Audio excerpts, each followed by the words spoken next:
They did this for two reasons. Part of it was just service to the big power, the big guys, who are supposed to protect them.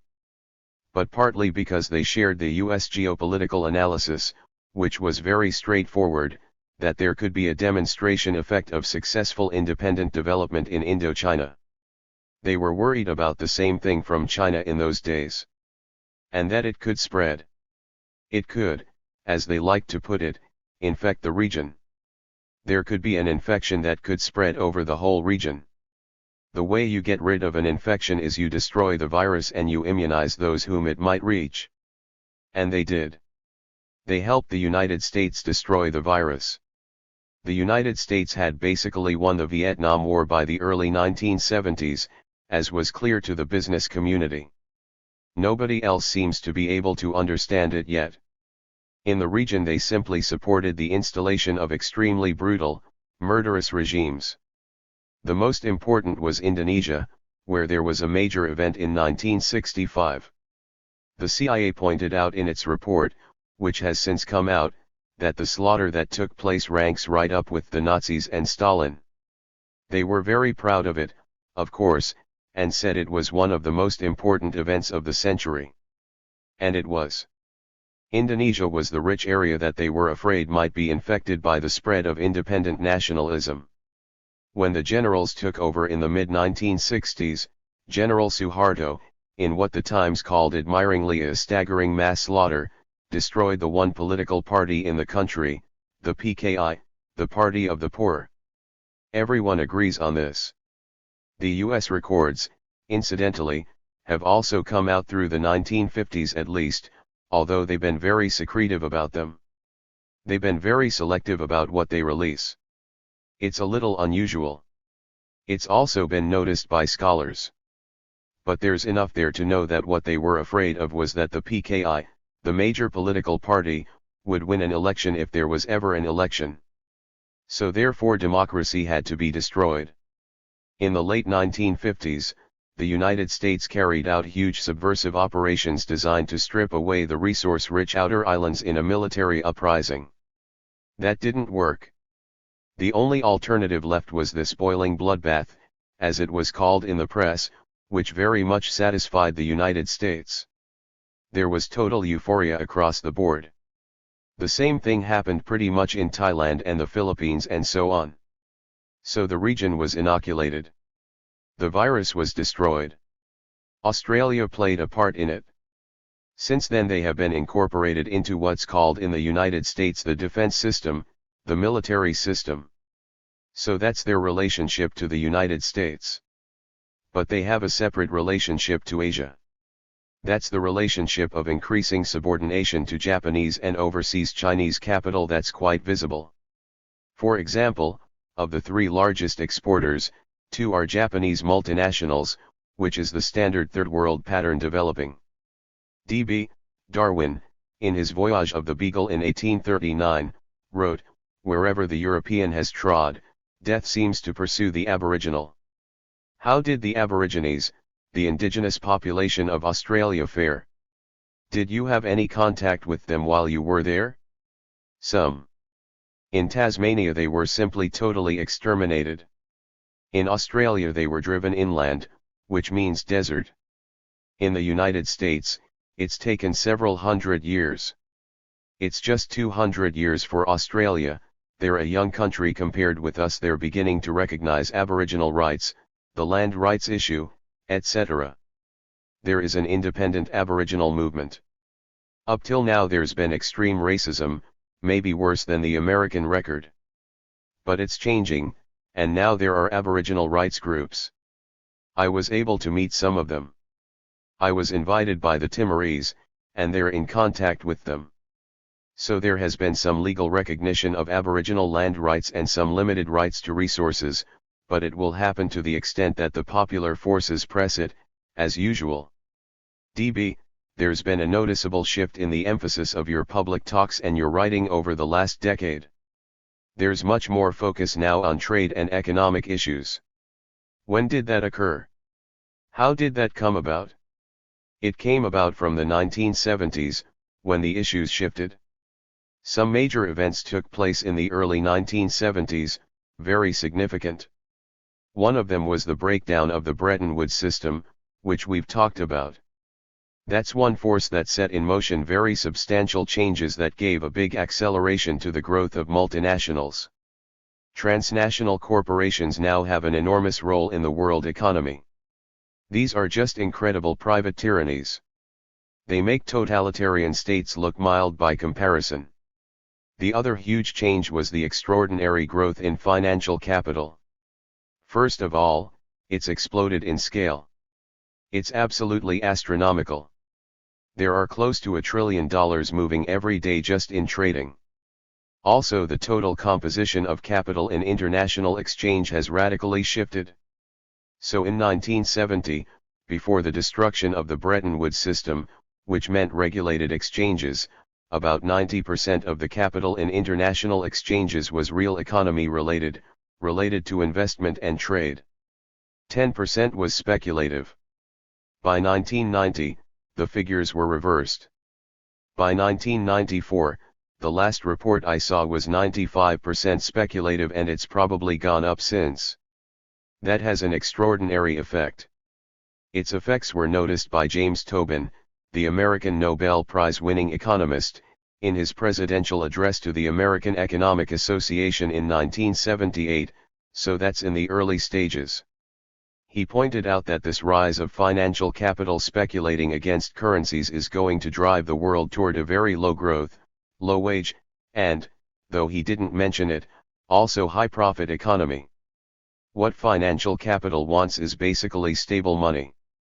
It doesn't want growth. This is why you see headlines in the papers saying, Federal Reserve fears growth, fears employment, we've got to cut down the growth rate and the employment rate. You have to make sure that Goldman Sachs gets enough money on their bond holdings. He suggested at the time a tax on speculative capital, just to slow down the rate of capital exchanges. Of course that was never done. It's coming up in the UN. It will be smashed, but it's still being discussed, simply to try to shift the balance toward productive investment instead of speculative and destructive interchanges. Incidentally, it's had an enormous effect on the news business.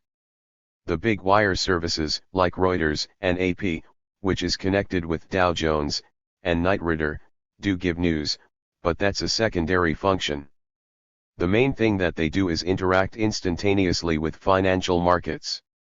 So if Clinton is giving a speech, the AP, Reuters, and Knight Ridder reporters will be there, of course. If he says a phrase indicating maybe we're going to stimulate the economy, they race off with their mobile phones in their hands and call the central computer and say, Clinton said X. Then the guy who is manning the computer 24 hours a day types off to thousands of terminals around the world that Clinton said X, and maybe $700 million moves around in financial markets. The three wire services compete to make sure they get there first. I was told by a reporter who works for Reuters that every day they get a record of how they rank as compared with AP and Knight Ridder, and it's in the microseconds. You've got to get there half a second before because there are huge amounts of money at stake. All this is destructive for the economy. It tends toward low growth, low wages, high profits. That's essentially what the wire services are about these days. Yes, there's news on the side, but that's slow stuff for us guys. The telecommunications revolution, which expedited all of this, is, incidentally, another state component of the international economy that didn't develop through private capital, but through the public paying to destroy themselves, which is what it amounts to.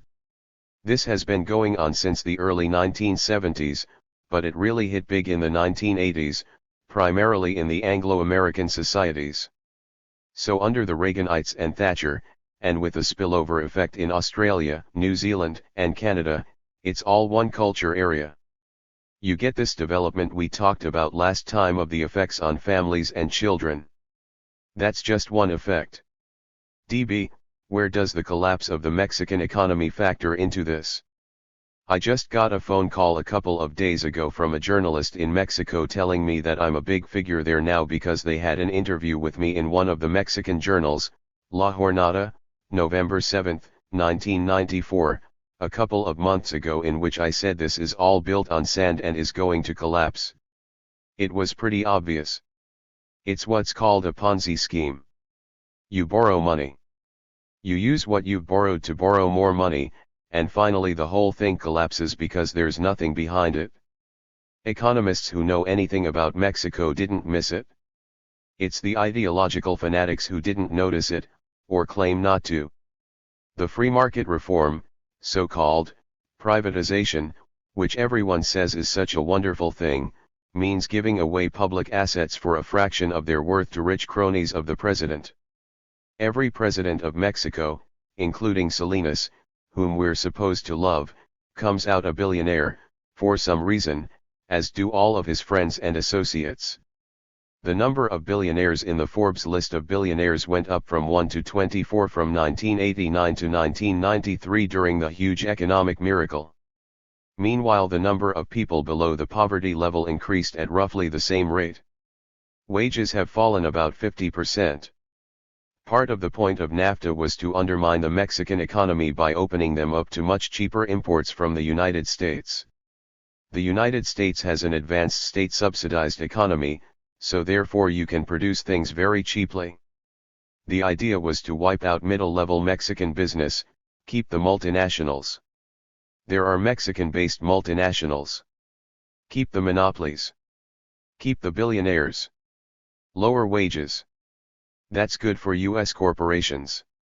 Then they can move over and get workers at a fraction of the wage. It's a very repressive state. You don't have to worry about unions and regulations. There has been a lot of capital flowing into Mexico, but it's well known that it was mostly speculative. As far as the rich Mexicans are concerned, they just export their capital. They're not going to keep it there. So probably rich Mexicans lost very little from this devaluation. For one thing, they all knew it was coming because it's so totally corrupt that it was all known on the inside. If anyone looks, they'll find that Mexican capital probably went overseas very fast shortly before the devaluation. So it's the American investors who are in trouble, big Wall Street firms. One Mexico specialist, Christopher Whalen, very conservative, who advises business, called the current Clinton plan a scheme to bail out Treasury Secretary Rubin and his friends. The Europeans know this. Just this morning the main European countries announced that they were going to back off from this. They don't see any particular point in bailing out rich Wall Street firms. But it's another one of those techniques by which you get the American taxpayer to pay off rich Americans. This is essentially what happened to the debt crisis back in the early 1980s. Mexico had a huge debt. The debt was to U.S. banks, but they don't want to pay the cost. So it was basically socialized. When the debt is moved over to international funding institutions, as it's been, that means to the taxpayer. They don't get their money from nowhere.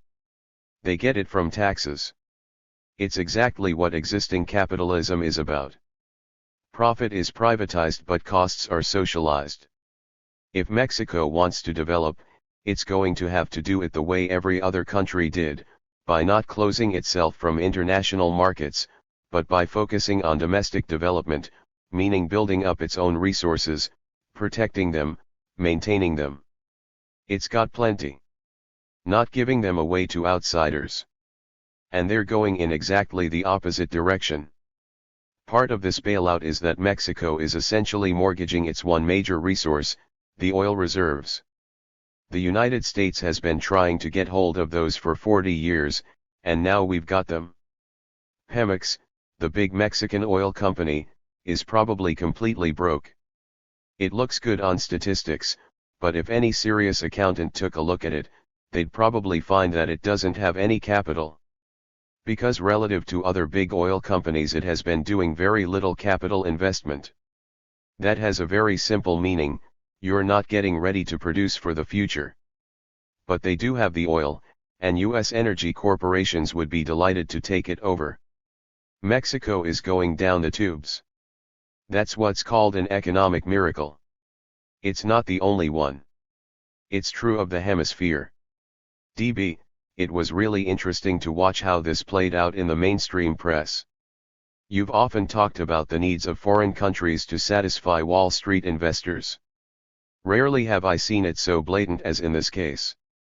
Mexico's finance minister goes to New York, makes a case, and the Times wrote, "New York investors not pleased with him." He goes back to Mexico and gets fired. Then the new guy goes to New York, as did other finance ministers from Argentina and elsewhere, and the line was, "New York investors take a liking to him." This one was so blatant you couldn't conceal it. It was all over the front pages. In fact, it was kind of interesting in Congress. The current Congress is not really a straight big business institution the way the Democratic Party usually is. It's got a mixture of very reactionary nationalist fanaticism.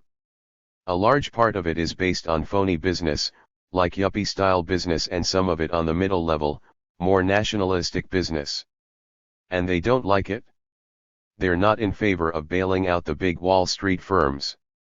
So you've had opposition from Congress and from people like Pat Buchanan and so on. What's happened here is very interesting. If people weren't suffering, if you were looking at it from Mars, it would be interesting to watch.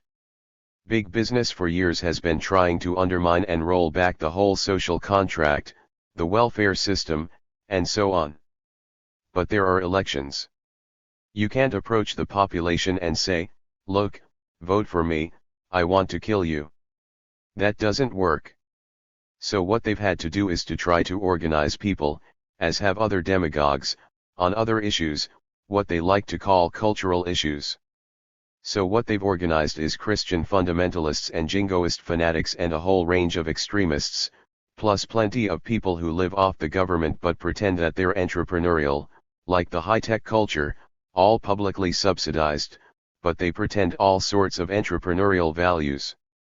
They're all big libertarians as long as the government's paying them off enough. Gingrich is the perfect example. So that collection of people is the only one they can mobilize. It's not hard in the US. It's a depoliticized society. There's no civil society. It's been destroyed. There is very deep fundamentalist fanaticism, widespread fear, a very frightened society, people hiding in terror. The jingoism is extraordinary. There's no other country that I know of outside the Soviet Union where you could have a concept like anti-Americanism. Almost any country would laugh if you talked about that. But in the Soviet Union or the United States it's considered a totally normal thing. This is all a result of lots of corporate propaganda and other such things. But the result is that they've now got a tiger by the tail. It's a little bit the way probably Hitler's backers in the industrial financial world felt by the late 1930s.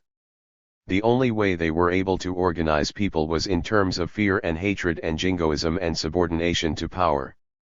Pretty soon they had these maniacs running around taking political control of the state.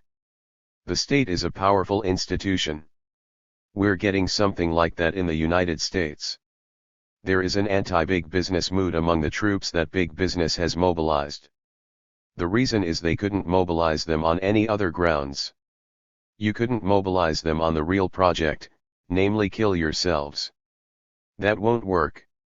So they had to do it around other projects, and there aren't a lot around. So you get something like, I don't want to draw the analogy too tightly, because things are different. It has something of the feel of Hitler's Germany and Khomeini's Iran, in which similar sorts of things took place. The business sectors in Iran, the merchants, the bazaars, the guys who wanted to get rid of the Shah, they did organize Islamic fundamentalists. And they weren't happy with the results. Something similar is happening here.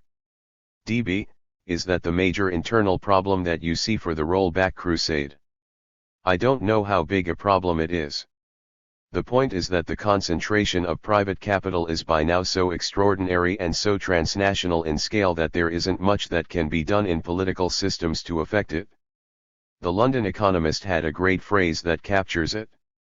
They were describing the elections in Poland, where the Poles, not understanding how wonderful their economy is, voted back the old communists into power.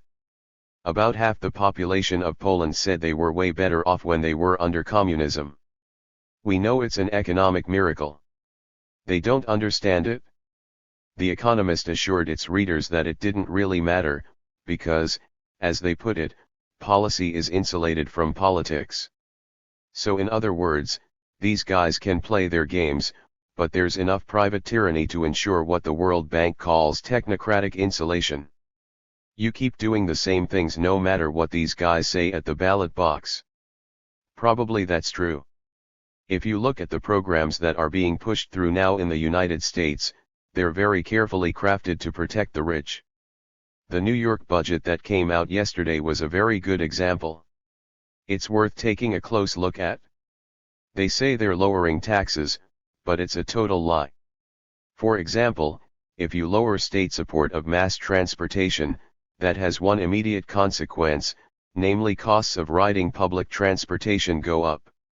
And that's a tax, a very carefully crafted tax, not on guys who ride around in limousines but on working people. So in fact they will cut income taxes. In that sense, taxes are being cut. But the tax system is getting less progressive. They'll cut taxes. But meanwhile they'll increase taxes for the poor, the people who have to ride the subway. Elderly people who are at home and can't get out and need shopping services, that's going to be cut, which means the costs are transferred to the poor. They're not yet going after Medicare, because rich people get Medicare. But they went after Medicaid, which goes to poor people. Cut mental health services. The rich will get them anyway. If you look at the budget carefully, it's a very carefully honed class warfare designed to crush the poor even more. I don't mean welfare mothers. I mean working people. I'm talking about 80% of the population. Smash the poor more. Enrich the rich. Inequality at the level of Guatemala isn't good enough. They want to make it more extreme. That's the so-called populism, the fight for the middle classes. Those are the policies that are getting rammed through. DB, a couple of months ago Labor Secretary Robert Reich said, if you're going to talk about welfare, let's talk about corporate welfare. How far did that idea go? He gave a talk which was well reported in the foreign financial press. The London Financial Times had a big report on it. It was mentioned around here. It was shot down instantly by the White House. They told him right away to shut up. The Wall Street Journal had a nice article about it a couple of weeks later, a good article, in which they reported about the enormous subsidies being given to corporations under the new Gingrich program, which they said was going to make boardrooms delighted. In the course of the article they said, well, Robert Reich did make this speech about ending corporate welfare as we know it, but he was instantly shot out of the water by the White House. It was made very clear that no such plans were on the agenda.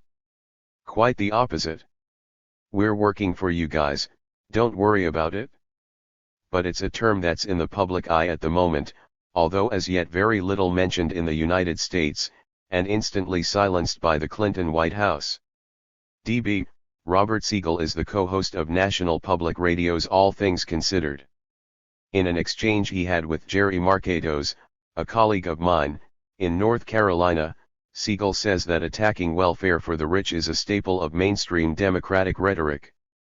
Chomsky's observation about this is not exactly cutting-edge stuff. Of course, I've been talking about it for years, as have others out of the mainstream. He may believe what he said. He probably doesn't know anything about the facts. These guys are just supposed to read the words that somebody puts in front of their face. The fact is that attacking welfare for the rich was shot down instantly. It's not a Democratic staple. In fact, the Democrats made it extremely clear and explicit that they weren't going to let this go anywhere. Reich was called on the carpet for it. Siegel may simply not be aware of the facts, which is very likely. And incidentally, the point that Marketos raised had nothing to do with what is sometimes called corporate welfare, but rather something different and far more important, the Pentagon-based system of public subsidy for high-technology industry. Apparently Siegel missed the point completely, again, not too surprising since these topics are not likely to be discussed in his circles. DB, but Siegel doesn't leave it at that. Marcatos asked him, "Why don't you have Chomsky on NPR once in a while?" He said he wasn't particularly interested in hearing from you and that you evidently enjoy a small, avid, and largely academic audience who seem to be persuaded that the tangible world of politics is all the result of delusion, false consciousness, and media manipulation. He knows as much about that as he does about the staples of democratic political discourse. Actually, I did have a discussion with him once, which was kind of interesting. A book of mine called Necessary Illusions, which was on the media mainly, was based on invited lectures given over Canadian National Public Radio. It was then published and was in fact a bestseller in Toronto. I never saw a review here, as far as I recall. But there was a fair amount of public pressure on NPR. On All Things Considered they have an author's interview segment. So under various kinds of pressure they finally agreed to let me have one of those 5-minute interviews. It was with Siegel. I didn't listen. But it was announced at 5 o'clock that it was going to be on the next half-hour segment. People listened. It got to 5:25 and it hadn't been on. Then there were 5 minutes of music. At that point people started calling the stations, saying, "What happened?" They didn't know what happened, so they started calling Washington. The producer of the program said it had played. She said it was on her list and it played. People asked her to check. It turned out it hadn't played. She called me. I didn't pay any attention one way or the other. She was kind of apologetic. Somewhere between 5:05, when it was announced, and 5:25, when it was supposed to go on, it had been cancelled by somebody high up. She said that the reason was that they thought Robert Siegel's questions weren't pointed enough. If true, the fact that anyone even checked at that point shows how terrified the NPR liberals are that some doctrinally unacceptable thought be expressed. She asked me would I do it again. So I said sure. It's a pain in the neck going down to the station. But I went down again. He tried to ask pointed questions. You can draw your own conclusions. That they did run. That's our one interchange. As to the audience, there's some truth to it. It's true that there are some countries, the United States is one, the others are mostly Eastern European and other totalitarian systems, where I have had almost no access to the major media over the years. That's not true elsewhere. First of all, there are plenty of audiences in the United States. I don't have any problem talking with the people I'd like to talk to. In fact, I can't do a fraction of it. They're students, popular groups, churches, etc. But the thread of truth beneath what he says is that in the United States, as in Russia, the major media may have been very sure to exclude not just me, but anybody with a dissident voice. You showed me the Marcato-Siegel exchange, current, January 16, 1995, right after I came back from Australia. There I gave a talk at the National Press Club, which was nationally televised, twice, at the Parliament building. I was not talking about the United States. They wanted me to talk about Australia's foreign policy. So I talked about Australian foreign policy to journalists, parliamentarians, officials, and a national audience. I was not very polite, but very critical, because I think the foreign policy is disgraceful. I was on their World Services program beamed to Asia. I was interviewed on that for about half an hour on the Timor Gap Treaty, a very important matter. All over the press and the papers. The same is true elsewhere. I have articles and interviews in major journals up and down the hemisphere, and many invitations from leading journals that I unfortunately have no time to accept. I'd like to. I just had an article in Israel's most important daily journal, an invited critique of their foreign policy. They don't want me to talk about the United States. They wanted a critique of the so-called peace process. The same is true in Europe. So as far as Robert Siegel is concerned, there are two possibilities. Either he understands something about me that, outside the Soviet Union, no one else knows. That's one possibility. There's another possibility, that he resembles the commissars in a different way. People can make their own decision. DB, let's turn to one of our favorite topics, which is of course sports. There is a major labor action going on that a lot of people know about, and that's the baseball strike. Have you been following that? No, I'm afraid not. DB, there's an interesting component to this which I think you should know about. The owners are demanding that their workers, the players, put a cap on their earnings. But no similar cap is being asked to be put on the owner's ability to make profits. That sounds like the norm. I'll bet you without looking at it that most of the population is blaming the players. I suspect, it's just the way media and corporate propaganda usually works. DB, that just played out here in Massachusetts. Governor Weld wants to give money to the owner of the New England Patriots to spruce up the stadium and build luxury boxes and improve road infrastructure and the like. There was a poll in yesterday's Boston Globe that most of the people want it. They think it's a good idea. That's not welfare. No, because it goes to rich people. This is part, again, it's a matter of people paying for their own subordination. Maybe it's fun to watch baseball games. In fact, I like it, too. But the fact of the matter is that the way the stuff functions in the society is to marginalize the people. It's kind of like gladiatorial contests in Rome. The idea is to try to get the great beast to pay attention to something else and not what we powerful and privileged people are doing to them. That's what all the hoopla is basically about, I would guess. DB, Decatur, Illinois, is the site of 3 major labor actions. The corporations involved are Staley, a British-owned company, Bridgestone, which is the #1 tire and rubber maker in the world and is Japanese-owned, and Caterpillar, the #1 producer in the world of earth-moving equipment. At Staley there's a lockout. At Bridgestone and Caterpillar the workers are on strike. The New York Times is calling this a testing field in labor relations and also saying that in Decatur more than any place else labor is trying to halt its slide toward irrelevance. There is a whole long story here. The United States has an extremely violent labor history, unusual in the industrial world. Workers here didn't get the rights they had in Europe until the mid-1930s. They had had those rights half a century before in Europe, even in reactionary countries. In fact, the right-wing British press, let's say, the London Times, couldn't believe the way US workers were treated. Then finally the US workers did get some rights.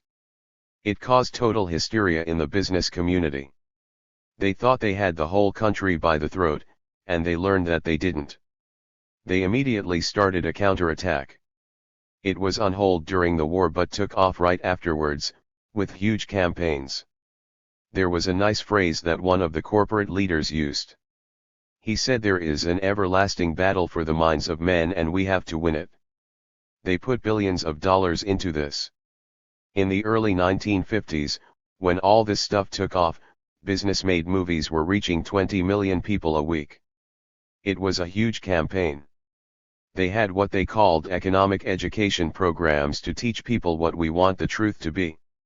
They forced workers in plants to go to them. It was called release time. They had to go to these courses. There were millions of pamphlets distributed. About 1/3 of the material in schools was produced by the business communities. Churches and universities were also targeted for subversion. Even sport leagues were taken over. The huge entertainment industry was enlisted in the cause. For business, it was a deadly serious matter. The anti-communist crusade was tied up with this. That's its true meaning. It was a way of using fear and jingoist sentiments to try to undermine labor rights and functioning democracy. The labor bureaucrats played their own role in this. Business was worried at the time. By the end of the Second World War the US population had joined the general social democratic currents sweeping the world. Almost half the workforce thought that they'd do better if the government owned factories than if private enterprise did.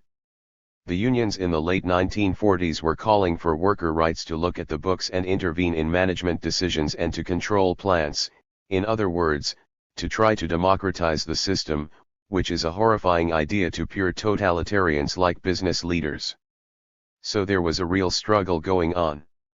It worked through the 1950s, largely driven by anti-communism. During the 1980s, the unions were really crushed. There was a series of caterpillar strikes. The first one was critical, because it was the first time the government endorsed the hiring of what they called permanent replacement workers, in other words, scabs in manufacturing industry. The United States was condemned by the International Labor Organization for that, which was extremely unusual. The ILO is a very conservative organization and they don't offend their big funders. But they did call on the United States to adhere to international labor standards.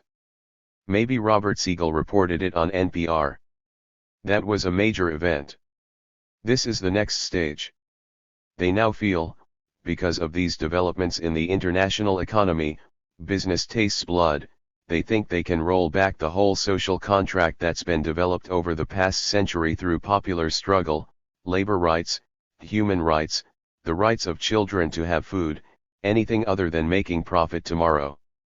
It's important to remember that we don't have a capitalist economy, because such a thing couldn't survive, but it's quasi-capitalist, so there are market forces and competition. In such a system you're driven to very short-term goals. Part of the nature of that kind of system is you can't plan very far. You want to make profit tomorrow. If you don't show a good bottom line tomorrow, you're out and somebody else is in. The result is they destroy themselves. That's one of the reasons why business called for government regulation a century ago, when they were playing around with laissez-faire. They quickly saw that it was going to destroy everything. So much of the regulatory apparatus was put in under business control. But now they're more fanatic and they want to destroy the regulatory apparatus. It's clear what that's going to mean. The timing was almost delicious. Last December, when the Republicans were announcing their moves to try to eliminate and demolish the regulatory apparatus by a variety of methods, which is what they're planning to do, right at that time there was a series of reports that came out about some of the effects of having done this in the 1980s. One of the most striking was right here in New England, George's Bank, which has been the richest fishing area in the world. They had to close a lot of it down. Now New England is importing cod from Norway, which is like Australia importing kangaroos from Turkey. The reason they're doing it is that Norway preserved its fishing grounds. They have a different philosophy, as they put it here. Our philosophy is to rob everything as much as possible and forget about tomorrow. Their philosophy is to consider the needs of the population, now and in the future. What happened is that the government combined subsidies to the fishing industry with deregulation. You know what that's going to mean. You pay off people to deplete fish resources and you don't regulate what they do and they deplete them. In fact, they've depleted ground fish. Whether they will recover or not nobody really knows. Scientists don't know enough about it. But maybe they've destroyed the richest fishing area in the world forever, or maybe somehow it will be able to recover. This came out at the same time that they were announcing further cutbacks in regulation. Then along comes the Mexican collapse. It's another example. Deregulate everything, enrich the rich, which is what privatization is, and you can see what's going to happen. And if something goes wrong, turn to the public for a bailout, because capitalism requires privatizing profit but socializing cost and risk. Incidentally, in the same weeks, NASA came out with new satellite data announcing the best evidence yet for a rise in sea level, which means the effect of global warming. They also announced in the same satellite data, that they traced the effect of the depletion of the ozone layer to industrial chemicals. That comes out at the same time that they're saying, let's cut back the last residue of regulatory apparatus. But it makes a certain sense if the sole human value is making as much wealth as you can tomorrow. You don't care what happens down the road and you don't care what happens to anybody else. It makes perfect sense. If it destroys the world, Well, it's not my problem. DB, we hear these horns and things in the background. Is this office over a railroad track? It's actually a change from the way it once was. When I got here in the 1950s, it was an industrial area. The industrial plants have been wiped out. The working class living areas have been leveled. But at that time we were between a leather factory, a tire burning factory, a chocolate factory, and a soap factory. Depending on which way the wind was blowing, you had a nice combination of odors. Now it's mostly government-supported high-tech small industries. There are very few trains around. The reason is that the US government carried out probably the biggest social engineering project in history in the 1950s, pouring huge amounts of money into destroying the public transportation system in favor of cars and airplanes, because that's what benefits big industry. It started with a corporate conspiracy to buy up and eliminate street railways and so on. The whole project suburbanized the country and changed it enormously. That's why you got shopping malls out in the suburbs and wreckage in the inner cities. It was a huge state social engineering project. It's continuing. For example, a couple of years ago, Congress passed the Transportation Subsidy Act to give the states money to support transportation. It was intended to maintain public transportation and also to fill potholes in the roads. But the figures just came out, in the same month of December, and it showed something like 96% of it went to private transportation and virtually nothing to public transportation. That's the point of getting things down to the state level. Big corporations can play around with governments these days, but state governments they can control far more easily. They can play one state against another much more easily than one country against another. That's the purpose of what they call devolution. Let's get things down to the people, the states. Corporations can really kick them in the face, and nobody has a chance.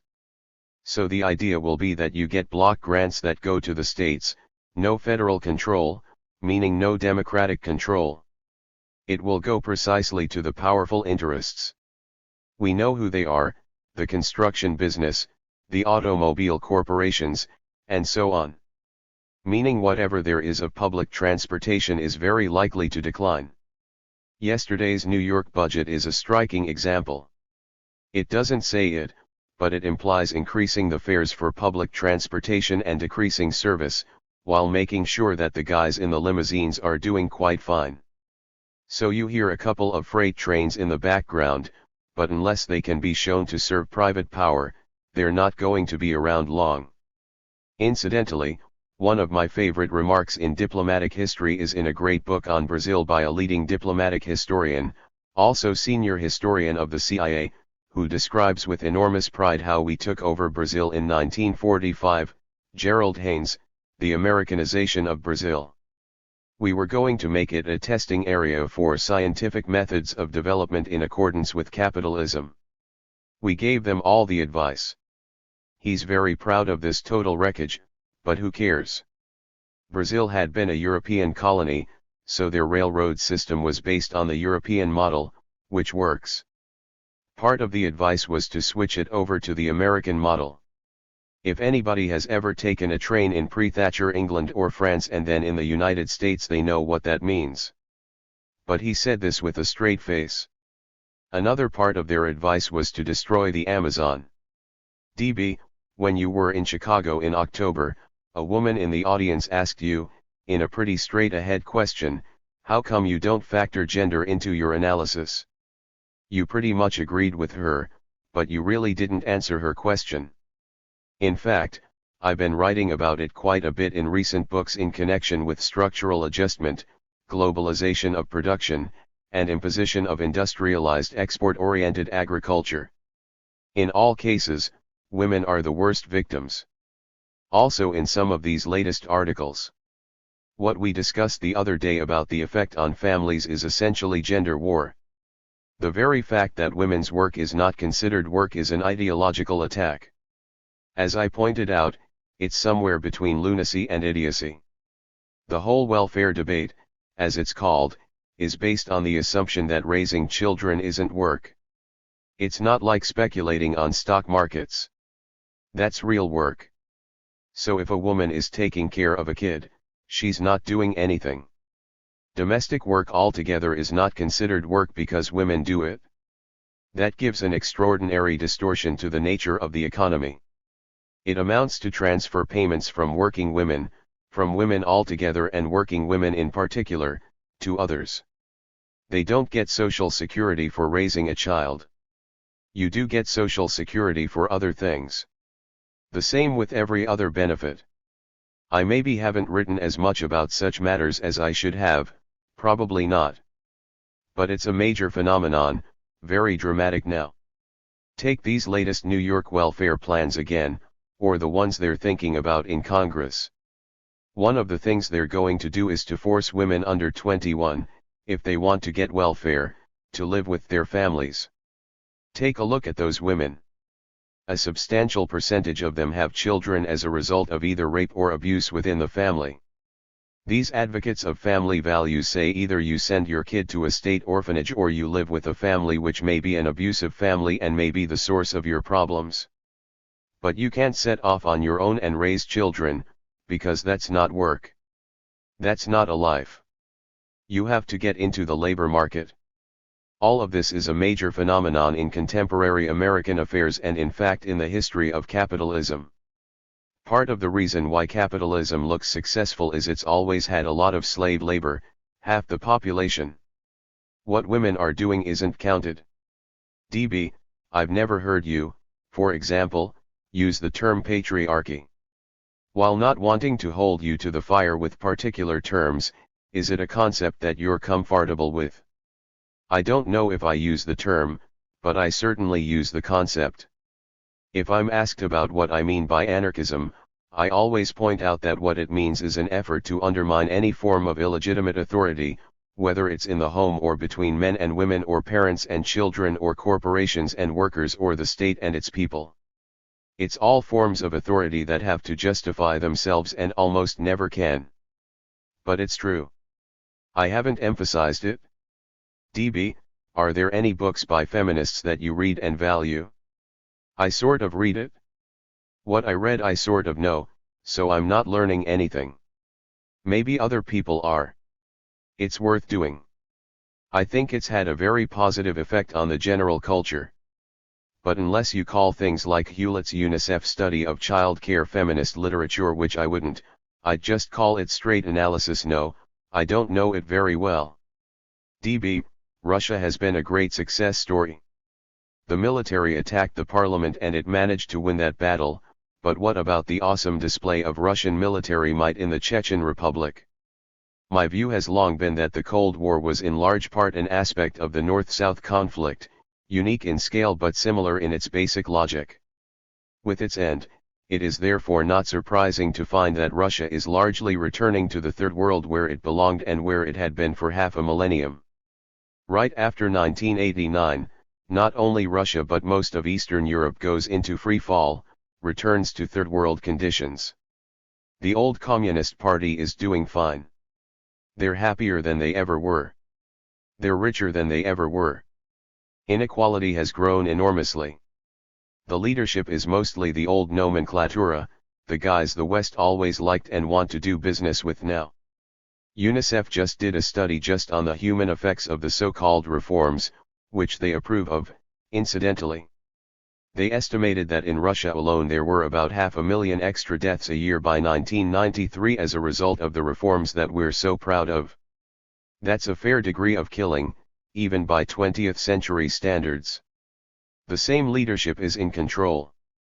Take Yeltsin, for example, whom the West favors. He's a tough old party boss and knows how to kick people in the face.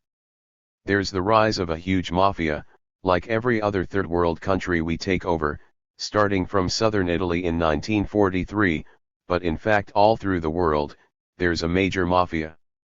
Incidentally, Mexico, too.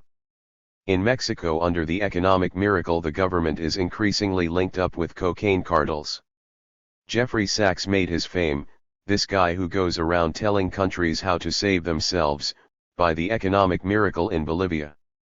But what's usually only pointed out in the footnotes is that Bolivia stabilized its currency all right, but mostly by shifting to cocaine exports, which is perfectly rational under the advice that he gave them of becoming an agro-exporter. It's happening in the former USSR, too. Huge mafia, spreading to the United States because there are plenty of immigrants here. Selling off resources. In Kazakhstan there are a lot of resources and there are American businessmen all over the place trying to buy up the oil. If a country that's that well behaved wants to carry out massacres, the United States isn't going to object. The United States hasn't tried to prevent the Chechnya massacres, any more than it did Saddam Hussein's gassing of Kurds. DB, here I am with this barrage of questions partly written out. I'm dealing with a loaded deck and you're just sitting there. It's like Russian roulette, in a way. You don't know what's coming next. Are there ever any moments where you're thinking, he's really missing the point? Why doesn't he ask that? Your questions are so perfect, how could I think that? DB, you're impossible. Any sense of maybe cutting down on your public speaking schedule? Actually, I have to cut down a bit this spring because I have some extra teaching. I've doubled the teaching that I usually have. But not in general. I have to think about what I'm going to do for the next couple of years anyway. Retirement age isn't that far away. But I've had too much to do to think about the future. DB, in all these talks that you've given, you must have reached hundreds of thousands of people, your articles, the interviews, the radio, the TV. It must put a tremendous, not just a physical burden on you, but an emotional one, too. Everything is riding on your shoulders. I'm concerned about that, just as a friend. I don't feel that way at all. I feel I'm riding on other people's shoulders. When I go to give a talk in Chicago, say, I just show up. They did all the work. All I did is take a plane, give a couple talks, and go home. The people there did all the work. I just came back from Australia. Those guys have been working for months to set everything up, and they're still working. I went, had a nice time, talked at a bunch of places. I'm exploiting other people. Actually, it's mutual exploitation. I'm not trying to be modest about it. There are some things that I can do pretty well. Over the years I've tried my hand at a lot of things. DB, like what? I did spend a lot of time, believe it or not, organizing and going to meetings, like in the early days of Resist, of which I was one of the founders. I religiously went to all the meetings and sat there and was useless and bored. Finally, out of all this a kind of division of labor emerged by mutual consent. We would all do the things we can do. There are some things I just can't do at all and other things I can do very easily. I do the things I can do easily. But the serious work is always done by organizers. There's no question about that. They're down there every day, doing the hard work, preparing the ground, bringing out the effects. There is absolutely no effect in giving a talk. It's like water under a bridge, unless people do something with it. If it is a technique, a device for getting people to think and bringing them together and getting them to do something, fine, then it was worth it. Otherwise it was a waste of time, self-indulgence. DB, speaking of resistance, what forces can resist the right-wing onslaught? An overwhelming majority of the population is very strongly opposed to everything that's going on. The question is, can they be successfully diverted and dissolved and separated from one another? We talk about having to teach lessons in democracy to Haiti. Anyone with a gray cell in their head would laugh and collapse in ridicule at that. We have to learn lessons in democracy from Haiti. Here's a country in miserable conditions, worse than anything we can imagine, with a population that was able on their own effort to construct a lively, vibrant, functioning civil society with unions and grassroots organizations and, without any resources, to sweep their own president into power and create an actual democratic society. Of course, it was smashed by force, with us behind it. Nobody's going to smash us by force. But if we could learn the lessons of democracy from Haitian peasants, we could overcome these problems. DB, why don't we end here and maybe you can make some headway on these piles? Okay. Chuckles. 3. History and Memory. May 9 and 12, 1995. DB, here you are. I want you to be the first kid on your block to have the new Nixon stamp. Speaks volumes for American political culture. The nicest comment I've ever gotten in the New York Times was from William Safire about Nixon, remember that? DB, no. I had written an article in the New York Review about Watergate. I said I thought it was sort of a Tea Party and didn't mean a thing and compared it with COINTELPRO, which came out at the same time. I said, look, if you want to talk about something really serious, talk about that. But Watergate was just marginal. So William Safire picked it up and had a column about it, saying, finally somebody told the truth about it. Then I started getting letters from little old ladies in Ohio saying, thank you for defending our president. It was unusual praise from the New York Times. DB, I want to talk to you about history and memory and, if you'll excuse the expression, how they're constructed. The Czech writer Milan Kundera has written, the struggle of man against power is the struggle of memory against forgetting. In the context of all of these anniversaries that have been coming upon us in waves, from D-Day to VE Day, there's one in particular that I'd like you to talk about. August 6 marks the 50th anniversary of the bombing of Hiroshima. I guess you were 16 at the time. Where were you when you heard the news? I was actually a counselor at a summer camp up in the Poconos when the news came through by radio, I guess. We probably didn't have any newspapers. I was pretty shocked by it. I took off by myself for a couple of hours and walked in the woods and just thought about it. I came back and never talked to anyone because nobody seemed to care. So it was just a sort of personal reaction. But I must say that Nagasaki strikes me as much worse. Nobody's done much research into Nagasaki, so I can only speculate, but my impression is that the Nagasaki bomb was basically an experiment. Somebody ought to check this out. I'm not certain, but I think that they basically wanted to discover whether a different mechanism was going to work and used a city because, I don't know why not a city? If that turns out to be true, even 5% true, it's the most grotesque event in history, probably. Certainly the most grotesque scientific experiment in history. Whatever you think about Hiroshima, maybe you can give an argument, maybe you can't. I don't really think you can, but at least it's not in outer space. I can't conceive of any argument for Nagasaki. And then it doesn't stop there, of course. There was that event which I wrote about 30 years ago which I never see mentioned, although it's in the official Air Force history. It's what the official Air Force history calls the finale. General Hap Arnold, who was Air Force commander, decided that to end the war it would be nice to do it with a bang, with a kind of grand finale. What he wanted to do was to see if he could organize 1,000 planes for a raid on Japan. Getting 1,000 planes together was a big managerial achievement in those days, sort of Schwarzkopf style. But he managed to get 1,000 planes, and they bombed cities, civilian targets, on August 14. This is described in a very upbeat description in the Air Force history.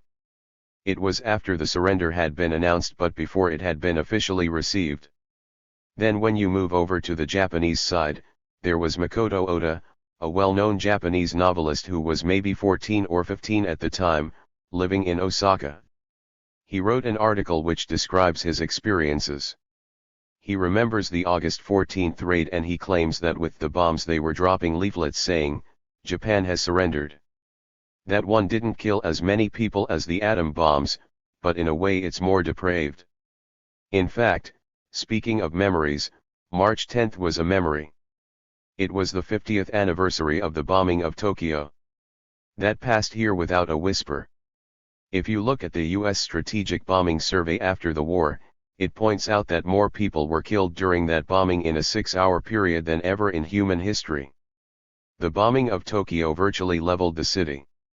It was mostly wood, so therefore they started by dropping oil gel, which sets things on fire, then napalm, which was then just coming in.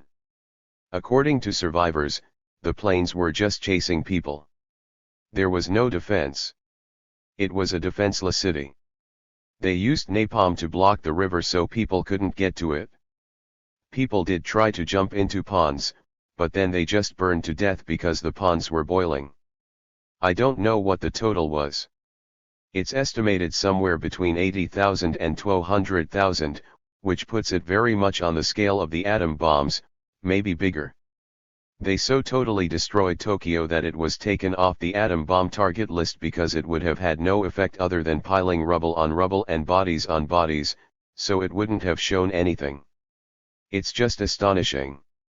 The Far Eastern Economic Review, which is a right-wing journal run by Dow Jones, publisher also of the Wall Street Journal, commemorated it with a detailed article and a picture of what Tokyo looked like after the firebombing.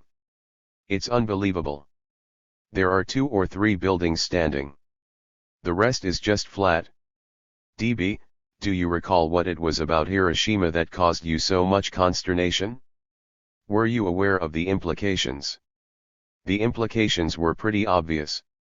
Even the little bit of information that came across was that one plane had flown across to an undefended city and dropped one bomb, which they then described and the number of people they had killed. But it was obviously monstrous. That does open a new era, no question. It means the destruction of the world is well within reach, quite apart from the nature of this attack. I had had various amounts of skepticism about the war right from the beginning. The war against Germany was one thing. But this part was quite different, in my opinion. Growing up in that period, you just couldn't miss what John Dower wrote about recently.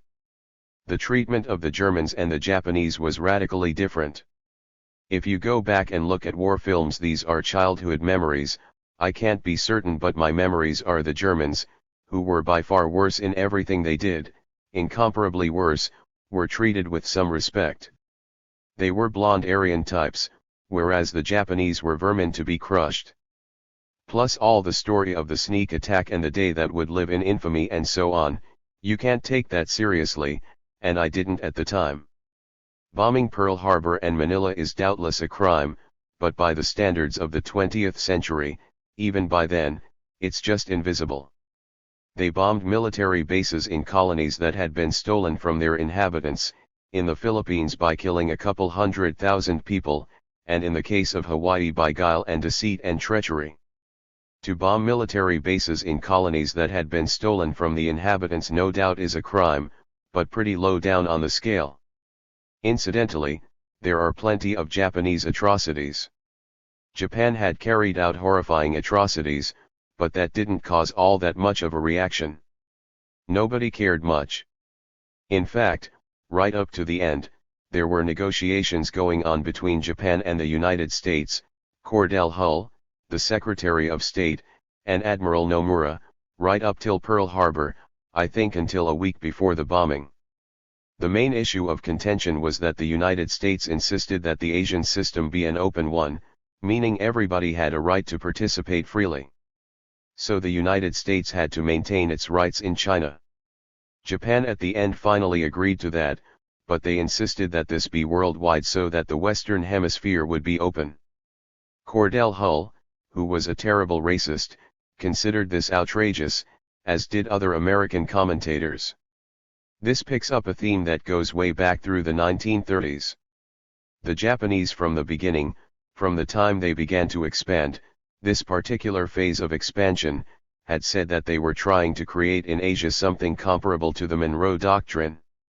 That touched a nerve in the United States, because there was more than a little truth to that. And there were all kinds of efforts through the 1930s to distinguish the Monroe Doctrine from the Japanese New Order in Asia. They're worth reading.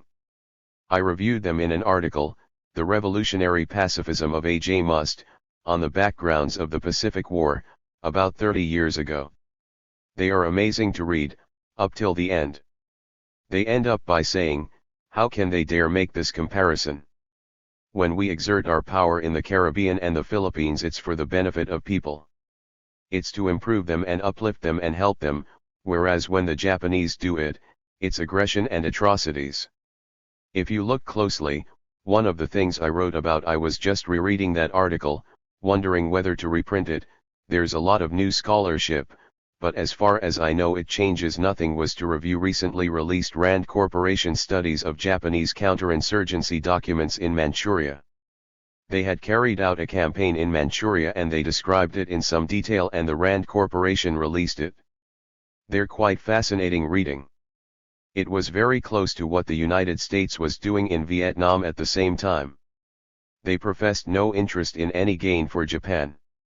The Kwantung Army, which was running it, had a kind of social democratic rhetoric, in a sense. They wanted to create an earthly paradise for the people of Asia, wanted to save the people of Manchuria, what they called Manchukuo, like we called our client state South Vietnam. They wanted to save the people of Manchukuo from Chinese bandits and fascists and communists, the Russians were right there, and give them a chance to develop independently in cooperation with Japan. The same in China, where they established a puppet regime, but under the control of a well-known Chinese nationalist, certainly with all the credentials of the people we were supporting in South Vietnam. And full of love for the people and high ideals and anti-communism. I just compared it point by point with what Dean Rusk and other people were saying about Vietnam at the time. Aside from a stylistic difference, it wasn't very different. It translated very closely. It's kind of interesting. This article of mine has occasionally been mentioned in the United States, and it's regarded as an exculpation of Japan. It's regarded as justifying the Japanese, comparing them to what we were doing in Vietnam, which tells you something about the American psyche. If you compare something to the horrifying atrocities that the United States was conducting in Vietnam, then that shows that you're an apologist for them. How can anybody criticize us? What we're doing must be magnificent. Which raises another slight memory. We also just passed the 20th anniversary of the departure of US troops from Vietnam. It was interesting to see how that passed. Unfortunately, it's just a broken record, so I don't even have to repeat it.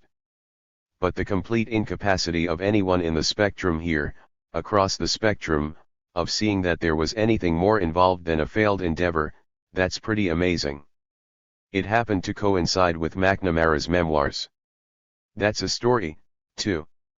DB, I want to talk to you about McNamara in just a second. But was that article in American Power and the New Mandarins? It was reprinted there.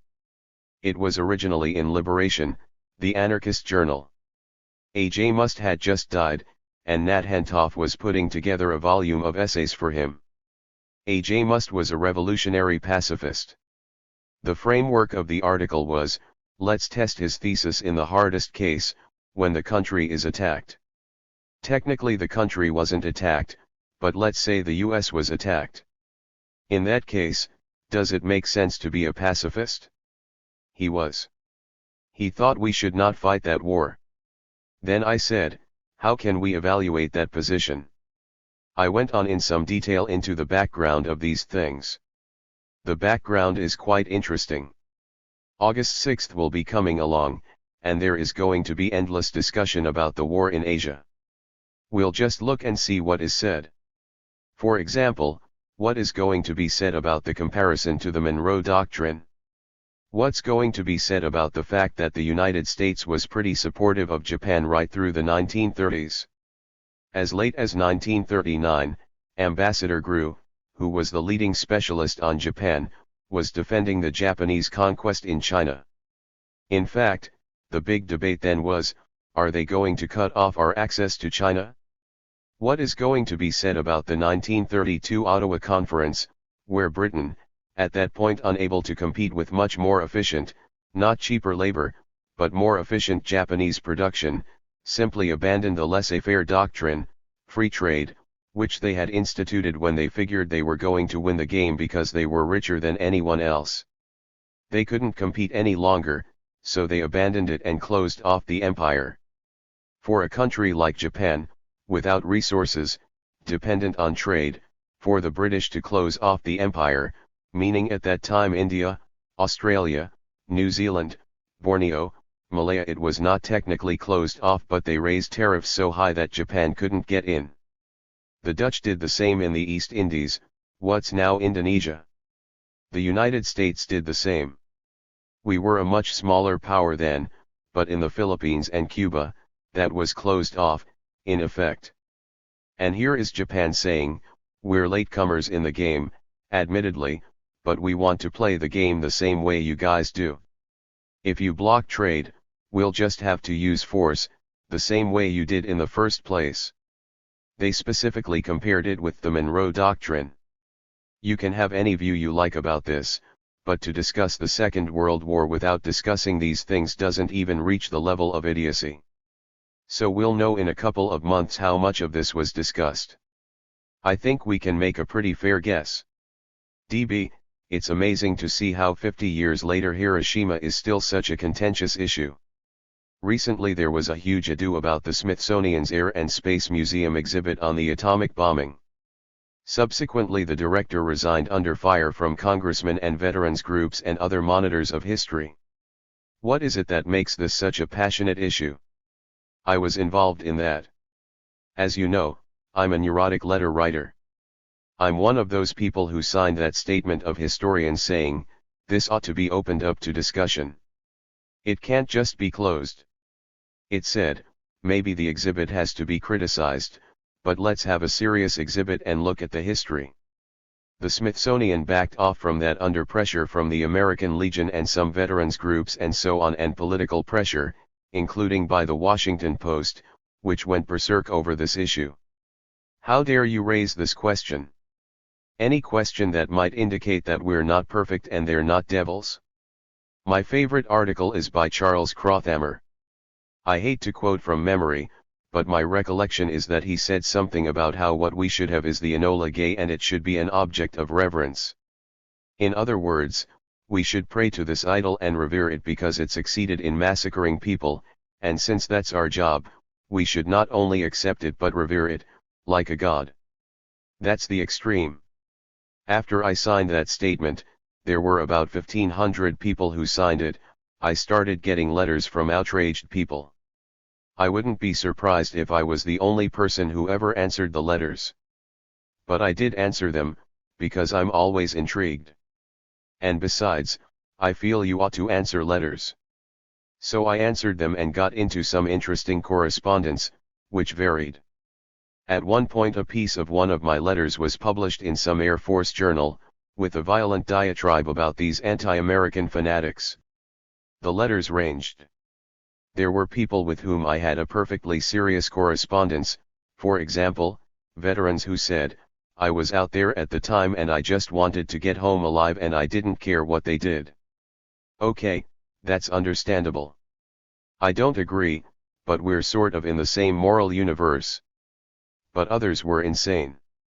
There were people who sent me articles written saying, history should be nothing more than a record of data. You should show the Enola Gay, you should show August 6th, period.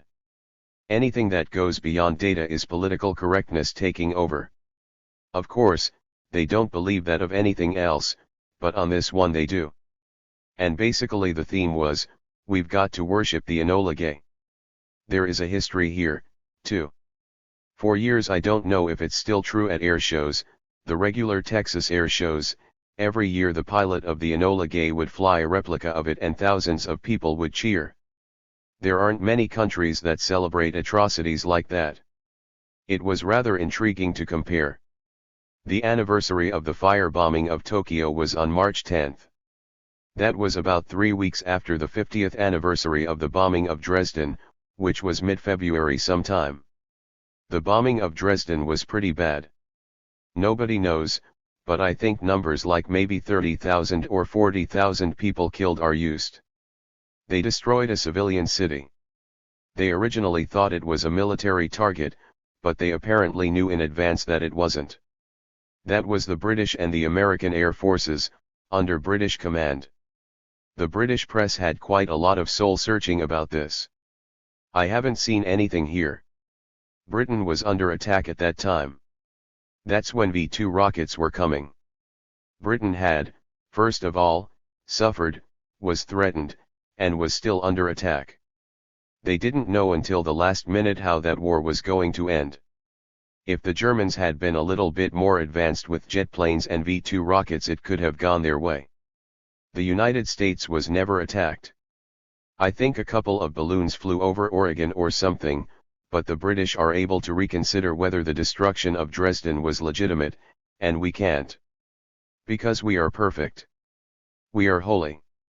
We revere our murderers because they are gods, and the more people they kill the more godly they are. That's our history. One example is Theodore Roosevelt's Winning the West, which ought to be read by every student in every college. It's just proto-Nazi. DB, getting back to Hiroshima again, there are just a couple more things I want to touch on with you about that. You've heard the traditional rationalizations for it? I'm sure they're going to be repeated ad nauseum in August. The bombing was a military necessity. Had the United States invaded, there would have been 1 million casualties. I don't think any serious historian even takes that seriously at all anymore. One can argue about whether it was worth doing or not. It's not an open and shut case. On the other hand, there is pretty strong evidence now that they never considered anything like that level of casualties. That's a number that Truman threw around once in his diary, but the actual numbers estimated. Barton Bernstein at Stanford has probably done the most detailed work on this from the documentary record, I think, about 50,000 or 60,000. Aside from that, there's no reason to believe there ever would have been an invasion. The invasion was planned for November, and another one for the next May or some months afterwards. But there was pretty good reason to think that Japan would have surrendered by then. In fact, again, the Strategic Bombing Survey said that Japan couldn't have held out that long, atom bombing or not. Quite apart from that, there's a question about the legitimacy of an invasion. Why did we have to occupy Japan?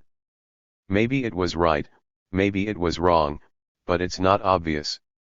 For example, the fact that Japan had attacked 2 military bases in 2 US colonies hardly gives us a justification for occupying it.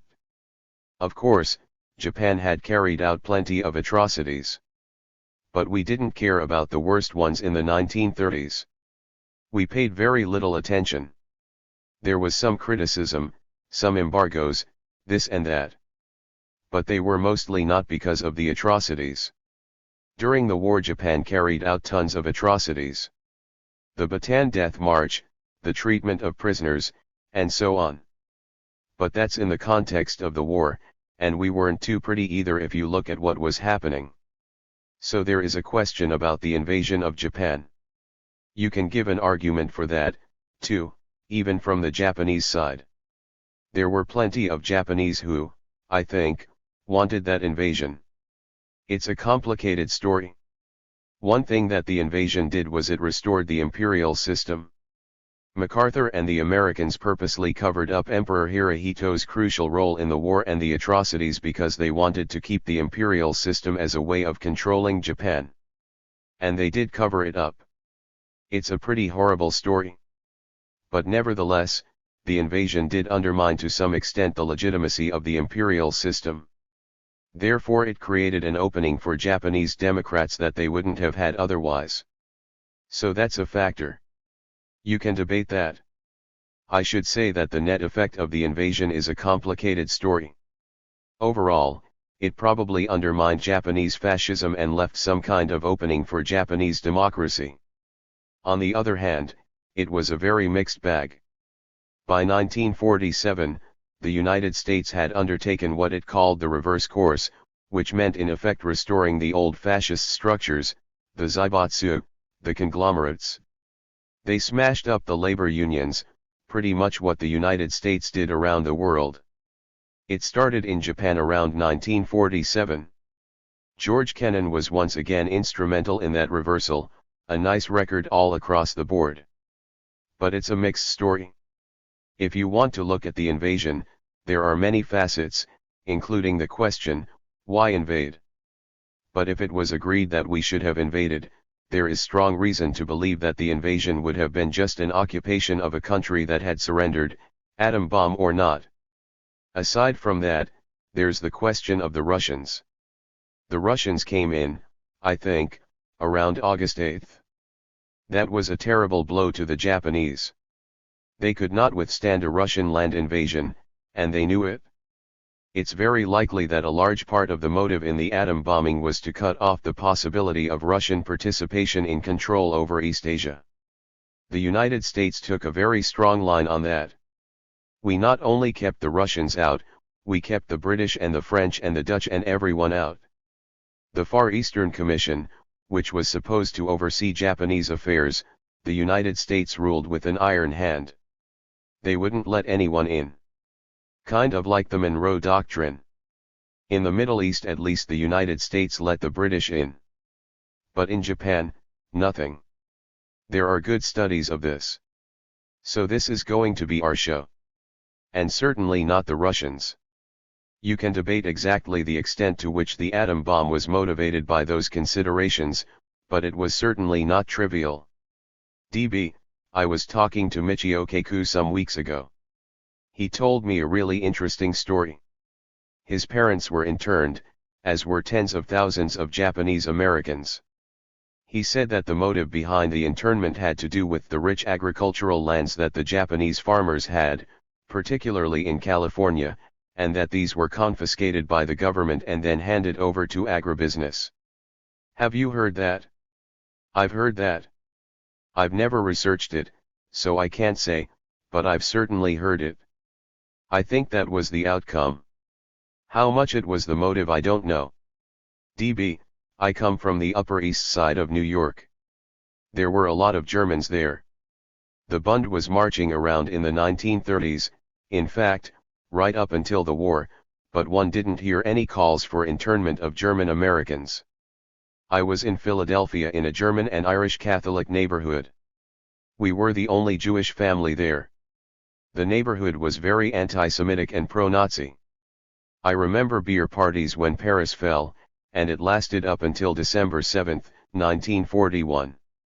In fact, some of my dramatic childhood memories are watching the guys who were cheering for the Nazis one day come around with little tin hats and telling everybody to pull down their shades the next day, a very sudden transition. But there was no internment of Germans. It's not that they were treated nicely. The German POWs were sent to re-education camps, as were the Italians, which was completely illegal. The United States had to keep it secret because they were afraid the Germans would retaliate with the US prisoners. So they were renamed. At first they were called re-education camps. Then they were called some other fake name. The idea was to brainwash them, what's called teaching them democracy. They were kept in the United States until about mid-1946. They were used for forced labor. Some were killed.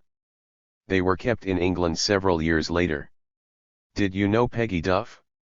She was the main person in the international peace movement for years. Her first activity was exposing the British re-education camps for German and Italian prisoners. We actually know a lot about the German side of it, because the Germans keep very good records.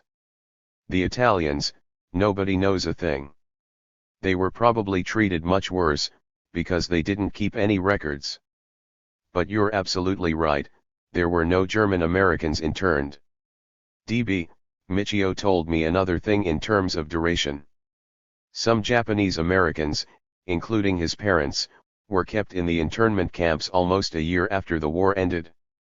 There was compensation much later, after many of the people had died. Again with this issue, the question of memory, politicians and pundits today often cite World War II and that era as not only just the good war, but there were no moral ambiguities. Right was right. Wrong was wrong. Americans were united. There was great cooperation. People were making sacrifices. Is that how you remember it? There is a lot of truth to that. During the war there was tremendous unity. People were making, not sacrifices of the kind that the Russians made, but you weren't driving as much as you used to, and you wouldn't buy a new refrigerator, those kinds of sacrifices. And of course American soldiers fought. But there were plenty of moral ambiguities. The moral ambiguities went before and started during the war again. So the United States and Britain were very pro-Mussolini.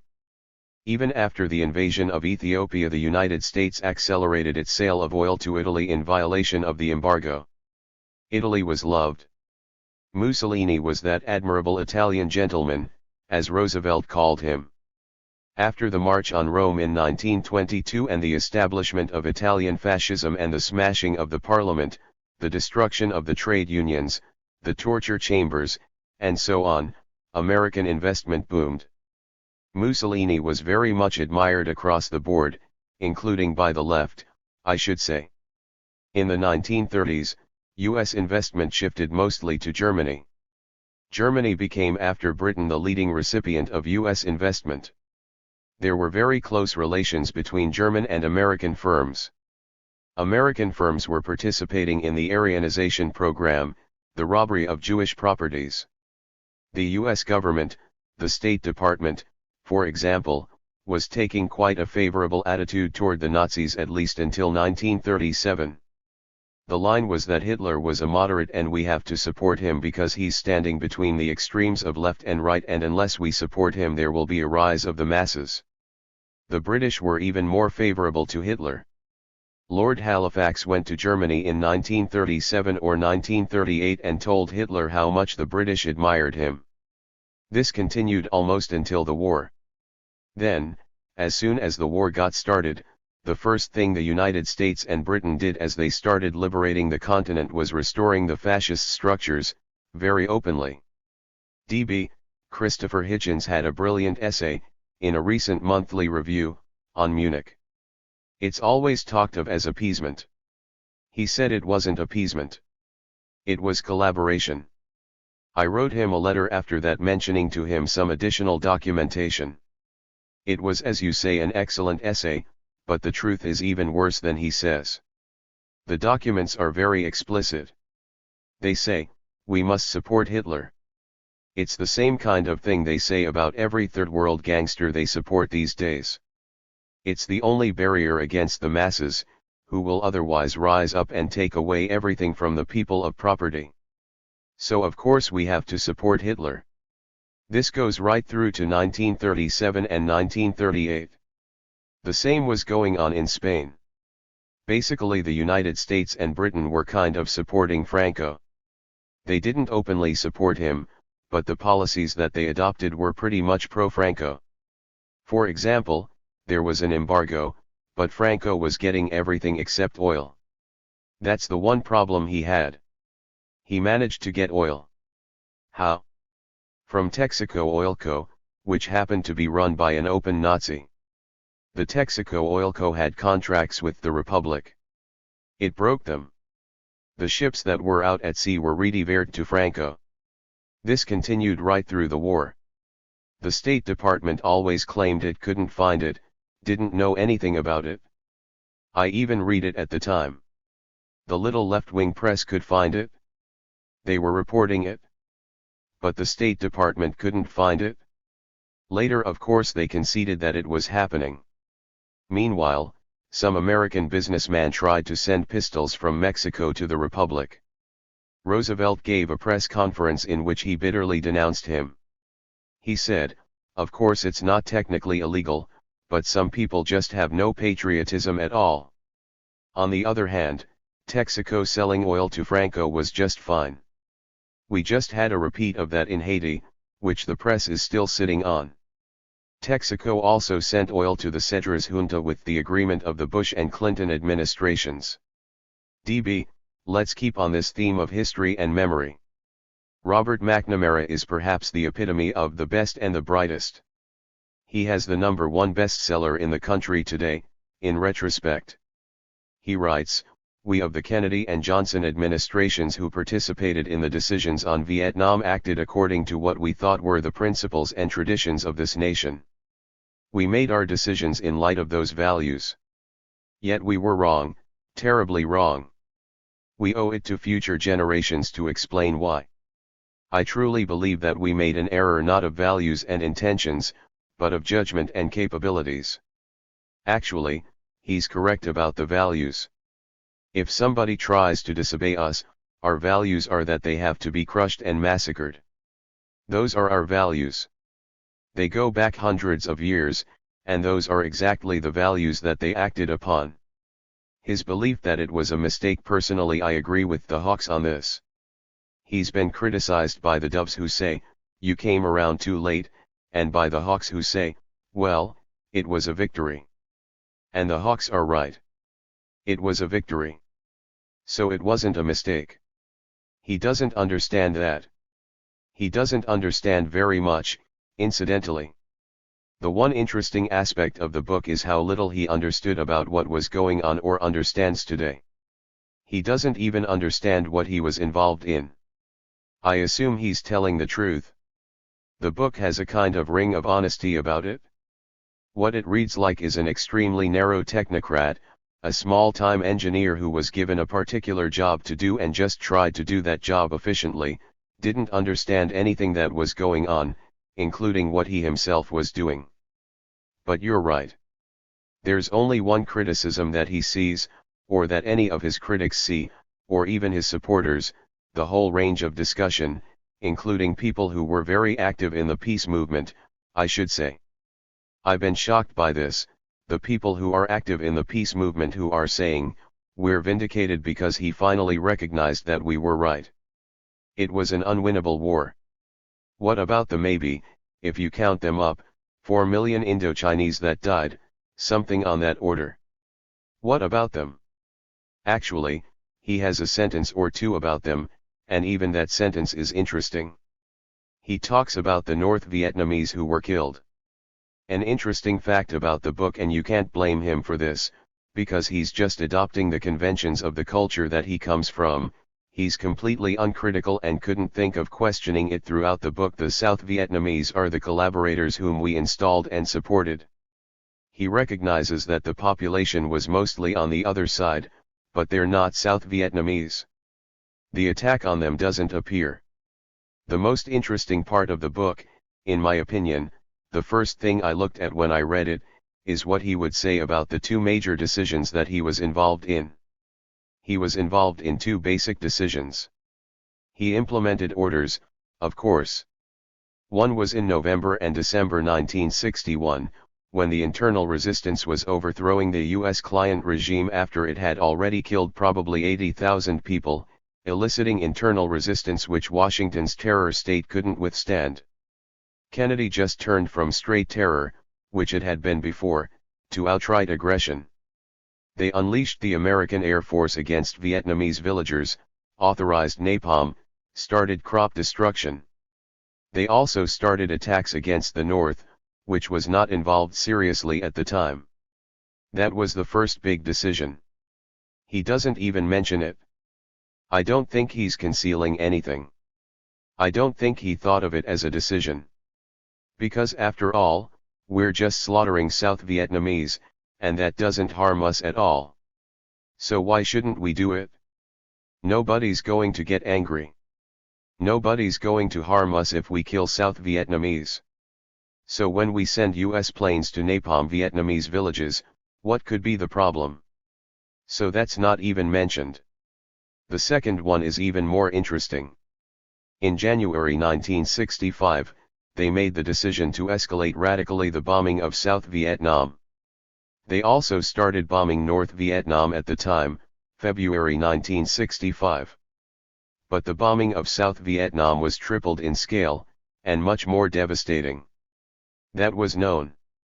In fact, one person who describes that right at the time, and this is a very interesting aspect of McNamara's book and of the commentary on it, was Bernard Fall, a French military historian and Indochina specialist. A big hawk, incidentally. It's we and them. He was on our side and that sort of thing. But he happened to have a missing gene or something. He cared about the people of Vietnam, although he was a hawk and a military historian who supported the French and then the Americans. He didn't want to see the place destroyed.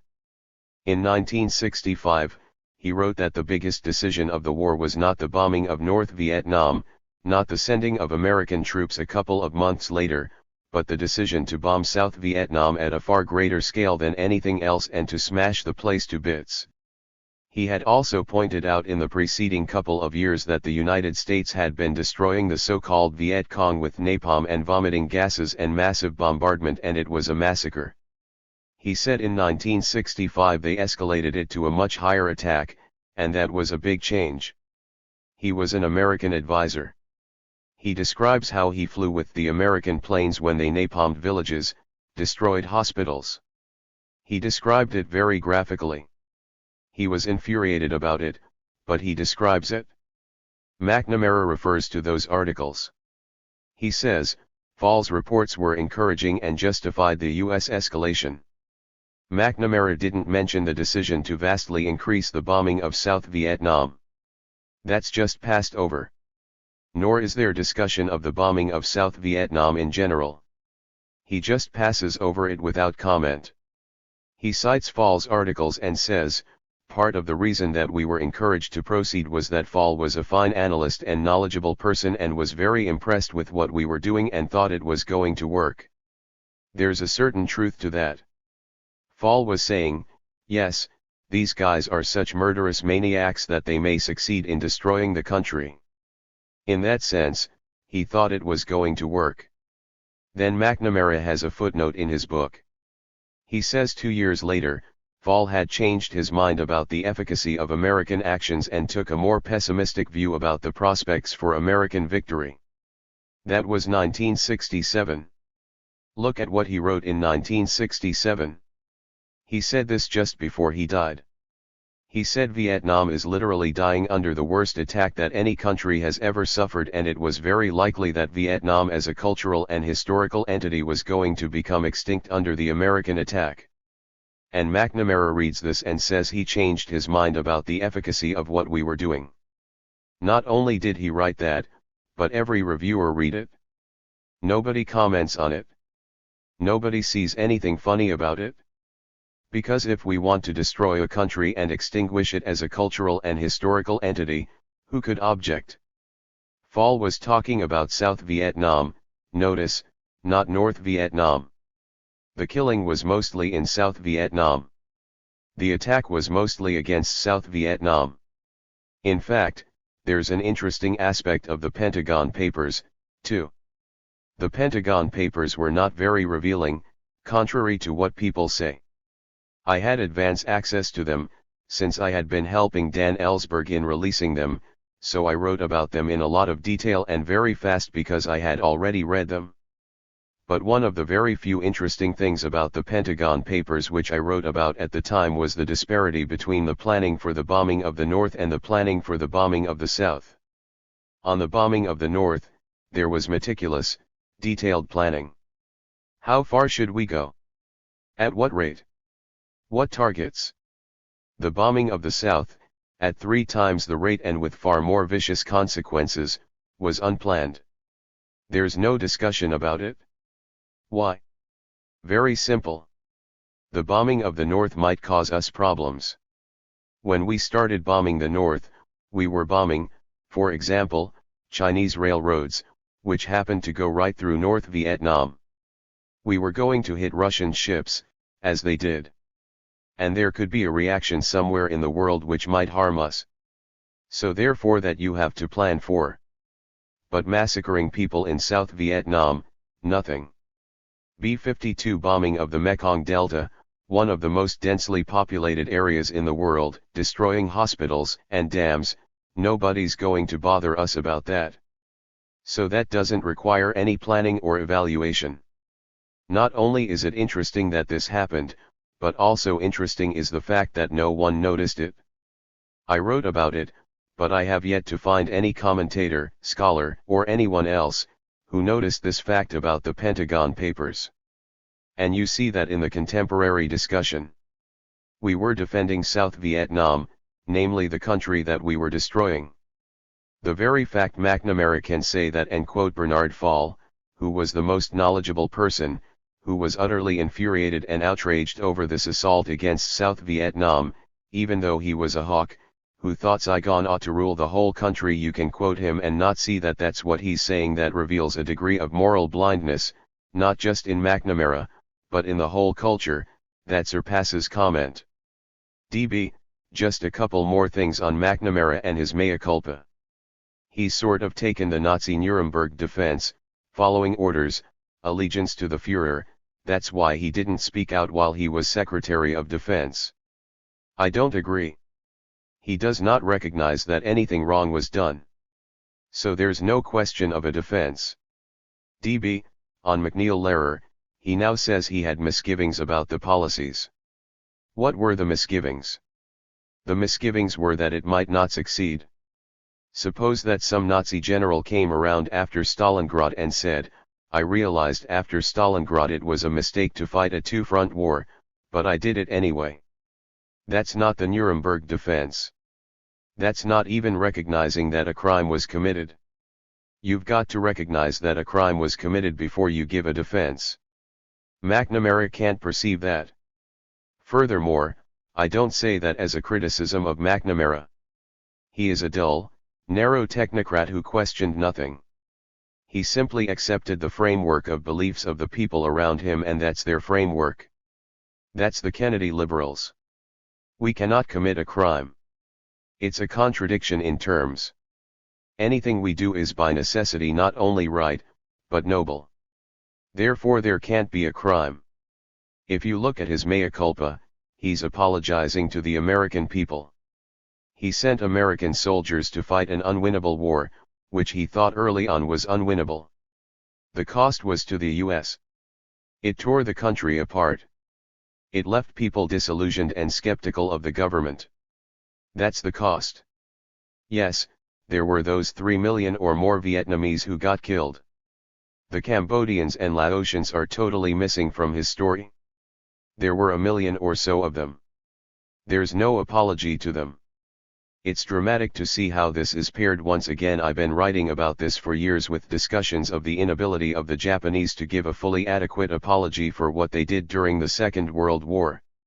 The Prime Minister of Japan has just been in China, where he apologized profusely for the atrocities that Japan carried out and the suffering of the people of Asia caused by Japanese aggression.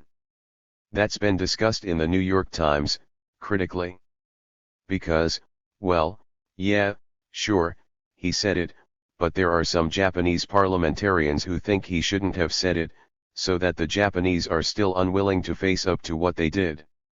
Next column over, we're facing up to the fact that we harmed the United States by destroying 3 countries and killing millions of people. It's pretty interesting. I don't think any country in history could have exhibited this shocking force on the front page without comment. Incidentally, there's no comment in the whole West. It's not just the United States.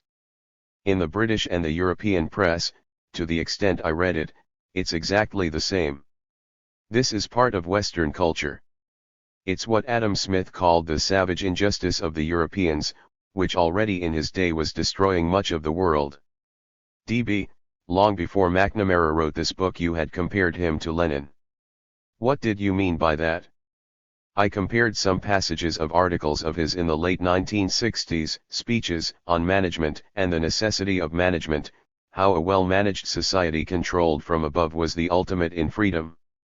The reason is if you have really good management and everything's under control and people are told what to do, under those conditions, he said, man can maximize his potential.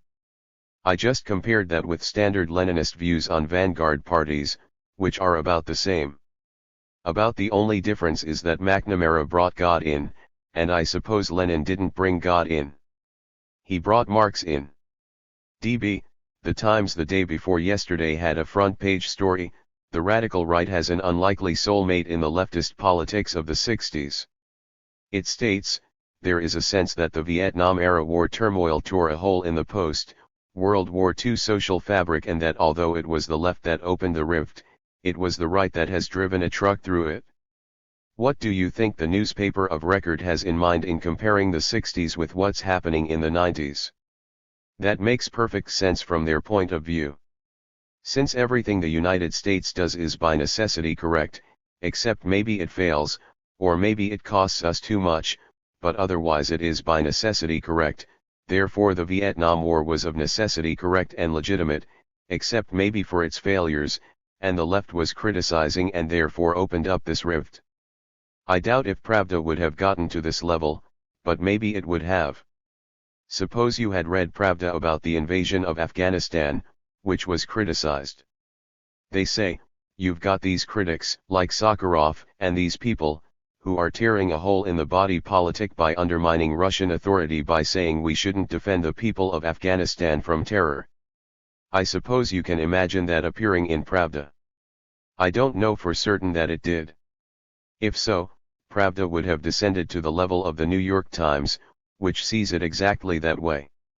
They saw it that way at the time, as did the leading doves, who questioned the war because of its apparent failures and its costs, primarily its costs to us.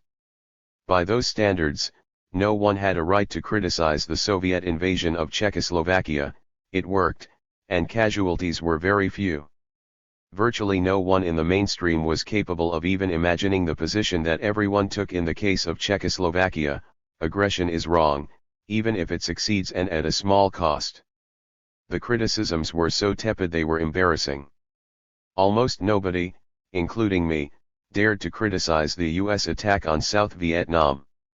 That's like talking Hittite. Nobody even understood the words. They still don't. But from their point of view it's true. Actions taken to try to stop a murderous aggressive war that was massacring people and destroying 3 countries, that's tearing wide the body politic, and now the right can drive a truck through it. So, yes, that's the picture. DB, you usually have the last word, but I'm going to say something here at the end. I want to just read you this quote. During these last 3 decades, all my thoughts and actions in my entire life have been moved solely by the love and fidelity I feel for my people. This has given me the strength to make the most difficult of decisions, the like of which no mortal has ever made before. Have a sense of where that comes from? Himmler. DB, it's Hitler. May 12, 1995. DB, I'm going to pick up the thread from the other day. We talked about history and memory. I just want to get a little closure to that. In general, who are the gatekeepers of history? Historians, of course. The educated classes in general. Part of their task is to shape our picture of the past in a way which is supportive of power interests in the present. If they don't do that, they probably will get marginalized in one way or another. DB, how about some suggestions for people in terms of decoding and deciphering the propaganda? Are there any kinds of practical techniques? It's a tough question. I actually think it's a simple question. Use your common sense. You can point to examples. When you read a headline in the Wall Street Journal that says, American oil companies fear loss of jobs in the Middle East, it doesn't take a genius to figure out that jobs is being used to mean profits. When you read the account of the New York tax system which says they're cutting down subsidies to mass transit, you can quickly understand that subsidies means gifts from people to themselves. What they're doing is increasing taxes. You can go on and on, case by case. But there's no trick other than just using your sense. DB, can you recommend some basic books for people? There are things that are helpful, like Howard Zinn's People's History, for example. It's a good start to give you a picture of the world that's different from the one you learned at school. It's very accurate. And then it's on from there. I hate to give suggestions. You just have to do what's called triangulating. You try to look at the world from different perspectives. You're getting one perspective drilled into your head all the time, so you don't need any more of that one. But look at other ones. There are others. There are independent journals, dissident scholarly literature, all sorts of things. One of the reasons I give rich footnotes is to answer that question, because a lot of people want to know. There are things I think are instructive, but you have to decide for yourself what's interesting for you.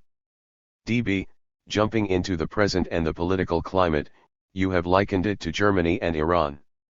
What do you mean by that? I was referring to a specific phenomenon that's becoming visible. How important it is not entirely clear.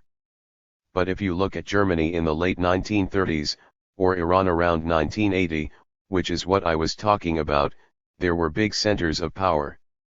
In Germany it was the big industrialists. In Iran it was the Bazaris, the merchant class. They had an enemy in both cases. In the case of the big industrialists in Germany, it was the working class.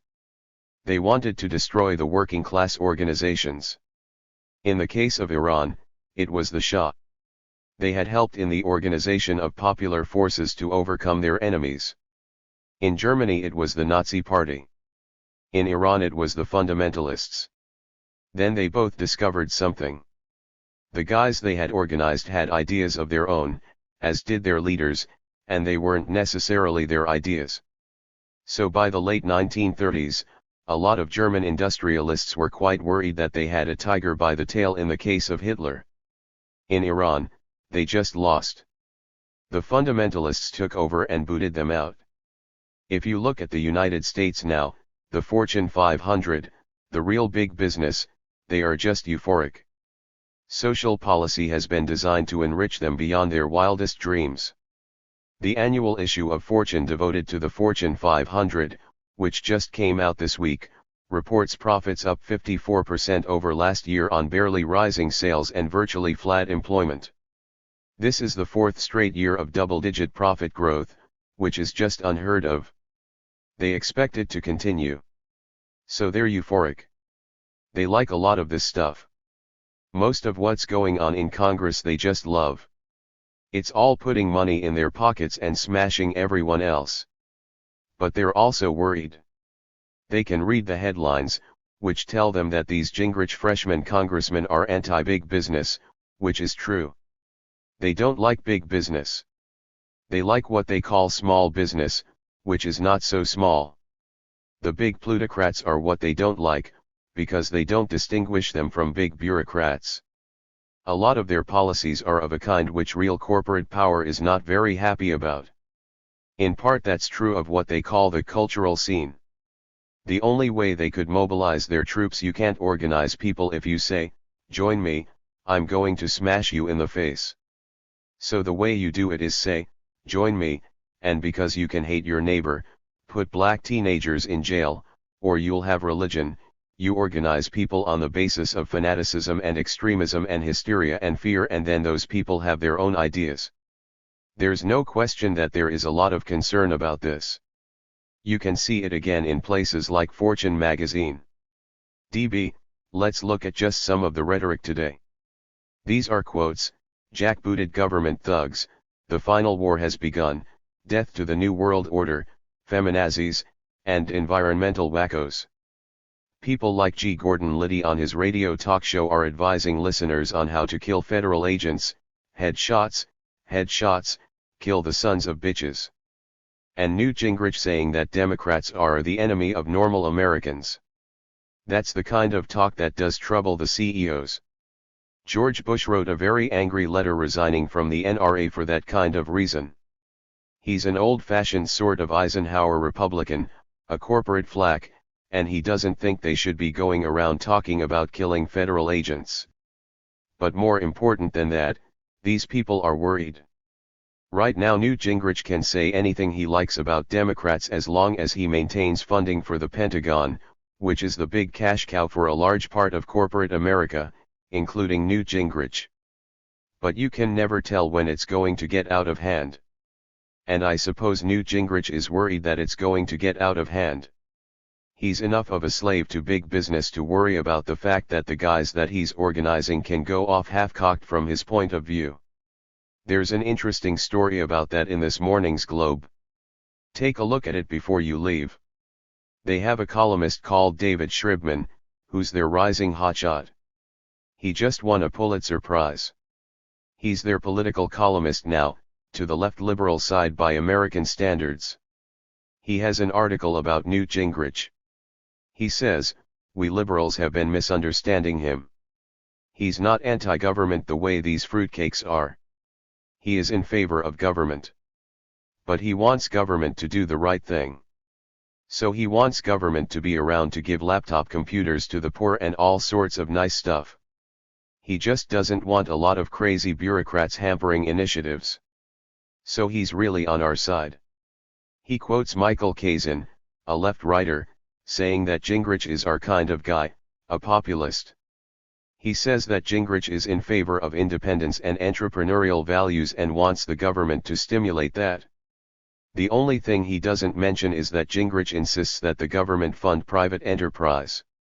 He himself represents Cobb County, which gets more federal subsidies than all but 2 suburban counties in the United States. That's not mentioned. The reason is the class interest of suppressing the role of the government in funneling funds from the poor to the rich. That has to be suppressed, even at the left liberal side.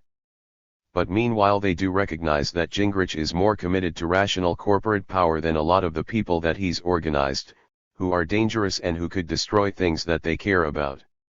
DB, Anthony Lewis, today or yesterday in the Times, got it wrong, though. He said that Cobb County in Georgia receives more federal funding than any other county in the country. That's incorrect. But finally they're sort of noticing. However, what's interesting is that this is suppression of the fact. To be able to suppress this all this time is astonishing. The suppression reflects the class interests. What Shribman's article indicates is that they recognize that they want to support what they see as a Gingrich-style republicanism, which will indeed rely on huge state power to fund the rich, but not destroy the instruments of that power. DB, getting back to history and memory and the consequences of vitriolic speech, there was some notice of the Kent State killings after 25 years. Incidentally, no mention of Jackson State, in Mississippi, where 2 African Americans were killed. If you recall the atmosphere, Nixon calling students bums and the governor of Ohio, James Rhodes, the day before the shootings at Kent State, said, "We are going to eradicate the problem." These people just move from one campus to another and paralyze the community. They are worse than brown shirts, and also they're worse than the night riders and vigilantes. The next day were the killings. That's true, and I'd worry about the kind of quotes you talk about, but I think that that's barely the icing on the cake. The quadrennial analysis of public attitudes by the Chicago Council on Foreign Relations just came out. Among other things, they investigate what people think is the most serious problem facing the country. By a long shot, it's crime. Where did that come from? What does crime mean? And drugs are way high up. The OECD just did a study of drug money, about $500 billion profit a year, they estimate. Over half of that passes through US banks. Is that what they're talking about? Is that the crime and drugs people worry about? No. It's like you say, the black teenager. Has that kind of crime gone up? No, as far as we can tell. In fact, most of what they're calling crime is a kid caught with a joint in his pocket. Why do people think of that as the problem? That's not because of Rush Limbaugh. That's because of the mainstream commentary, which has stimulated fear of crime and shaped it in a very special sense to mean those superfluous people out there who are the wrong color and have the wrong genes. That's what you've got to be afraid of. That's a lot more important than Rush Limbaugh saying feminazis. DB, conspiracy theories are nothing new in American history. Richard Hofstadter has written about the paranoid style in American politics. But there seems to me to be a difference now in terms of the instruments of purveying these theories. They have media. They have radio. People listen to it. That's true, but I still feel that I'm more worried about the New York Times and the Boston Globe than I am about Rush Limbaugh. So I think that with all the crazed lunacy about black helicopters, the UN, and the Council on Foreign Relations, it doesn't begin to have the damaging effect of the way they shape public perceptions on issues like crime or like alleged free market programs or welfare. That's far more dangerous. For example, Americans feel that they're being overtaxed to pay black mothers. In fact, our welfare system is miserly. It's gone down very sharply in the last 20 years. We're undertaxed. Those are things that really matter. DB, in Language and Responsibility, in a discussion about FBI COINTELPRO operations and Watergate, you say that one of the keys to the whole thing is that everyone is led to think that what he knows represents a local exception. But the overall pattern remains hidden. Is there a subtext to the Oklahoma City bombing there? I'm not sure exactly what you had in mind. In what sense? DB, what's going on underneath? The United States wants to be able to carry out Oklahoma City bombings in other countries, as we do, but they don't want them to happen here. You're not supposed to blow up federal buildings here. That's something we do, not something that's done to us. Sure, they don't like that. But as for subtext, they don't like the fact that paramilitaries are out of control, that's for sure. There have been 50 years of propaganda stimulating anti-government feeling. Here's where I again don't care so much about Rush Limbaugh as I do about the mainstream. There have been 50 years of propaganda which suppresses the fact that the government reflects powerful, private interests, and they're the real source of power. So take the angry white males who are maybe joining what they mistakenly call militias, paramilitary forces. These people are angry. Most of them are high school graduates. They're people whose incomes have dropped maybe 20% over the last 15 years or so. They can no longer do what they think is the right thing for them to do, provide for their families. Maybe their wives have to go out and work. And maybe make more money than they do. Maybe the kids are running crazy because nobody's paying attention to them. Their lives are falling apart. They're angry. Who are they supposed to blame? You're not supposed to blame the Fortune 500, because they're invisible. They have been taught for 50 years now by intense propaganda, everything from the entertainment media to school books, that all there is around is the government. If there's anything going wrong, it's the government's fault. The government is somehow something that's independent of external powers. So if your life is falling apart, blame the government. There are plenty of things wrong with the government. But what's harmful to people about the government is that it's a reflection of something else. And that other thing you don't see. Why don't you see that other thing? Because it's been made invisible. So when you read Clinton campaign propaganda, you've got workers and their firms but not owners and investors. That's just the end result of 50 years of this stuff. Talking about your subtext, if people are angry and frightened, they will naturally turn to what they see. And what they've been taught to see is the government. There's a reason why attention is focused on the government as the source of problems. It has a defect. It's potentially democratic. Private corporations are not potentially democratic. The propaganda system does not want to get people to think, the government is something we can take over and we can use as our instrument of public power.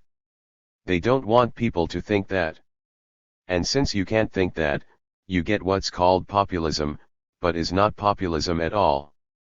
It's not the kind of populism that says, fine, let's take over the government and use it as an instrument to undermine and destroy private power, which has no right to exist. Nobody is saying that. All that you're hearing is that there's something bad about government, so let's blow up the federal building. DB, I think the most interesting commentary on Oklahoma City was actually on CNN on April 25. They were interviewing Stanley Bedlington, who was identified as an ex-CIA counterterrorism specialist. He said, right after the bombing, that there was a potential for more violence. Why? Bedlington said, because of the deteriorating economic situation in rural America. I was stunned to hear that. It's not just rural America. These people that he's talking about happen to come from rural America.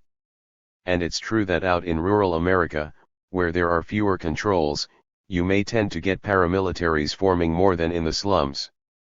But the problems are in New York City and in Boston and right throughout the whole mainstream of the country. The problems simply reflect very objective facts. Real wages have in fact been declining for 15 years and profits are zooming. The country is splitting in a noticeably third world pattern. There's a big superfluous population that nobody knows what to do with. So they toss them in jail. They want to make people afraid of them, so they're building up fear of crime and craziness about welfare. That's a real problem. Maybe in the rural counties is where they're going to form paramilitary groups, but this is going to be everywhere. He's right. It's a very big problem. It's a problem they face in every third world country. That's why they have death squads and security forces. They have to face that problem of all those people they are just crushing underfoot. DB, let's talk a little bit about conspiracy theories, because they're quite prevalent. In a curious way, your work and Holly Sklar's book on trilateralism are cited as evidence of conspiracy, somehow integrated with Freemasons and the Bilderbergers who all meet in the Bohemian Grove and the like. But it seems that if rhetoric is anti-regime, then there's just a suspension of critical inquiry. There's no insistence on evidence. Opinion is cited as proof. Then the chief arbiter or verifier is radio. I heard it on the radio, therefore it's true. You're right. It's like that. I can see when I talk on right-wing radio that there's some degree of resonance of a kind to what I'm saying that I don't like. Bilderberg I've never mentioned. Bohemian Grove I don't care about. The Trilateral Commission I've mentioned a few times. I read their stuff all the time. It's so boring it's not worth looking at. DB, but you talk about the de facto world government. That's what they talk about. I didn't talk about the de facto world government. I quoted it from the Financial Times. I said, the Financial Times, the world's leading business journal, is noticing that there is a de facto world government not of Freemasons, but of transnational corporations and institutions that they are spawning. So take a look at real centralized power, transnational corporations, who own most of the world. The Fortune 500 now has 63% of U.S. gross domestic product, and the transnationals have a huge proportion of world trade and investment in their hands. They are spawning a set of quasi-governmental institutions. The Financial Times lists them, the World Bank, the IMF, then it was the GATT Council, now it's the World Trade Organization. Sure, that's their picture, and it's a pretty accurate one. But that's not a conspiracy, any more than corporate boardrooms are a conspiracy. DB, the left has certainly not been free from this. The Christic Institute theories about secret teams running around, and the numerous JFK assassination theories. I wonder what the left has to offer people like Timothy McVeigh and Mark Coernk. They are certainly not listening to alternative radio and not reading your books. How can we reach them?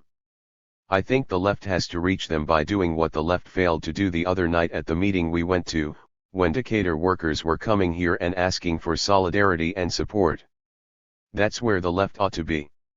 I don't know Timothy McVeigh, but I think the left ought to be out there getting those guys to join unions and form grassroots organizations and take over their local governments. If the left can't do that, it doesn't deserve to exist. DB, just to explain, there was a Jobs with Justice meeting at MIT on May 9. Striking and locked out workers from Decatur, there are 3 actions going on there, were there to bring this to the attention of people. There were only about 75 people in the hall. It was kind of distressing. In the same hall, in the last couple of months, when you gave talks on East Timor and Colombia and the drug war, there were very large turnouts. What do you attribute the low attendance to? It could be technical things, like maybe there wasn't good publicity. I should say that this is the first talk that I've given in that big hall for probably 20 years which hasn't been virtually overflowing. This is also the first talk that happened to involve solidarity with working people. I doubt that that's a pure accident.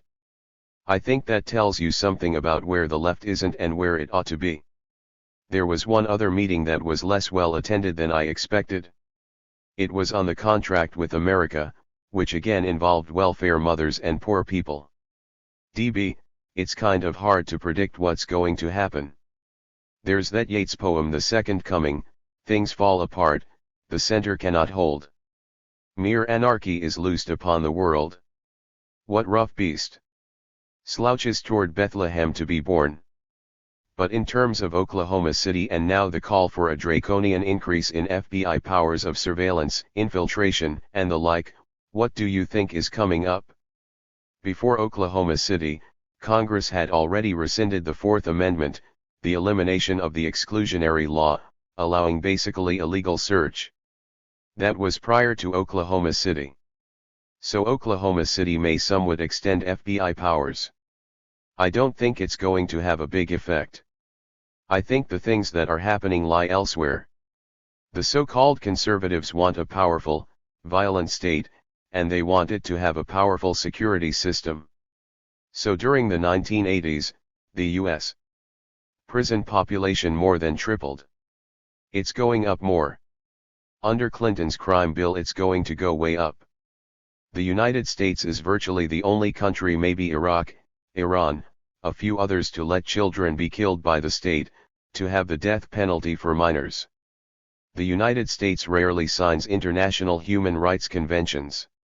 We have a rotten record on that. But we just signed the International Convention on the Rights of the Child. We're the 177th country to sign it, which shows you how that goes. One of the provisions of that says that minors, meaning people under 19, cannot receive life imprisonment or the death penalty. We've got juveniles sitting on death row, so we're in straight violation of what we just signed. We're one of the very few countries that does that. This attack on the judicial system and the system of rights has nothing to do with Oklahoma City. It has to do with creating a much more punitive society which will deal somehow with the fact that an awful lot of people are useless for the one human value that still matters, namely, making profits. That's way more important than whatever further rights the FBI may get as a result of Oklahoma City, in my opinion. These things are bad, like Rush Limbaugh is bad. But there are much more central things that are happening. DB, earlier I said you had compared the current situation with Germany and Iran. What are your views on arguing by analogy? A lot of people all over the country were quick to bring up the Weimar Republic and even the Reichstag fire. Do you think that's a good way to understand things, to talk about analogies? Analogies can be helpful. You don't want to push them too hard. It's worth noticing that the kinds of circumstances that we see are not without historical precedent. It's not like they're coming from Mars. So there have been situations that are not identical. You can look crucially at the differences. But you can learn something from looking at history. DB, what about the political uses of Islam and Muslims and Arabs in terms of what happened right after the Oklahoma City bombing? Take my friend A.M. Rosenthal. I'm surprised the Times is willing to let him loose. He gives you such an insight into how that newspaper was running for years when he was in charge of it. He writes a regular column. The day after Oklahoma City he had a column basically saying, "This just shows that we're not dealing properly with Middle East terrorism. Let's bomb them all over the place." He said, "We don't know yet who did it, but let's bomb the Middle East anyway." Not in those words, that was the message, to borrow your term, the subtext. It wasn't very either. A couple of days later it turned out it was right-wing paramilitaries here. He wrote another column saying, "This really shows that we're not dealing with terrorism from the Middle East properly, so let's be serious about it and deal with Middle East terrorism. They mean a very special kind of Middle East terrorism. They don't mean the kind, for example, when Israeli planes bomb villages in Lebanon and murder people. That's not terrorism they're talking about. DB, or the 1985 CIA bombing. They're not talking about the CIA bombing in Beirut, which is the one really close analog to Oklahoma City. The discipline of the media in forgetting the 1985 Beirut car bombing, the worst in history, specially targeting civilians, was pretty impressive, particularly with all the laments about how Middle America was coming to look like Beirut and the hysterical threats to bomb anyone thought to be responsible for Oklahoma City, not Beirut. The analogy was repeatedly brought to the attention of the press. That I know just from personal experience. but ears mysteriously closed. For those interested, I wrote about it in a book edited by Alex George called Western State Terrorism, a book unmentionable and unreviewable in the United States, as one could predict from the title. But they were not talking about the Beirut bombing that was virtually duplicated in Oklahoma City. Not even contemporary ones. Israel regularly bombs civilian targets in Lebanon. They don't pay attention to it. Occasionally you get a mention in the paper. Israel had Lebanon under blockade for a month. They wouldn't let fishermen out. Blockading a country is an act of aggression. In fact, Israel has a permanent blockade on Lebanon, from Tyre to the south. But nobody talks about that. It's all in violation of unanimous UN Security Council resolutions which now are almost 20 years old that the United States signed. That's not terrorism. In fact, they're not even talking about Turkey. First of all invading Iraq, but in its own southeast corner it's been carrying out murderous terrorism for years. It's getting worse and worse. They are not even talking about the actual terrorism that they're worried about. Take Pan Am 103. Take a look at Iran. Iran is now supposed to be the center of international terrorism. Anytime any act takes place, it's Iran. You don't even wait for evidence. With one extremely interesting exception, Pan Am 103 is not blamed on Iran. Why is that? How come that one example is not blamed on Iran? That's the one example which very likely Iran is involved in. So how come the one where Iran is most likely involved is not blamed on it? It's blamed on Libya, on very shaky grounds. I don't think it takes very long to figure that one out. It's very likely that the bombing of Pan Am 103 was a retaliatory bombing for the shooting down of an Iranian Airbus by the American naval vessel USS Vincennes in the Persian Gulf, which was a straight act of murder. There have already been several articles in the U.S. Naval Institute proceedings. The most recent one was by a retired Marine lieutenant colonel describing in detail what happened there. The commander of the Vincennes got the Legion of Merit for it. The ship just focused its high-tech weaponry on a commercial airliner, knowing it was a commercial airliner, right in commercial airspace, and shot it down, killing 290 people. That was part of the U.S. tilt toward its friend Saddam Hussein during the Iraq-Iran war.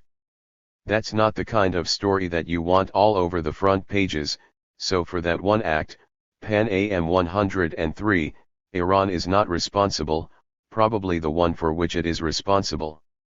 So the concern over Middle East terrorism is highly selective in all sorts of ways, just like the concern over Islamic fundamentalism. The most fundamentalist state in the world is Saudi Arabia. I don't see a lot about that. Why? They do the job. They make sure the profits from oil come to the United States, so they can be as fundamentalist as they like. This is the most shoddy and shallow propaganda. It's amazing they can get away with it.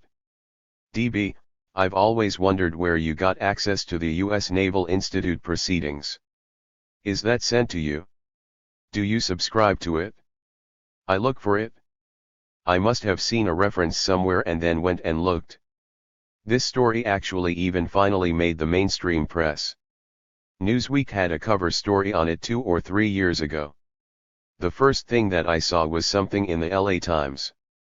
The commander of the vessel next to the Vincennes, David Carlson, had an op-ed where he said, "We were standing and watching in amazement." It happened to mention that he had an article in the U.S. Naval Institute proceedings, so I looked it up. Then I started keeping my eyes on it and found this much more recent one on the Navy cover-up. This article goes through the cover-up. It even ends up quoting some high Army officer saying, "The U.S. Navy shouldn't be allowed out on the high seas, they're too dangerous." That's not the kind of stuff you really want all over the place. It's kind of amazing that with all of the talk about Iran, right now we're embargoing Iran because they're involved in terrorism. It's a rogue state. Everybody's wild about Pan Am 103, and somehow you can't notice that that's the one thing that's not attributed to them and which they probably did. Also quite interesting is the fact that the United States has charged several Libyans, but is making sure they don't go to trial. Libya has offered to have them tried in a neutral venue, like The Hague, but the United States and United Kingdom refuse, meaning they don't want them tried unless they can control the trial. The British Committee of Families of the Victims has been militantly critical of this refusal. The US committee just goes along with Washington propaganda, as does the US press. A documentary about all this was played in the British Parliament and on BBC TV. Here, PBS refused to run it, and commercial TV isn't worth approaching. Try to find something about any of this in the media. DB, you mentioned A.M. Rosenthal and his biases at the Times. But you don't have to go that far. Right here in Boston you have a talk show host, Howie Carr, who said that the Oklahoma City bombing was done by a bunch of towelheads. There was a little story, though, in Oklahoma City involving an Iraqi woman, a refugee. Did you hear about that? I don't recall. DB, Christopher Hitchens wrote about it in The Nation. It's one of the very few references I've seen. Sahar al-Saadi was 7 months pregnant. Her house was attacked by a mob of rednecks screaming insults about Islam and Muslims. Windows were broken. She ran from room to room in fear and suffered a miscarriage. But that's not from Howie Carr. That's from years and years of perfectly mainstream publications presenting an image of Arab terrorists, Islamic fundamentalist crazies either attacking Israel or attacking us. The United States is in a state of national emergency now. President Clinton has declared a state of national emergency, because of the grave threat to our national security and national interest posed by Hezbollah in Lebanon and Hamas in the occupied territories. That's not Howie Carr. DB, to continue with the political uses of Islam, Willy Claes, the NATO Secretary General in Brussels, in February said, Islamic fundamentalism is just as dangerous as communism. Is he referring to Saudi Arabia? No. It's just like liberation theology. Anything that's out of control is dangerous.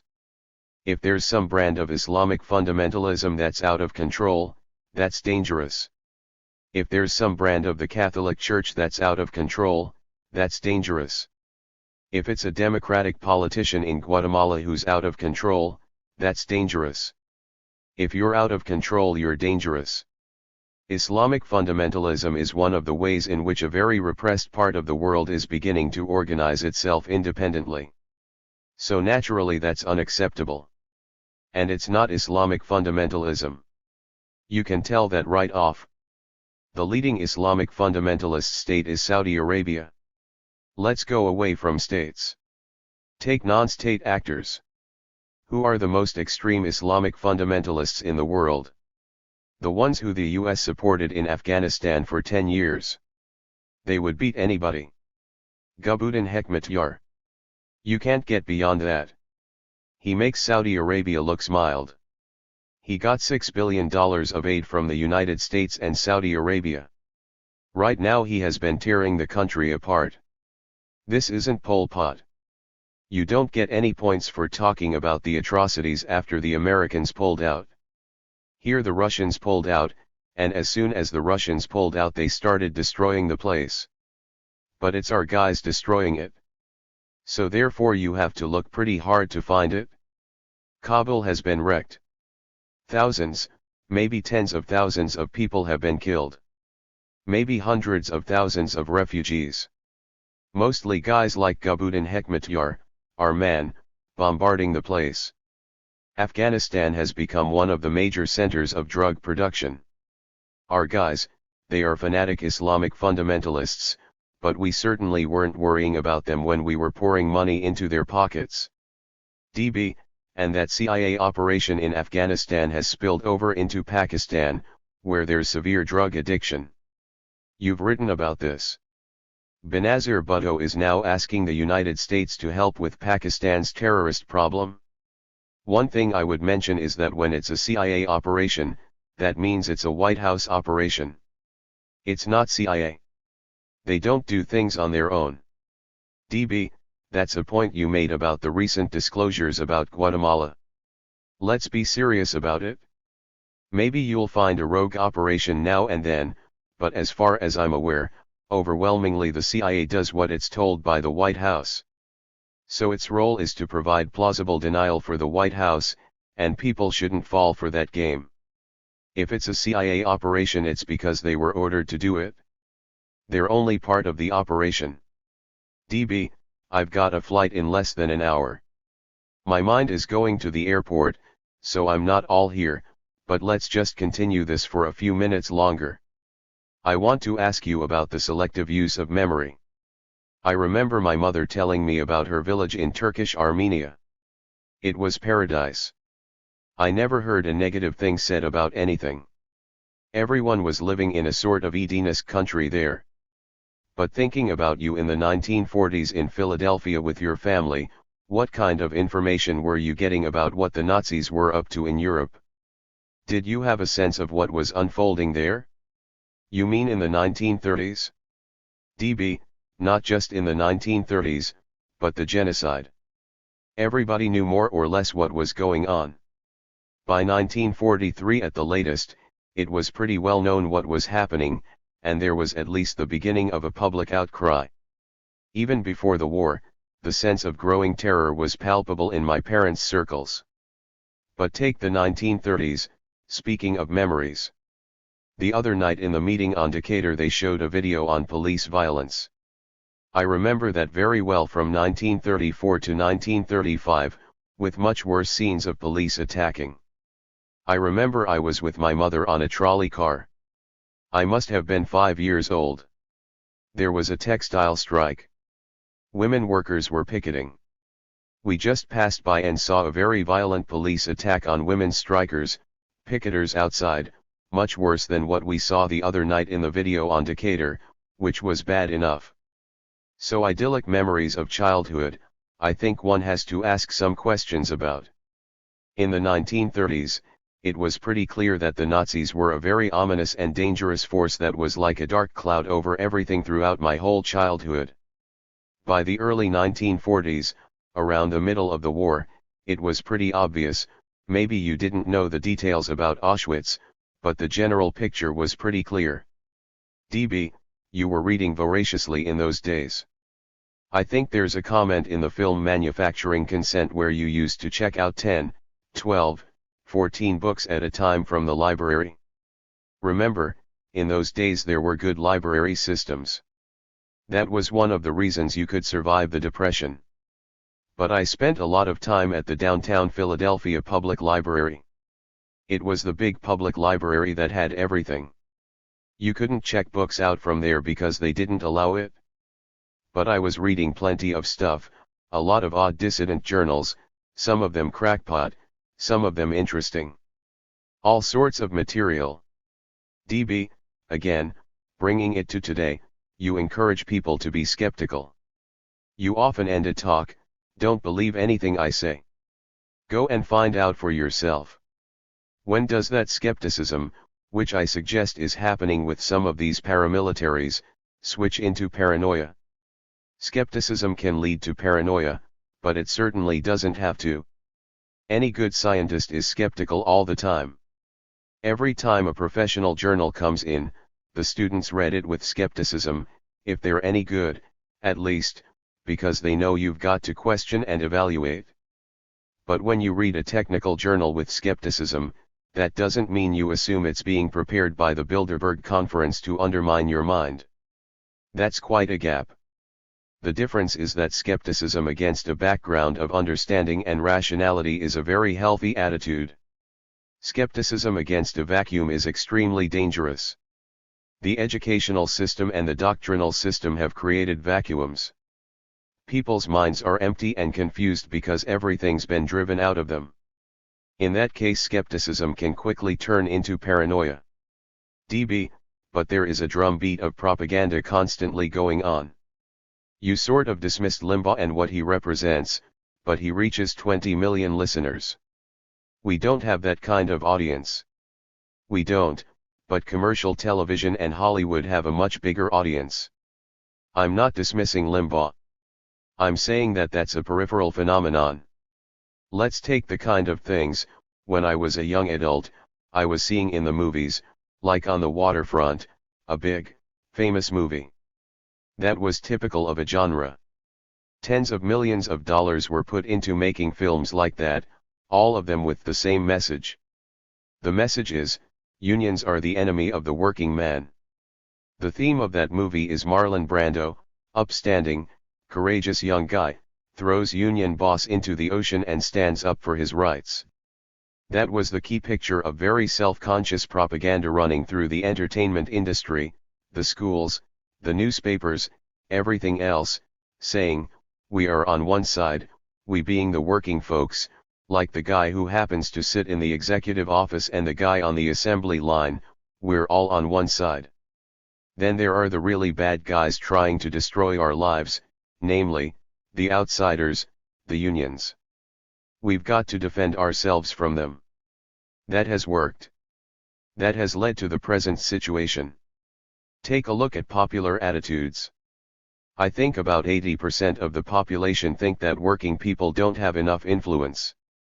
A substantial number think that unions have too much influence.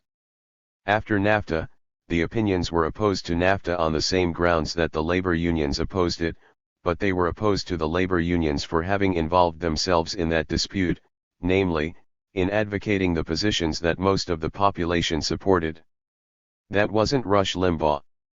That's the result of decades. It goes back to the 19th century, but I mean in the modern period of very intensive propaganda designed to make people lose the sense of solidarity and sympathy and mutual support and help for one another and democratization that unions stand for. When you wipe that degree of understanding and sympathy and support out of people's heads, then you go right to paranoia. It's that kind of thing that a demagogue like Limbaugh can exploit, but I think we should recognize where the problem lies. Not there. Much deeper. He wouldn't get anywhere if he didn't have this basis prepared for it. DB, I'm not going to say subtext, but another theme, I wonder if you're aware of this. The director of On the Waterfront was Elia Kazan. He sang to the House Un-American Activities Committee. Marlon Brando plays a character who is encouraged to and is justified in cooperating with the authorities. Elia Kazan was one of the people who was subjected to the McCarthyite routine, and yes, he sang to the House Un-American Activities Committee. I don't have any comment on that. You don't blame people for not being heroes, for just being ordinary people. So I think he could have been more courageous than that, like, say, Lillian Hellman, but that's easy for me to say. So, yes, he did. And it's true that's what happened. But that was just the most successful of a genre. It was kind of interesting. I think that movie came out the same year as Salt of the Earth, which is a very serious, low-budget but excellently done film. It's 1,000 times as good as On the Waterfront from any aesthetic or other criteria, except it happened to be pro-union. It showed in a few small theaters around. That's not the message that the multibillion-dollar entertainment industry was being organized to put across at that time. That's a dramatic contrast, and it's by no means the only one. That's just typical of decades of propaganda. DB, what do you have coming up in terms of trips and books? I know you have a new linguistics book that MIT is putting out. Any political books coming out? I hope so. I promised a couple, anyway. I was in Australia for a week and I promised them that I would write up the talks and they'll publish it and maybe somebody will hear. It's on a lot of different things. Then I also promised Southend that I would try to write up and expand the series of articles on rollback that's been running in Z magazine. DB, how about your book on the Middle East, Fateful Triangle? You've been talking about revising that as well. There have been many requests to update and revise it. Actually, the third chapter of the book of mine that just came out, World Orders Old and New, about a third of that book is kind of an updating. But I might want to do that. There's a lot to say about the region. 4. The Federal Reserve Board. May 31, 1995. DB, Wednesday is usually, I forget, is it your golf or tennis day? Both. Laughs. DB, I hate to remind you of things, Noam, but 1995 marks your 40th year at MIT. That's right, just finishing it? DB, how did you get that job? When I got out of 4 years at Harvard and the Society of Fellows, I had basically no formal profession, no credentials in any formal academic field, and had no particular commitment to the academic world. I wasn't at all sure I was going to even try to continue. But I had some friends at MIT. Morris Halley, you know him? DB, of course, he has an office right across the hall from yours. We had been friends already for years as graduate students. He was here, doing part-time research and part-time teaching. There was a project at the research lab of electronics on machine translation which had an interest in linguists. So he and Roman Jakobson helped a bit. I met with the director of the laboratory. We talked a little bit about it. I said I would be happy to come but I wouldn't work on that project, which I didn't think had any interest for me, but I would be glad to come to do the kind of work that I was interested in and to do some teaching and so on. They thought that was fine. So I came and did the work I was interested in at the research lab of electronics, the same place where I am now, this old Second World War wooden building. I started doing a little teaching on the side. Within about 5 years Morris and I had managed to arrange some things. People began being interested from outside. Visitors came. We pretty soon had a doctoral candidate who we had to put through the electrical engineering department because we didn't have any department at the time. In 1960, I guess, we managed to start the official department. DB, you've commented to me that when you joined MIT at around that time there was a group of you that were politically active and committed. Not at that time. At that time it was basically unknown. In fact, I wouldn't swear to this, but I think that I was the first person at the laboratory who refused to be cleared. It was a military-financed laboratory, and people routinely went through security clearance procedures. I just refused. I know everyone thought it was kind of weird, because the only effect of it was that I missed out on free trips on military air transport and things like that. It was considered strange enough that I suspect that I must have been the first person ever to do that. I didn't know any politically active people here at all. DB, so that came later, people like Wayne O'Neill and others.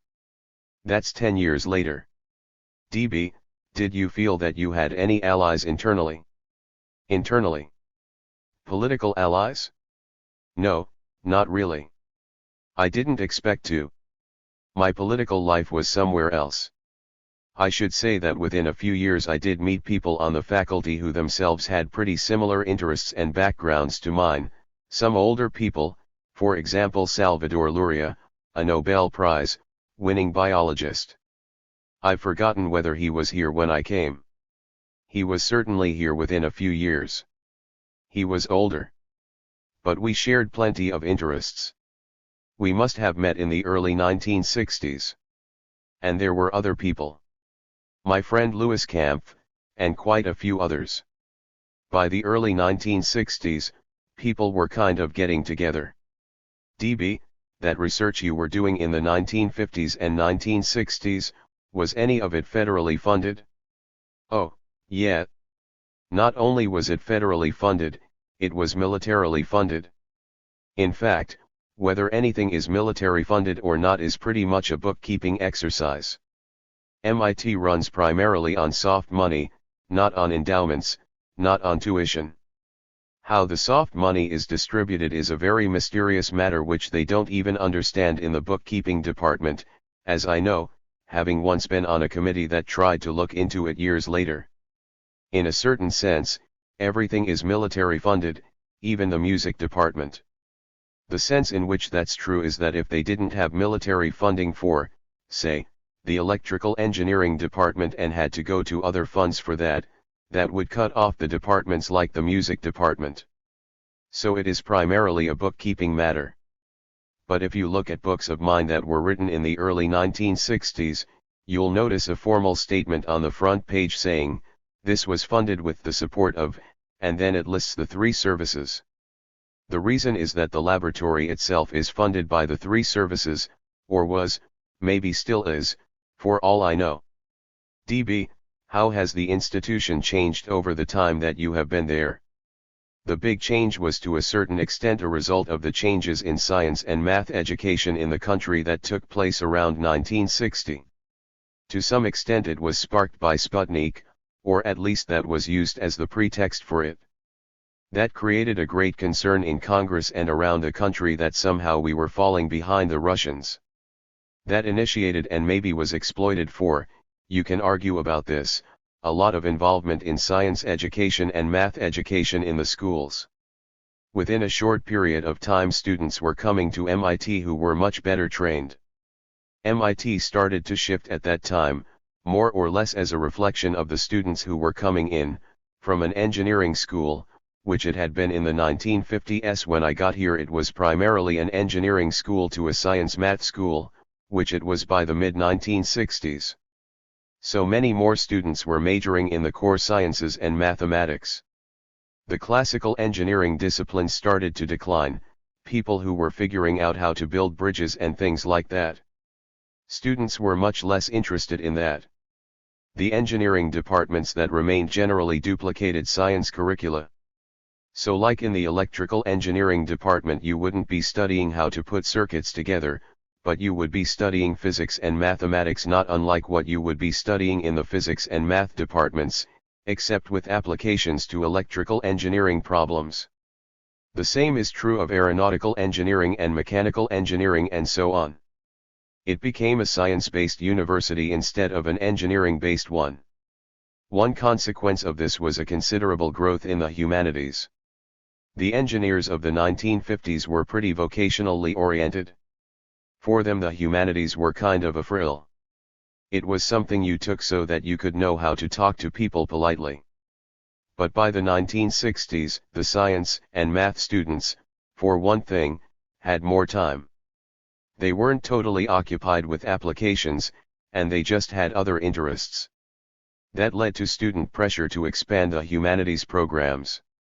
I was personally interested in that myself, especially with philosophy, so I was particularly involved in trying to develop the philosophy program from being kind of like a prep school, read some interesting books type of program, to a real philosophy program, both undergraduate and graduate. The same happened in history. At about that time, other departments were spinning off. The biology and psychology and brain sciences departments all spun off at that time, actually from the very same electronics laboratory. The electronics laboratory where I was a place where there was a very strange and complicated mixture of people interested in all sorts of offbeat topics, which later became departments, some of them huge, at the institute. Biology and psychology and linguistics and philosophy and the computer sciences all came out of that milieu. But by the mid-1960s, it was a very different sort of place, like a university based on science rather than a high-quality engineering school. You could see the shift in the nature of the students, the curricula, etc. It was still very apolitical, in a sense. I should say that the faculty peace activities in this area, signing ads, organizing protests, were mostly based at MIT, not at Harvard, from the early 1960s. So even though overall the institute has a more conservative cast than, say, Harvard, it's here that the political activists mostly work. A few people drifted in on the periphery from Harvard, Howard's in from Boston University, but it was mainly MIT, even though it's a very small group of faculty.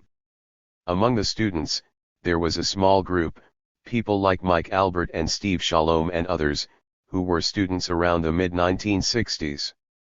They were very active starting around 1965, 1966. Also Louis Kampf and I were teaching at the time very large undergraduate courses with hundreds of students on contemporary affairs and social and political issues, the role of intellectuals, alternative vocations, things like that. They were bringing in lots of students as the ferment of the 1960s finally hit MIT. but it really wasn't until late 1968 or early 1969 that the institute became really seriously politicized and became seriously involved in things like the anti-war movement and so on. DB, you often give talks at MIT. Just in the last few months you've given talks on Colombia and the drug war, East Timor, and most recently in solidarity with the workers in Decatur, Illinois. This role of MIT as the central place for community and university-based activism has continued. So if an organization wants to have a meeting, they're much more likely to have it here than at Harvard or Boston University. Much more likely. That's why we always have these meetings where you show up at the same room, 26 to 100. DB, the new CIA director is John Deutsch. He's a former MIT provost. Did you know him? Not terribly well, but we knew each other. DB, the reason I'm asking is that I figure when you retire from MIT you'll have a new career at Langley, CIA headquarters. I don't think so, Chuckles. We were actually friends and got along fine, although we disagreed on about as many things as two human beings can disagree about. I liked him. We got along very well together. He's very honest, very direct. You know where you stand with him. We talked to each other. When we had disagreements, they were open, sharp, clear, honestly dealt with. I found it fine. I had no problem with him.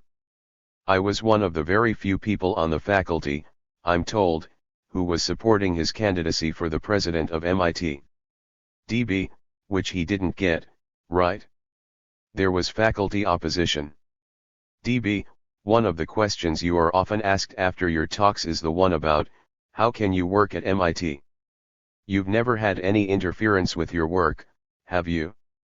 Quite the contrary. MIT has been very supportive. In the 1960s, particularly, I'm sure I was giving them plenty of trouble. I don't know the figures now, but in 1969, when the only serious faculty/student inquiry into this was undertaken, into funding, there was a commission set up at the time of local ferment about military labs, and I was on it, and at that time MIT funding was almost entirely the Pentagon. About half the institute's budget was coming from two major military laboratories that they administered, and of the rest, the academic side, it could have been something like 90% or so from the Pentagon. Something like that. Very high. So it was a Pentagon-based university. And I was at a military-funded lab. But I never had the slightest interference with anything I did. MIT had quite a good record on protecting academic freedom. I'm sure that they were under pressure, maybe not from the government, but certainly from alumni, I would imagine. I was very visible at the time in organizing protests and resistance. You know the record. It was very visible and pretty outspoken and far out. But we had no problems from them, nor did anyone, as far as I know, draft resistors, etc. DB, that always surprises people when you tell them that. It shouldn't. It just shows that they don't understand how things work. A science-based university like this is much freer in those respects. DB, let's talk about some economic issues. I want to start with the Federal Reserve. What is its role? The Federal Reserve basically controls things like interest rates. It's had various commitments or directives over the years. Originally its official goals, at least, were to keep inflation down and employment up. So one of its goals was to help achieve the goal of effectively full employment. That never means 100%, but something approaching it. That goal has receded into the distance. Now its primary commitment is to preventing inflation. That's a reflection of things that have happened in international financial markets. So the amount of unregulated financial capital in the world has exploded astronomically in the last 25 years. It moves around very fast, thanks to telecommunications and so on. So there may be, let's say, $1 trillion a day moving around financial markets. It's mostly speculating against currencies. It moves to places where it looks as though currencies are going to be stable with high unemployment and low economic growth, so that there are unlikely to be inflationary pressures. The Federal Reserve has been basically anti-inflation. If you are investing, say, in bonds, your biggest enemy is potential inflation, which means potential growth. Therefore you want to move away from places which are going to be stimulating the economy. The Federal Reserve interest rates will tend to go up to prevent stimulation of the economy and the possibility of inflation. The two tend to go together. So they've had a dampening effect on economic growth, also on jobs. They want unemployment to go up, basically. So unemployment goes up, the labor costs go down. There's less pressure for wage increases. So the commitment to full employment, which was originally at least part of their formal commitment, has disappeared. DB, there's an interesting comment that Paul Volcker made in 1979. He was the head of the Fed then. He said the living standard of the average American has to decline. That's one policy that has certainly produced results. But it's not just the Fed. This is part of general processes going on in the domestic and international economy and also very specific social policies. You don't have to react to them this way. For example, there are ways to slow down the movement of financial capital and to protect currencies and to maintain stimulative policies by government. There are ways to do that, and those ways have been known for a long time.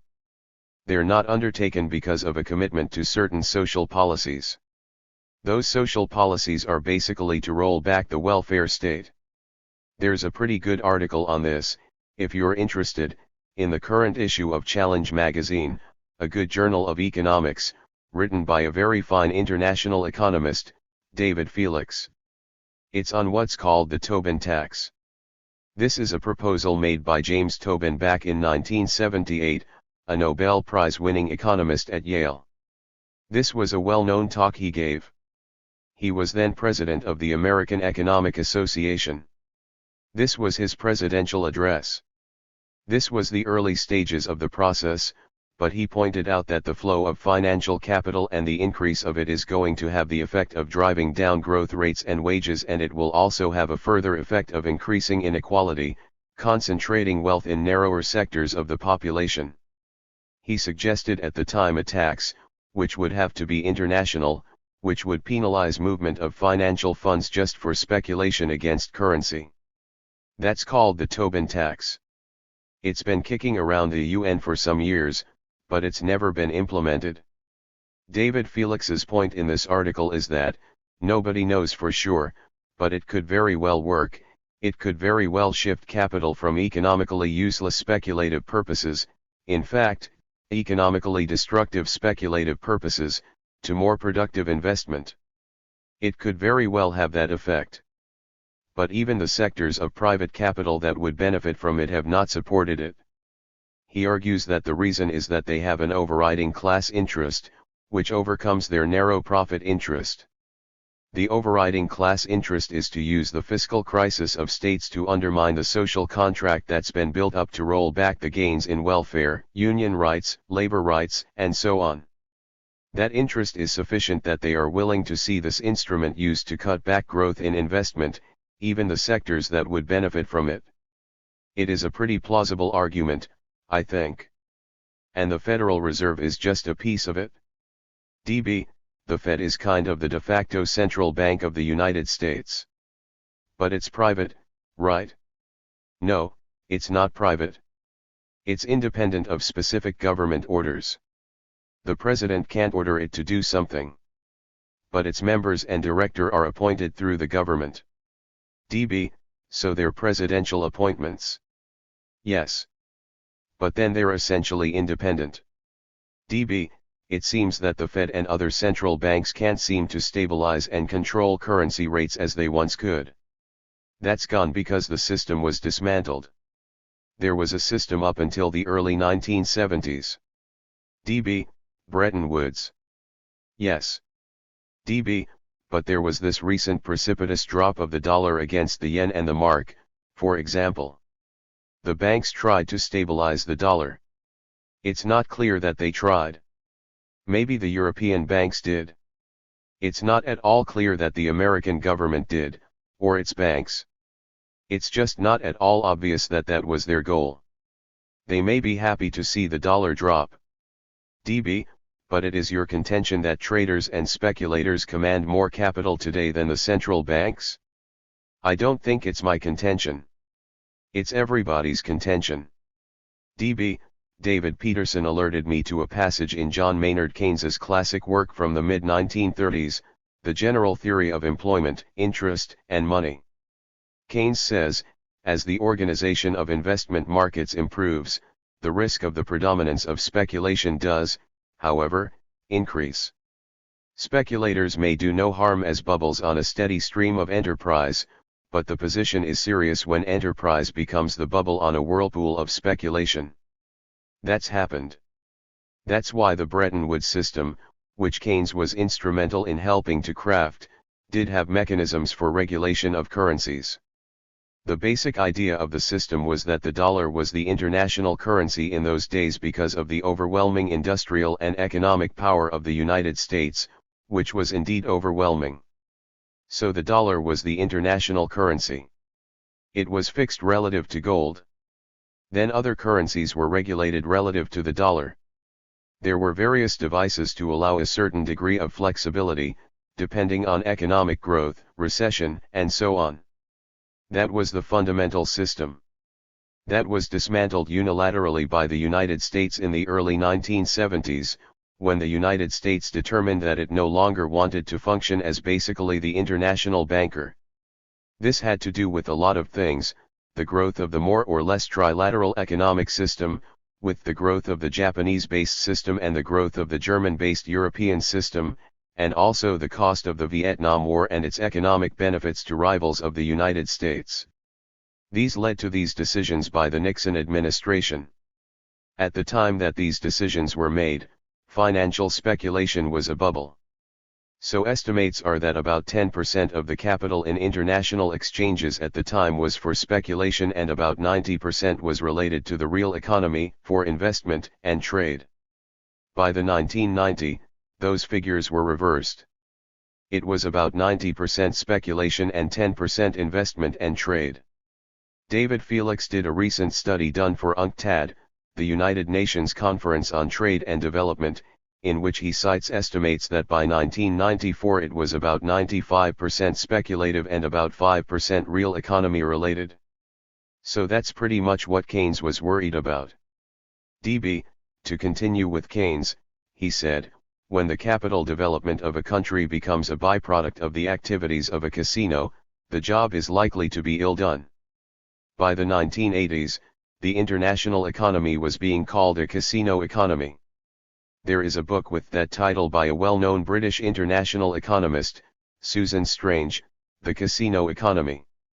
And others were using the same phrase. It becomes enthralled to speculation. It's this that James Tobin was warning about in 1978, when the whole process was still in its early stages.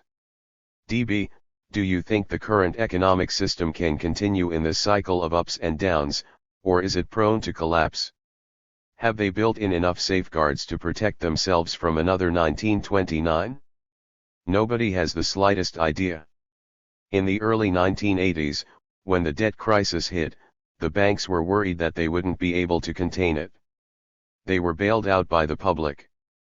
The huge third world debt, which had been developed very fast, became a major problem when US interest rates shot up, since a lot of the debt is keyed to the dollar.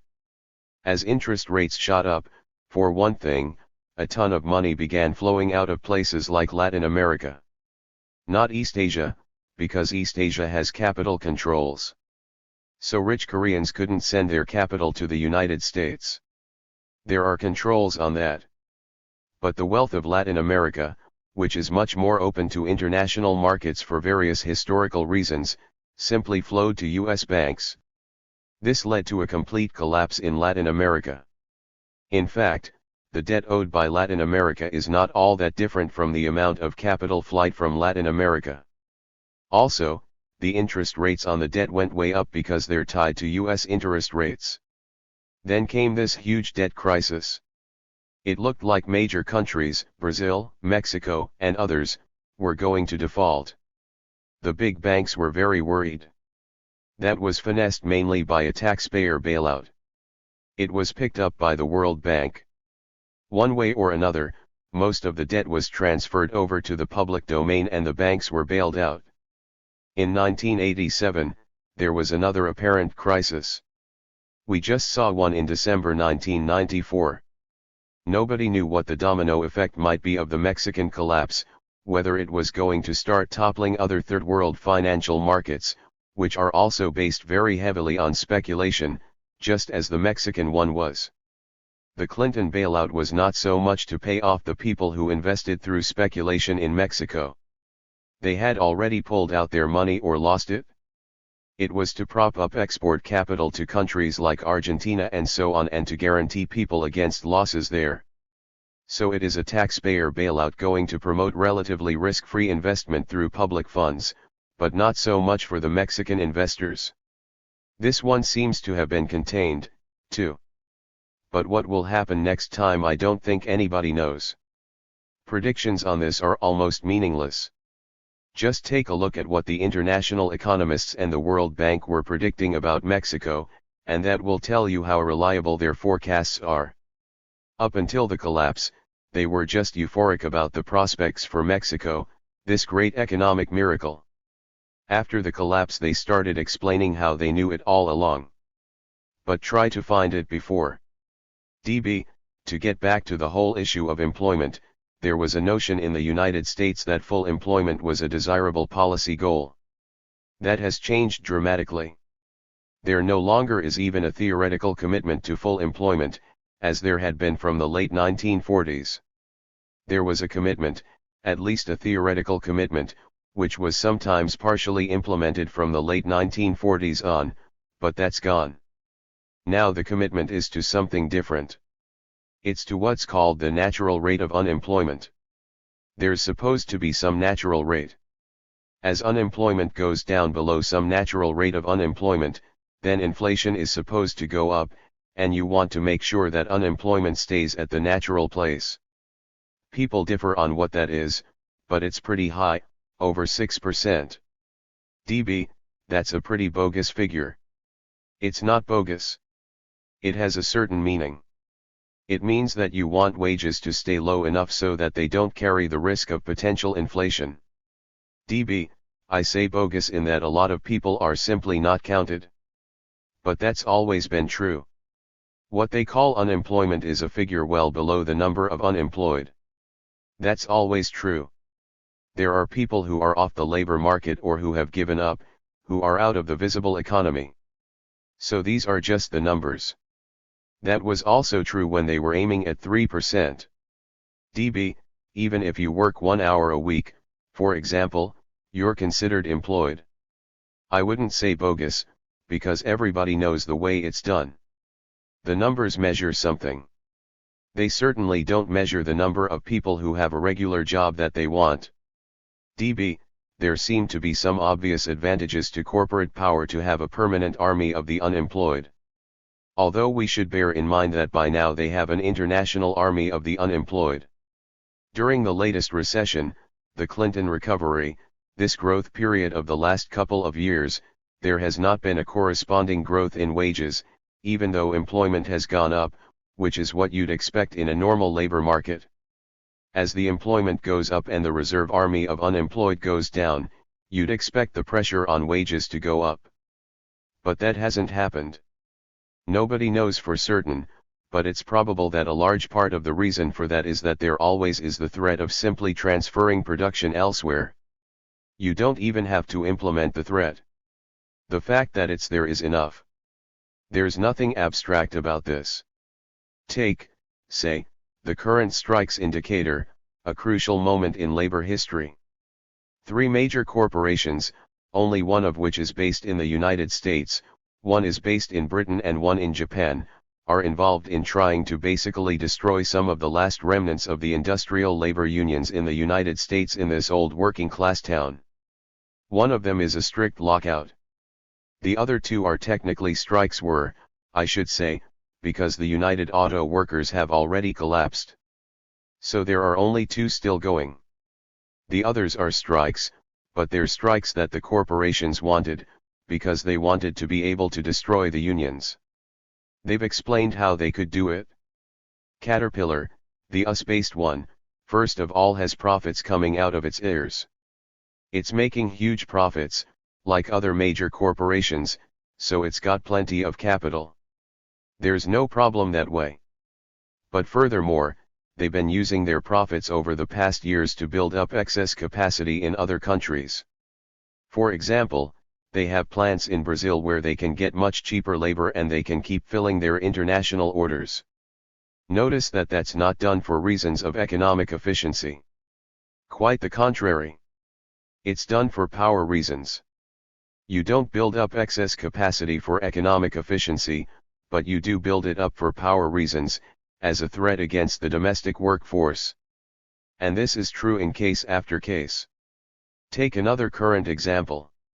It indicates that this is not abstract. It's very real. It is the trade war that's going on with Japan. Have a close look at it. The United States is trying to get Japan to open its markets to auto parts manufactured by US manufacturers. That's the big issue. But when the Wall Street Journal interviewed the CEOs of the corporations that make the parts, they said of course they'd be delighted to have the Japanese markets open. But they said that they would not supply them from United States plants. They would mostly supply them from plants in Asia. Because they built up a network of producers elsewhere where they again get much cheaper workers and, of course, are much closer to the Japanese market. So if Japan capitulates in this conflict, it's not, according to the Wall Street Journal analysis, at least, very likely that there will be many more American jobs, though there will be plenty more American profits. DB, why is Clinton pushing Japan now? He would like to see the US automakers and their investors make more profits. DB, what might happen if the World Trade Organization hears this case and it goes against the United States? GATT, which was the predecessor of the World Trade Organization, has ruled against the United States on a number of occasions. They just don't pay any attention. And nobody is going to put any pressure on the United States, it's just too big. There are mechanisms in the international trade organizations. GATT and the World Trade Organization have methods to penalize countries that don't play by the rules. But just remember what the methods are.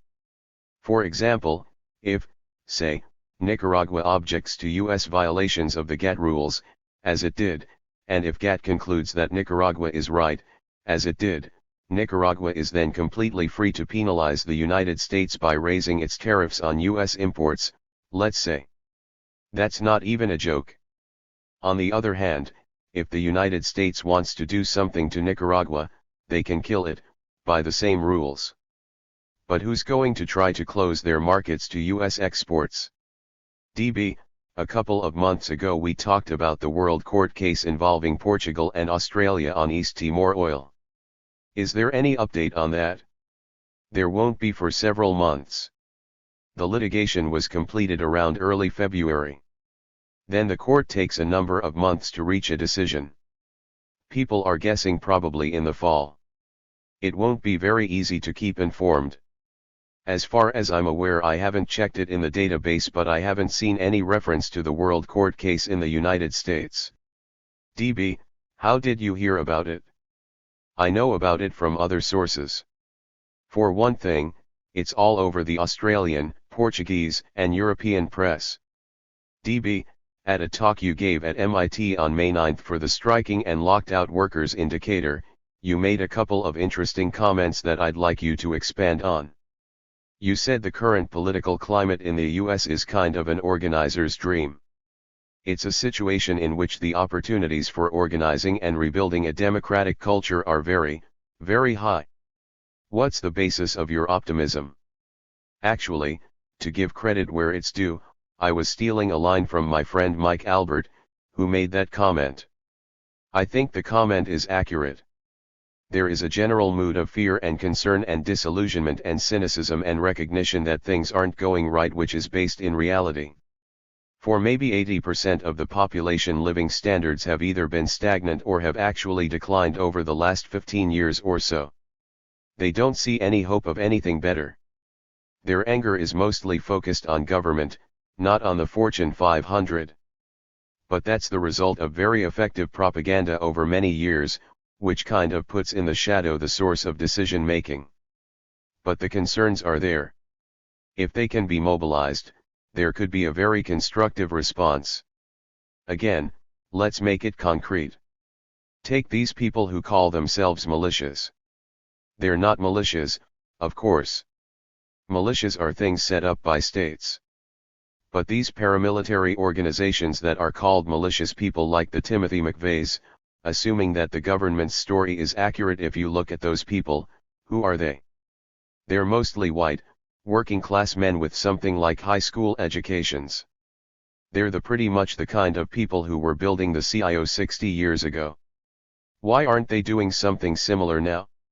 It's an organizer's dream, but they're not being organized. DB, right.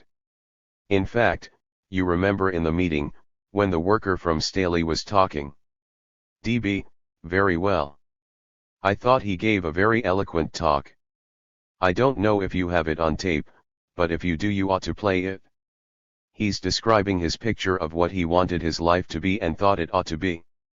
I'll bet you that if you were to pick a person at random from those paramilitary groups, you'd get the same picture or something similar to it. If people like the guy who was talking are driven, if that life is taken away from them, and the possibilities of their having a meaningful existence with serious work and family life and the rest of what he was saying, there's nothing unreasonable that he was asking for, not at all. In fact, it was praiseworthy. But if those possibilities are taken away, they're going to go in one of two directions. Either they too will be doing something like joining paramilitary groups, or some other destructive activity, there are plenty of possibilities, or they will be the people who will rebuild the civil society that's being dismantled and restore some semblance of a democratic system. The differences between him and the people in the paramilitary groups, I think, are differences of commitment and understanding, not so much a social background or even goals, necessarily. DB, I noticed particularly after you came back from Australia in late January, your spirits were really up and you had a lot of energy. It seems to have sustained itself through this whole spring period. Am I seeing you correctly? I don't know. It was a kind of a shot in the arm in many ways. It was sort of exhilarating. But I doubt that it would have been very different. There's a kind of natural cycle of activism and things to do and energy and a decline as things quiet down. DB, your academic year is almost over. But it's not just the academic year. The point is that the rhythm of activism in the US, meaning organized activities, meetings, talks, and so on, that's pretty correlated with the academic year. So things do die down around June. DB, are you looking forward to the summer at Wellfleet, on the Cape? Yes. Plenty of work to do. It'll be good to be away for a bit, and I've got a ton of things to do. DB, and you get a little sailing and swimming in on the side. I hope so. We'll see. DB, see you at the Z Media Institute in Woods Hole in a few weeks. Take care. 5. Take from the needy and give to the greedy. October 31st and November 3rd, 1995. DB, you've been following the World Court case, the Timor Gap Treaty involving Portugal and Australia. What's happened with that? On June 30th, the World Court announced its decision, actually non-decision.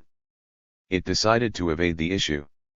There were procedural issues, like, can they go ahead at all with Indonesia not there, and then if they had agreed to that there would have been the substantive issues, but they stopped on the procedural issues. On a vote of 12-3, they said that they could not proceed without Indonesia present, so the issue's dead. On the other hand, if you read the whole ruling, it's not completely empty. For example, they did say that there can be no doubt under international law that East Timor has the inalienable right of self-determination, but they said they can't proceed any further on the technical matter of the treaty without one of the parties present, and Indonesia refuses to take part, just like the United States on Nicaragua. In Nicaragua they did go ahead, but on this one they didn't. DB, you've commented on the relative power of Australia vis-a-vis Portugal in arguing this case. I haven't seen the whole record, but what I saw of Portugal's case didn't look to me very impressive. And Australia had, again, what I saw of it, they did it cleverly in the legal sense. After all, we have to remember that even at the World Court or the Supreme Court the law is to a considerable extent a sort of duel where truth and significance are around the fringes somewhere. A lot of it is show and technique. One thing that Australia brought up that embarrassed Portugal a lot, although it's irrelevant, had to do with their dealings with Morocco and Western Sahara, which the Australians brought up to show, you're just being hypocritical. 2 seconds worth of thought shows that whether they're being hypocritical or not has zero to do with this case. But in the court deliberations and the colloquy they apparently have a lot to do with it. That's standard courtroom procedure. And the Australians seemed pretty good at that. It's a first world country, and they know how to play these games. DB, I'm not familiar with the Portuguese position. Are they in favor of the Moroccan annexation of Western Sahara? I don't know the exact details, but they apparently made some kind of deal with Morocco about maybe Western Saharan minerals or something. The Australians brought this up and said, this is a parallel, so how can you even bring up the case of East Timor? At most what it shows is that Portugal is hypocritical, which is not the issue. But as courts work, it was an issue. DB, you've just returned from a series of talks in Washington and Oregon. There were the by now customary huge turnouts and standing ovations and the like. But I sense you feel some disquiet. What's that about? To tell you the honest truth, when I see a huge mob, which is pretty common these days, I have a mixture of feelings. Partly I'm sort of depressed about it, for a lot of reasons. For one thing, there's just too much personalization. It doesn't make any sense. It's worrisome. The other thing is that the ratio of passive participation to active engagement is way too high. These were well-arranged talks. For example, they did what a lot of people don't do and ought to do. Every place I went there were a dozen tables outside with every conceivable organization having leaflets and handouts and sign-up sheets and telling what they're up to. So if people want to do anything, there are easy answers to what you can do in your own community. The question that comes up over and over again, and I don't really have an answer still, really, I don't know any other people who have answers to them, is, it's terrible, awful, getting worse. What do we do? Tell me the answer. The trouble is, there has not in history ever been any answer other than, get to work on it. There are 1,000 different ways of getting to work on it. For one thing, there's no it. There's lots of different things. You can think of long-term goals and visions you have in mind, but even if that's what you're focused on, you're going to have to take steps toward them. The steps can be in all kinds of directions, from caring about starving children in Central America or Africa, to working on the rights of working people here, to worrying about the fact that the environment's in serious danger. There's no one thing that's the right thing to do. It depends on what your interests are and what's going on and what the problems are and so on. And you have to deal with them. There's very little that anybody can do about these things alone. Occasionally somebody can, but it's marginal. Mainly you work with other people to try to develop ideas and learn more about it and figure out appropriate tactics for the situation in question and deal with them and try to develop more support. That's the way everything happens, whether it's small changes or huge changes. If there is a magic answer, I don't know it. But it sounds to me as if the tone of the questions and part of the disparity between listening and acting suggests I'm sure this is unfair. Tell me something that's going to work pretty soon or else I'm not going to bother, because I've got other things to do. Nothing is going to work pretty soon, at least if it's worth doing, nor has that ever been the case. To get back to the point, even in talks like these, the organizers told me they did get a fair amount of apparent engagement. People would ask, Can I join your group? Or, what can I do? Or, do you have some suggestions? If that works, okay, it's fine. But usually, there's a kind of chasm between the scale of the audience, and even its immediate reaction, and the follow-up. That's depressing. DB, you continue to be in tremendous demand for these speaking engagements. Are you considering stopping? I would be delighted to stop. For me it's not a great joy, frankly. I do it because I like to do it. You meet wonderful people and they're doing terrific things. It's the most important thing I can imagine doing. But if the world would go away, I'd be happy to stop. What ought to be happening is that a lot of younger people ought to be coming along and doing all these things. If that happens, fine. I'm glad to drift off into the background. That's fine by me. It's not happening much. That's another thing that I worry about. There's a real invisibility of left intellectuals who might get involved. I'm not talking about people who want to come by and say, okay, I'm your leader. Follow me. I'll run your affairs. There's always plenty of those people around. But the kind of people who are just always doing things, like whether it was workers' education or being in the streets or being around where there's something they can contribute, helping organizing, that's always been part of the vocation of intellectuals from Russell and Dewey on to people whose names you never heard of but who are doing important things. There's a visible gap there today, for all kinds of reasons. A number of people involved in these things have been talking about it. I'm sure you've heard of others. DB, I wouldn't entirely agree. There are some voices out there, like Holly Sklar, Winona LaDuke, and others that represent a younger generation. It's not zero. But I think it's nothing like the scale of what it ought to be or indeed has been in the past. Maybe it was that way in the past for not great reasons. A lot of those people were around the periphery of, say, the Communist Party, which had its own serious problems. But whatever the reasons, I think there's a very detectable fact. There's plenty of left intellectuals.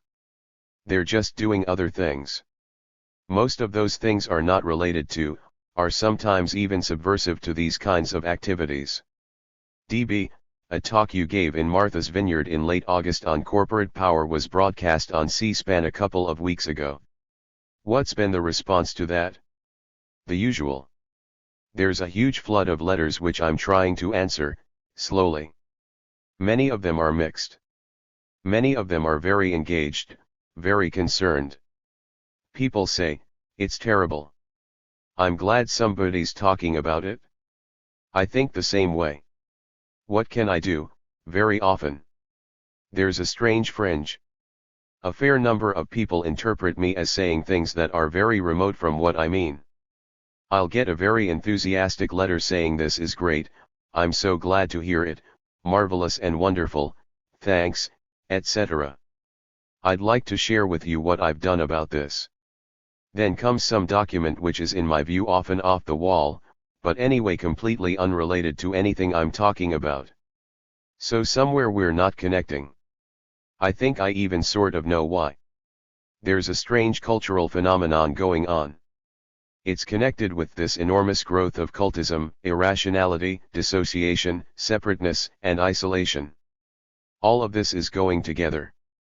I think another aspect is the way the population is reacting to what's happening to them. By margins that are by now so overwhelming that it's even front-page news, people are strenuously opposed to everything that's going on and are frightened and angry and are reacting like punch-drunk fighters. They're just too alone, both in their personal lives and associations and also intellectually, without anything to grasp. They don't know how to respond except in irrational ways. In some ways it has sort of the tone of a devastated peasant society after a plague swept it or an army went through and ruined everything. People have just dissolved into inability to respond. It's kind of dramatic when you take, say, the opposite extreme in the hemisphere, Haiti. Here's the poorest country in the hemisphere. It's suffered enormous terror. People live in complete misery. I've seen a lot of third world poverty, but it's pretty hard to match what you find in the marketplaces in Port-au-Prince, let alone the hills. Here you have the worst conceivable situation, unimaginably horrible conditions. Poor people, people in the slums, peasants in the hills, manage to create out of their own activity a very lively, vibrant civil society with grassroots movements and associations and unions and ideas and commitment and hope and enthusiasm and so on, which was astonishing in scale, so much so that without any resources they were able to take over the political system. Of course it's Haiti, so the next thing that comes is the hammer on your head, which we sort of help to wield, but that's another story. However, even after it all, apparently, it still survives. That's under the worst imaginable conditions. Then you come to the United States, the best imaginable conditions, and people simply haven't a clue as to how to respond. The idea that we have to go to Haiti to teach them about democracy ought to have everyone in stitches. We ought to go there and learn something about democracy. People are asking the question here, what do I do? Go ask some illiterate Haitian peasant. They seem to know what to do. That's what you should do. There's another aspect to this, another question that's pretty common. I commonly say, and I believe, that this is a very free society, at least for people who are relatively privileged, which is an enormous number of people. The capacity of the government to coerce is very slight. A very common response, I heard it any number of times on this latest tour, but elsewhere as well, is, what about Kent State? Incidentally, not Jackson State. That rarely comes up. What about Joe McCarthy? Even that doesn't get mentioned because that wouldn't be relevant. I said relatively privileged people. If you're a black organizer in the slums, sure, you have a lot of problems. But most of us aren't. Anyhow, the sense that there is repression here is enormous. In comparison, I was in Haiti briefly right at the height of the terror, and people were scared out of their wits, and rightly, but they didn't feel they had to stop because maybe someday there would be repression. If you compare the amount of repression that there is here with what there is in most of the world, where people don't even think about it, they just continue, it's pretty shocking. DB, so that perception of omnipotent government power, do you attribute that to propaganda? In a very broad sense I'd attribute it to propaganda, but here you have to take the term propaganda pretty broadly. The whole doctrinal system, including the entertainment industry, the corporate media, the educational system, the political system, and everything else, there's a public relations industry and a huge system that has been devoting itself for a long time very intensively and even self-consciously since the Second World War towards several tasks. One of them is demonizing unions. Another is making people hate and fear the government, which you might think is a little contradictory, since they control the government.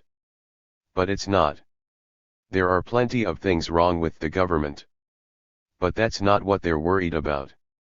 What they're worried about is the one thing that's right about it, namely, it's potentially influenceable by the population. That's not true of private tyrannies. General Electric is not influenceable by the population except very indirectly through regulatory mechanisms which are very weak and which they mostly control anyhow. But you can't vote to decide what they ought to do, and you can't participate in those decisions. Those are tyrannies. Imagine yourself in the office of a public relations firm trying to turn people into the ideal state, namely manipulable atoms of consumption who are going to devote their energies to buying things that they don't want because you tell them that's what they want, advertising. They're never going to get together to challenge anything, and they won't have a thought in their heads except doing what they're told. A perfect utopia. Suppose you're trying to do that. What you do is get them to hate and fear the government, fear the bigness of the government. But not look at the Fortune 500, nor even medium-sized businesses, not ask how they work, not ask what were truisms to important mainstream political economists like Robert Brady 60 years ago, and in fact to the working class movement throughout its history. These things are just tyrannical, totalitarian systems. You don't want people to see that. You want them to worry about the one thing that they might get involved in and that might even protect them from the depreciations of private power. What would make sense would be to develop a mood of anti-politics. And it's worked. People hate the government, fear the government, are worried about the bureaucrats. Take, say, health. A lot of concern that government bureaucrats will be controlling it. There are many more bureaucrats in insurance offices controlling you. But that's not what people worry about. It's not those pointy-headed bureaucrats in insurance offices who are making us fill out these forms and telling us what to do, and we've got to pay for their lunches and their advertising while they propagandize us. That's not what people's anger and fear is focused on. What it's focused on, through very conscious manipulation and perfectly rational design, is this dangerous federal bureaucracy. Actually, what's going on now with the attempt at devolution, reducing decision-making to the state level, that makes great sense if you believe in tyranny. There are circumstances in which regionalization would be a very good move. Devolution, lowering the level of power and decision-making closer to the popular level, could be a step toward democracy, but not when you've got private tyrannies around. When you've got private tyrannies around, the only institution that at least in part reflects public involvement, that can cope with them, is a very powerful one, namely, the federal government. Let's say you send block grants down to the state. That's a way of guaranteeing that they're not going to get to poor people. Any even middle-sized business has all kinds of ways of pressuring states to make sure that that money ends up in their pockets and not in the pockets of hungry children. People can do this through regressive fiscal measures, the whole range of subsidies that governmental institutions provide to private powers that can threaten them. I'll move to Tennessee tomorrow, so sure, devolution under these circumstances is a great way to increase tyranny and to decrease the threat of democracy, as well as to shift resources even more dramatically toward the rich and away from the poor. That's the obvious consequence of devolution. But I've never seen it discussed in the mainstream, although it's the obvious point. What's discussed is complete irrelevancies, like whether we can trust the governors to care for the poor. What's that got to do with anything? It's totally meaningless. But that kind of absurdity is what's discussed, but not the obvious, overwhelming fact that distributing governmental resources to the lower levels will simply make them more susceptible to influence and control by private power. That's the major fact. And it's part of the same anti-politics. We want to weaken the federal government. Incidentally, that's only half true. The federal government is not being weakened. It's just being changed. The security system is going up, not only the Pentagon, but even the internal security system, jails, etc. That aspect of the government is going up. That's not just for control, although it's partly for that. It's also because it's part of the way of transferring resources to the rich, which is virtually never discussed. In fact, it's almost off the agenda, unless you read the business press. But it's overwhelmingly significant. It ought to be a front-page article every day. By now it is so obvious it's hard to miss. The Russians are gone. The Pentagon stays the same, in fact it's even going up. We were told for 50 years, which of course was always ridiculous, that we need this huge military to defend us from the Russians. How stupid can you be, and how indoctrinated can you be? Don't you ever ask a question about what happened? What happened is, it's there for the same reason it always was. How else are Newt Gingrich's rich constituents going to stay rich? You obviously can't subject them to market discipline. They'll be out selling rags. They wouldn't know what it means to exist in a market. What they know is, the government puts money in their pockets, and the main way it does it is through the whole Pentagon system. In fact, the criminal security system is beginning to take on this character. It's reached, if not the scale of the Pentagon, it's reached a sufficient scale so that the big investment firms and even high-tech industry, defense industry, are getting intrigued by the prospects of feeding at another public cash cow. That's going up. So it's not that the government is getting weaker. But this long and very successful effort over many, many years to get people to focus their fears and angers and hatred on the government has had its effect. We all know there's plenty to be upset about there. The primary thing to be upset about is that it is not under popular influence. It is under the influence of the private powers. That's the primary source of things we ought to worry about. But then to deal with that by giving private, unaccountable power even more power is just beyond absurdity. It's a real achievement of doctrinal managers to have been able to carry this off. DB, you'll recall Orwell's Animal Farm, 2 feet bad, 4 feet good. Public sector bad, private sector good. It's kind of playing out right now. It's kind of intriguing.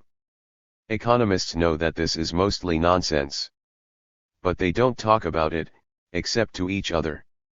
If you really look at the mantras, take, say, public sector bad.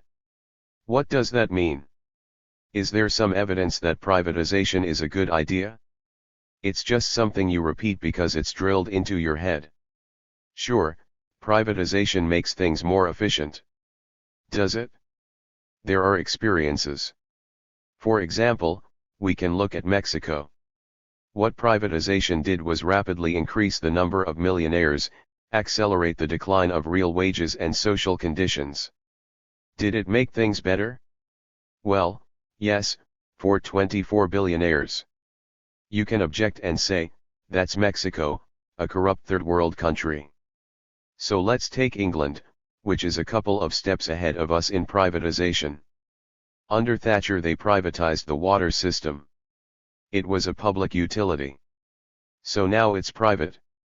What's happened? You can even read about it on the front page of the Financial Times. You don't have to go to obscure publications anymore. And they're pretty irate. What happened is, profits have gone through the roof, prices have gone way up, and service has gone way down. In fact, sooner or later, it's not very far from now you'll be hearing proposals from the private owners that it's not cost-effective to deliver water to scattered or small communities. What they ought to do is go to a pump in the center of town and pick it up with buckets because any smart economist can prove that that's more cost-effective and improves the GNP and that's the best distribution of resources. Sure, that's privatization. And, not for obscure reasons, a private corporation is not in the business of being humanitarian. It's in the business of increasing profit and market share. Doing that typically is extremely harmful to the general population. It may make some numbers look good. It may create what's called an economic miracle, meaning great for investors and murderous for the population. But there's no reason to think it's a good thing. What's claimed is, look at the inefficiency and corruption of the public institutions, which is true. Are the private ones better? The evidence for this is, as far as I know, non-existent. What can be pointed out, and it's correct, is that public industrial systems, like the Brazilian steel industry, often lost money. But that loss of money was part of a way of subsidizing private industry. So if you keep steel prices artificially low, that will be a gain for the people who are using steel, even though that system will run at a loss. On the other hand, if you think about the effect over the whole economy, it's much more complicated a story, and I don't think there's any single answer to it. Sometimes private industry has been efficient, and sometimes even helpful to people, which is quite different from being inefficient, in fact often unrelated to it. Sometimes it has, and many times it hasn't. It depends on the circumstances, on factors that people don't understand very well. But the idea that somehow privatization automatically improves things is absurd. DB, in Australia earlier this year you commented that you felt like you were in somewhat of an odd situation in terms of your own political philosophy. You are defending the notion of the state and the role of the state, that the state has an active role to play to protect people's interests. This was actually an address at an anarchist conference. I pointed out what I think is true, that your goals and your visions are often in direct conflict. Visions are long-term things, what you'd like to achieve down the road. But if we mean by goals that which we're trying to do tomorrow, They can often appear to be in conflict with long-term visions. It's not really a conflict. I think we're in such a case right now. In the long term, I think the centralized political power ought to be eliminated and dissolved and turned down ultimately to the local level, finally, with federalism and associations and so on. Sure, in the long term that's my vision. On the other hand, right now I'd like to strengthen the federal government. The reason is, we live in this world, not some other world. And in this world there happen to be huge concentrations of private power which are as close to tyranny and as close to totalitarian as anything humans have devised, and they have extraordinary power. They are unaccountable to the public. There's only one way of defending rights that have been attained or extending their scope in the face of these private powers, and that's to maintain the one form of illegitimate power that happens to be somewhat responsive to the public and which the public can indeed influence. So you end up supporting centralized state power even though you oppose it. People who think there is a contradiction in that just aren't thinking very clearly. DB, there are two visions of the role of government. James Madison in 1787 saw its role as to protect the minority of the opulent against the majority. Then you have FDR in 1937 saying, "The test of our nation's progress is not whether we add more to the abundance of those who have much. It is whether we provide enough for those who have little." Obviously one of those visions is dominant today. Why? In the case of Madison, you have to be a little more careful. That was indeed Madison's main theme, and that's what you ought to learn in elementary school, because that in fact won. The Constitution was framed in Madisonian terms. He had a more complex argument. He was strongly opposed to democracy and warned against it. He talked about England, which was the model of the day, and said, if those guys had democracy over there, the people would get together and take over the estates of the landed proprietors, and use their property for themselves instead of allowing the rich and powerful to maintain it. So obviously we can't have democracy. We don't want anything like that to happen here. So democracy is a bad thing. The prime responsibility of government is to protect the minority of the opulent against the majority, and we have to set up the constitutional system so that this will work. But there's a hidden theme there. The hidden theme is that he is pre-capitalist. Capitalism was just in its early origins, and he was basically opposed to it. His idea was that the opulent minority are going to be benevolent aristocrats, Enlightenment gentlemen who sit around reading philosophy and who are genuine conservatives in an old-fashioned sense, a sense which doesn't exist in the United States, conservatives in the European sense, who would be enlightened and benevolent. So they'll be like benevolent tyrants. So that's not inconsistent with what Roosevelt was saying, except with regard to the institutional structure. Madison also quickly learned that that's not the case. A couple of years later he was bitterly condemning the system that he had created and talking about the daring depravity of the times as the rising class of business people become the tools and tyrants of government, overwhelming it with their force and benefiting from its gifts. That's a pretty good description of what's going on today. That was in the 1790s. When he saw that the minority of the opulent are not nice gentlemanly aristocrats or Enlightenment philosophers who are going to make sure that everybody is healthy and happy, he was outraged and infuriated. Nevertheless, the picture he presented, extricated from the context in which he understood it, has been the dominant view and now has reached an overwhelming level. It's not anything new, incidentally. The 1920s were not all that different. A century ago was not all that different. DB, isn't it true that one of the tenets of classical conservative economics and philosophy is an antipathy toward concentration of power, toward monopoly? Yet these contractors, if you will, who call themselves conservatives, are advocating policies that are accelerating concentration. What we call conservatism, what used to be called liberalism, the terms are confusing, but classical liberalism was strongly opposed to concentration of power. Not what we call liberalism. It's what today we call conservatism. The terms have totally shifted in meaning, if they ever had any. The views of, say, Adam Smith and Thomas Jefferson, the intellectual founders of what people pay homage to but don't understand or choose not to understand, those people were certainly opposed to concentration of power. And it's true that the people who call themselves, say, libertarians today, whatever they may have in their minds, they are in fact advocating extreme concentration of power. In fact, they're advocating some of the most totalitarian systems that humans have ever suffered under. That's not their intent, of course. But if you read Adam Smith, part of his argument for the market was that it would lead to perfect equality, equality of condition, not just equality of opportunity. Like Madison, he was a pre-capitalist and anti-capitalist person with roots in the Enlightenment and had a very different vision of the way things ought to work out. You can ask whether his argument was very good. We really don't know, experimentally, because his argument was that under conditions of perfect liberty a market would lead to equality of condition, and of course we don't remotely approach that. But that aside, whatever you think about the intellectual character of his argument, it's clear what the goal was. And yes, the classical liberals, the Jeffersons and the Smiths, were opposing the concentrations of power that they saw around them, like the feudal system and the church and royalty. They thought that ought to be dissolved.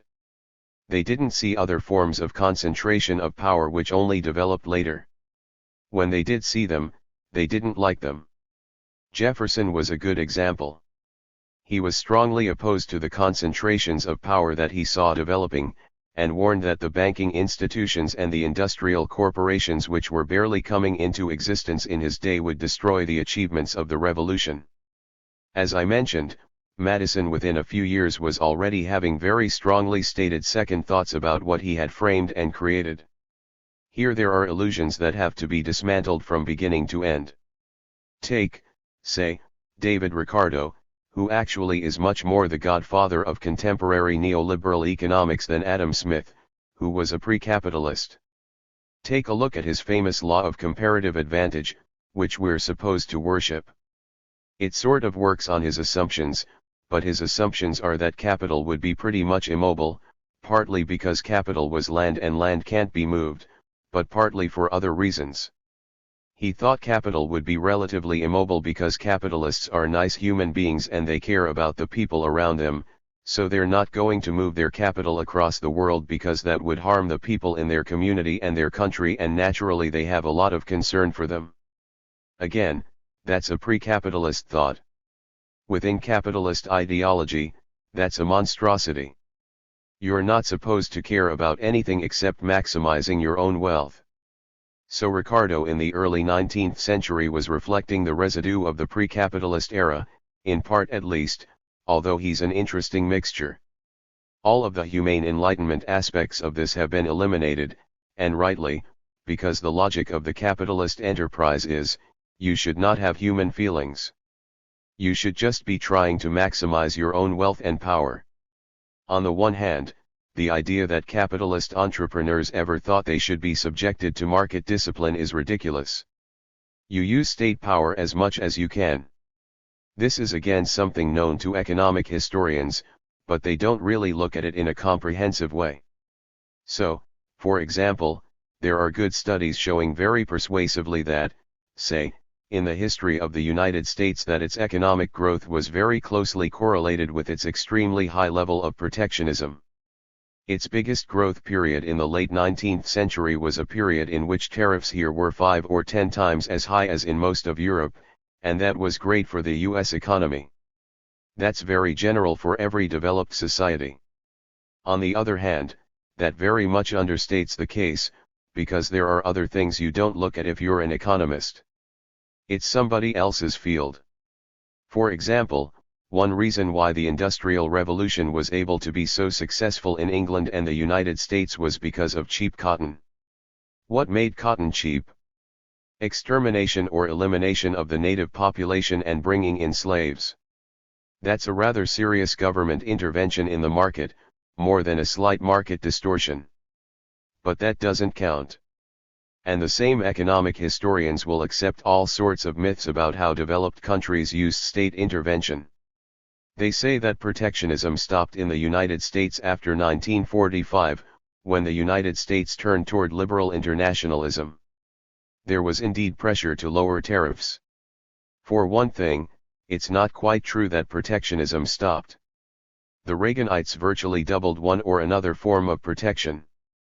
But even if we were to agree protectionism didn't stop, it would be largely beside the point, because there was another form of state intervention in the economy, a massive form that developed at that point, but that's not the topic of economists, namely, the whole Pentagon system, which has overwhelmingly been a way of funneling public resources to advanced sectors of industry, and in fact was largely designed for that purpose.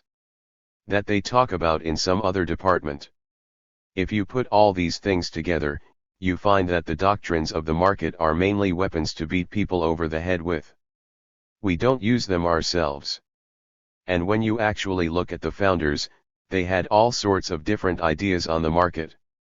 They were coming out of a truly conservative tradition, one that we don't have, which was rooted in the Enlightenment and existing institutions and was concerned with things like sympathy and solidarity and benevolent care, a lot of it very autocratic. That's all dissolved under the impact of a sort of hypocritical capitalist ideology, which means capitalism for you, but protection for me. DB, you've made a bit of a name for yourself in the field of linguistics and language. It's interesting, in the current political scene, how much the passive voice is used. There's an article on income inequality in the New Yorker, October 16, for example, which is replete with this. Inequality happens. There's no agency. There's no active voice. People are getting poorer. No one is making them poor. It just happens. Or people were killed, not we're killing them. That's absolutely standard. In fact, that's the beautiful thing about the passive voice and other such devices. It makes it look as if things happen without an agent, and that's very useful when the agent shouldn't be identified because it's too close to home. Virtually all discussions of aggression and terror take place in this framework. But you're right, now the idea is, something strange is just happening to the economy, which is forcing inequality. Maybe automation or trade. Nobody really knows. We can't do anything about it. But these are social decisions. They're very easy to trace. You know who's making the decisions and why. Not exactly, but certainly to a very substantial extent we know why these things are happening. You can identify the factors in them. You can see that they are by no means inevitable. There are people who are saying very sensible things about automation and the end of work. And there's a real problem. People aren't going to get jobs because maybe someday robots will do their work. While I agree with that if you put extremely narrow bounds on the discussion, in a general sense it's completely untrue. Take a walk through Boston or any other city and see if you don't see things around where there's work to be done. Then take a look at those people over there who are idle and say, wouldn't they like to do the work? The answer is yes to both. There is tons of work to be done, and lots of people who would like to do the work. It's just that the economic system is such a grotesque catastrophe that it can't even put together idle hands and needed work, which would be satisfying to the people and which would be beneficial to all of us. That's just the mark of a failed system. The most dramatic mark of it? Work is not something that you should try to escape from, or that ordinary human beings would want to escape from. It's something you want to do because it's fulfilling, it's creative. There's plenty of it around. It's not being done because of the extreme inadequacies of the socio-economic system. DB, in a recent Covered Action Quarterly article you wrote that the terms of political discourse have been virtually deprived of meaning. We've talked about conservative, for example. How can it be recovered? Is it something desirable? Oh, sure. Evacuation of content from the terms of discourse is a very useful device for dumbing people down. If it's impossible to talk about anything, then you've got them under control. There are things that we ought to be able to talk about in ordinary, simple words. There's nothing terribly profound here, as far as I know.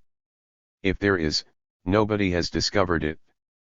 We ought to be able to talk about these things in simple, Straightforward words and sentences without evasion and without going to some expert to try to make it look complicated for some other reason. I'm not recommending anti-intellectualism. There are things to learn, and they're worth learning, but the topics we are now discussing are not quantum physics. Anybody who's interested can find out about them and understand them, as much as is necessary for rational behavior in structures where you can make important decisions for yourself. We ought to try to protect substantive discourse from the attacks on it from all sides. A lot of it is from the left, I should say. One aspect of this is to protect sensible discussion from anything that has the prefix post- in it.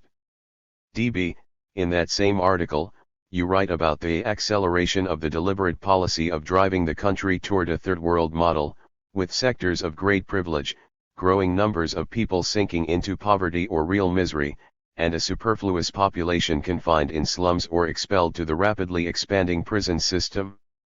I think that's a fair summary of the current situation, but aren't the social policies that are producing those conditions a recipe for revolt and upheaval? Sometimes they have been, sometimes they haven't been. Slave societies can exist for a long time. It's not that it hasn't been tried before in industrial countries. Take, say, England right around the time of Ricardo, in the 1820s, when a system very much like the one they're trying to impose now was indeed imposed for the first time in an industrial country. The rulers got their way.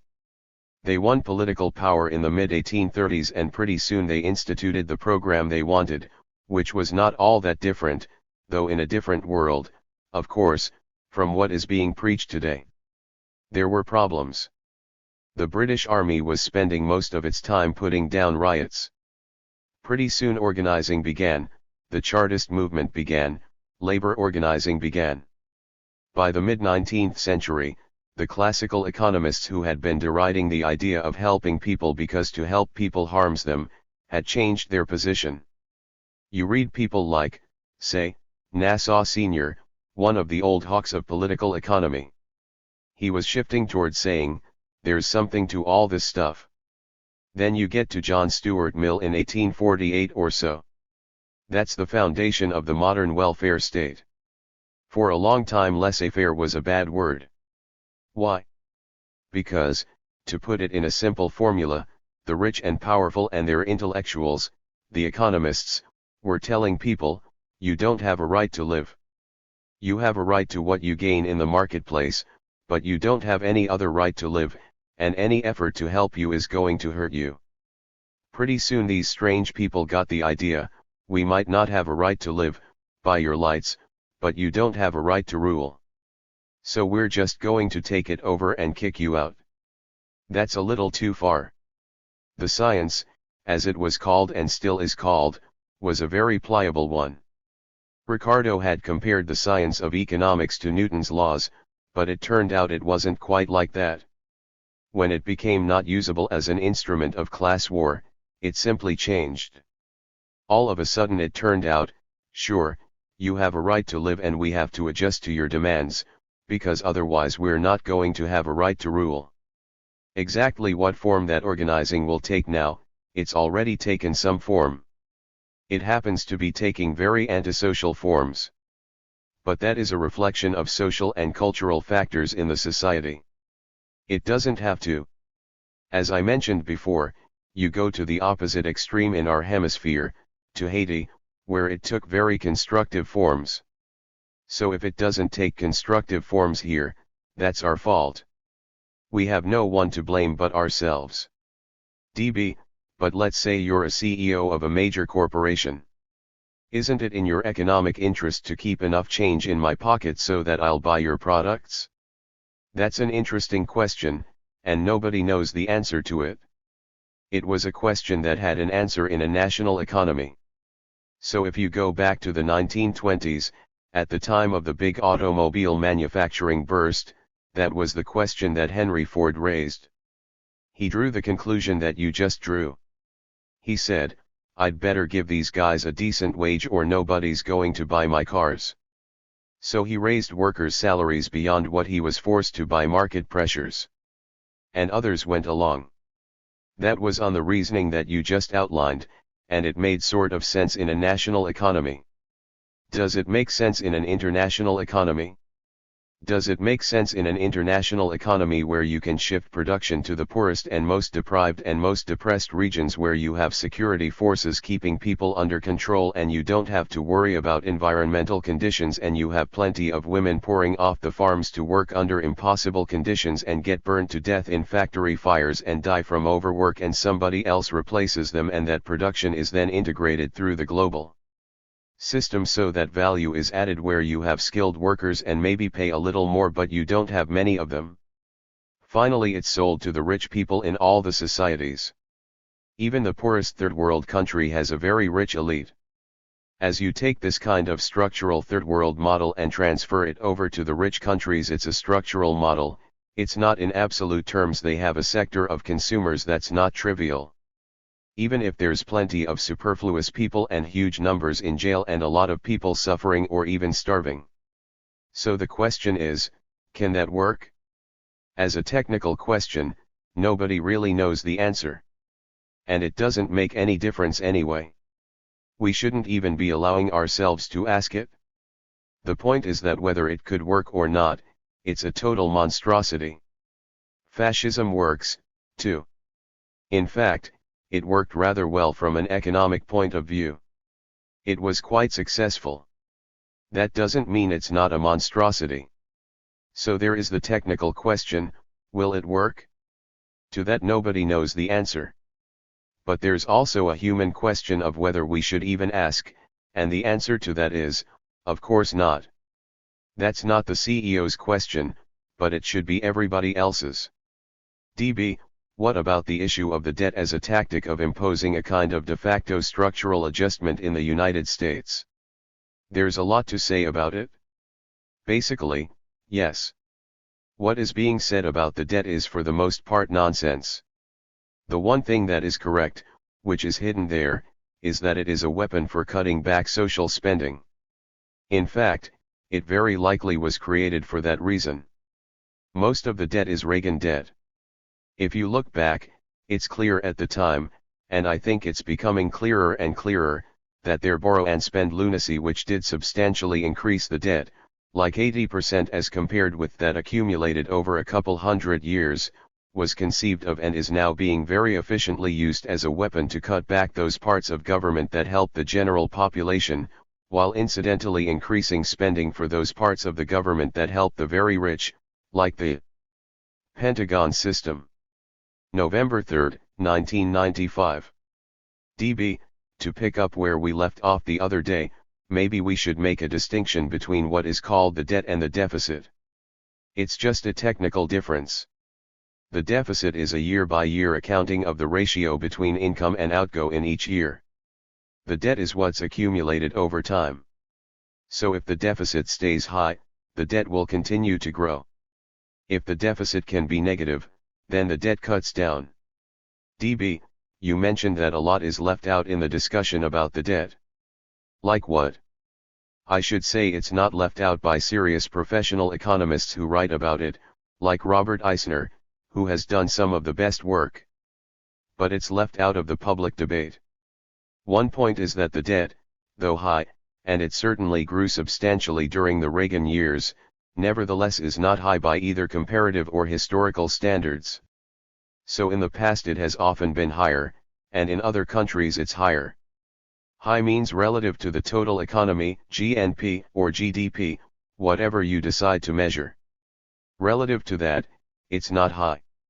The second point is that a debt is just part of living. There isn't a business around that isn't in debt. You borrow for, say, capital investment. Every person is in debt, virtually, unless they hide their money under the mattress. Almost everyone who has a car or a home or is sending their kids to college or doing anything is in debt. There's nothing wrong with that. If you weren't, you wouldn't have a home or a car or a television set. You wouldn't be able to buy things on your MasterCard. Your kids wouldn't go to college. Debt is just the way the system functions. A third point is that the calculations for the federal government don't make any sense because they don't distinguish between that part of the debt that is for capital investment, and therefore contributes to economic growth and in fact further income for the government and everybody else, and that part of the debt which is just operating expenses. Every business makes that distinction. Most of the states make that distinction. Unless you make that distinction, you're just in a dream world. So, to begin with, the whole thing is off the mark from the start. If you ask about debt, the question to ask is, what's it for? Take a family. If you go to Las Vegas and spend all your money and end up in debt and then you use the debt for more going to Las Vegas, that's a bad use of debt. If you use the same amount of borrowing for a house or a car or your children's education or putting into a business or buying books, then it could be a fine debt, in fact very constructive. In fact, forgetting what it does for you as a person, keeping to the strictest, narrowest economic considerations, it can contribute to further income. That's exactly why businesses go into debt and people go into debt. One of the reasons. For a business it's about the only reason. For people there are lots of good reasons. When you turn to the government, you have to ask the same question, what's the borrowing for? If the point of the borrowing is to put a lot of money into the pockets of Newt Gingrich's rich constituents, which is in fact what it's for, it's like going to Las Vegas and wasting your money. On the other hand, if the same debt is used to improve what's called human capital, that means to help children be healthier, better educated, more skilled, and so on, you have to put everything in terms of the word capital to be serious, although it's not serious. It's called human capital. It's part of our kind of insane ideology. So if it's used for human capital, by any measure it's a wise debt. For example, it will increase economic growth, because improving human capital is one of the standard ways the World Bank will tell you this for increasing economic growth. What is going to determine much of the quality of life a little bit down the road, say you're worried about your children, is how the economy's working. That will determine a large part of what their lives are going to be like. It's not the only thing, again, but let's keep to that. That will depend on things like whether there is an educated, healthy, skilled population capable of increasing productivity and doing useful things, whether there's a livable environment, so you're not falling on the floor and dying because of pollution. Whether there's infrastructure, like can you get to work without spending 3 hours in a traffic jam, are there schools, are there hospitals, all of that is what contributes to economic growth in the narrowest terms. Incidentally, relative equality also contributes to economic growth. Not too much is understood about these problems. Take the World Bank. Go out to the limits. They recognize that one of the factors, probably the major factor, that led to East Asian growth is relative equality, high infrastructure spending, investment in education, all of these things. It's kind of common sense, and it's shown by history. So if public spending is used for those purposes, then it contributes to the welfare of future generations, and then the debt is very wise, in fact it's contributing to growth. This idea that we're somehow putting a burden on future generations by the debt is another small fraud. The debt is mostly owned by Americans. The latest figures I've seen show about 80% owned by Americans, which means that paying the debt goes back into the pockets of American citizens. You could claim that it has a very negative redistributive effect. That's probably true. I don't know if anybody knows the numbers, but it stands to reason that the people who own Treasury securities are not cab drivers. So the debt is by and large like other forms of social policy, that is, a technique by which the poor pay off the rich. But that's internal to the country. It's not a matter of putting a burden on your children, except in the sense that the whole regressive system puts a burden on your children because they're going to be doing all sorts of things to pay off the rich. The debt is another one. But the Gingrich line about how you've got to save future generations is not only ridiculous, but it's the opposite of the truth. By cutting back the kinds of government spending they want cut back, they're cutting back future economic growth and making life worse for the next generation, for just the reasons I mentioned. These are things which certainly have to be seriously taken into consideration when you talk about the debt and the annual deficit. Another factor has to do with what the public thinks of all of this. Business is totally in favor of cutting it back. There's overwhelming support for it, even those parts of business that will be harmed by it. That's kind of interesting. Because apparently for them, the class interest is overwhelming the immediate profit interest.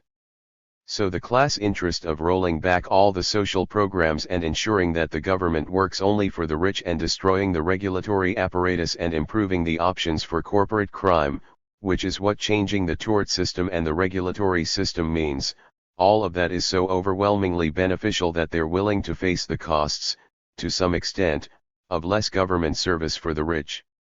I should say only to some extent. If you look at the National Association of Manufacturers, they're calling for more government assistance for, say, export promotion, meaning put money in their pockets. Newt Gingrich is not calling for cutting down the Pentagon system, putting money in the pockets of his rich constituents and others like them. On the contrary, Gingrich and the Heritage Foundation want a much bigger nanny state for the rich. So it's mixed. But they're willing to do things even that might harm profit because of the overwhelming advantages of destroying a whole system which is preventing them from robbing everybody blind. So that's something. So the business community is for it? Read Businessweek. It's uniform. In the political system, the leadership of both parties, not the scattered dissidents, is virtually 100% for it. So when Clinton goes on the radio to criticize the Republican budget program, he says, of course we must balance the budget and eliminate the debt. That's not even in question. But there's another segment of the country, namely, the population. There are polls. There was recently a poll asking what people thought the primary issue was in the country. 5% said the debt. 5% said homelessness. So the number of people who think it's the prime issue is the same as the number of people who think it's homelessness. That shows you how people rank it. When asked, should we eliminate the debt, here the polls are very carefully crafted. There are two sets of questions, one for headline writers and NPR and a set of questions for people who want to know the answers. The questions for the headline writers are, would you like to see the debt eliminated? Most people say, yes. It's like asking, would you like your mortgage eliminated? That's for the headlines. Americans voted for balanced budget. Everybody wants the debt eliminated. Americans like the GOP agenda, etc.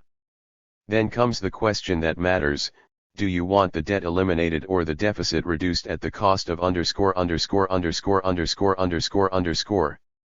Then come a lot of ofs, cut back in healthcare, environmental protection, education. Then it goes way down. Depending on how the question is framed, it goes down to roughly 25% thinking it should be done at all, let alone thinking it's a high priority.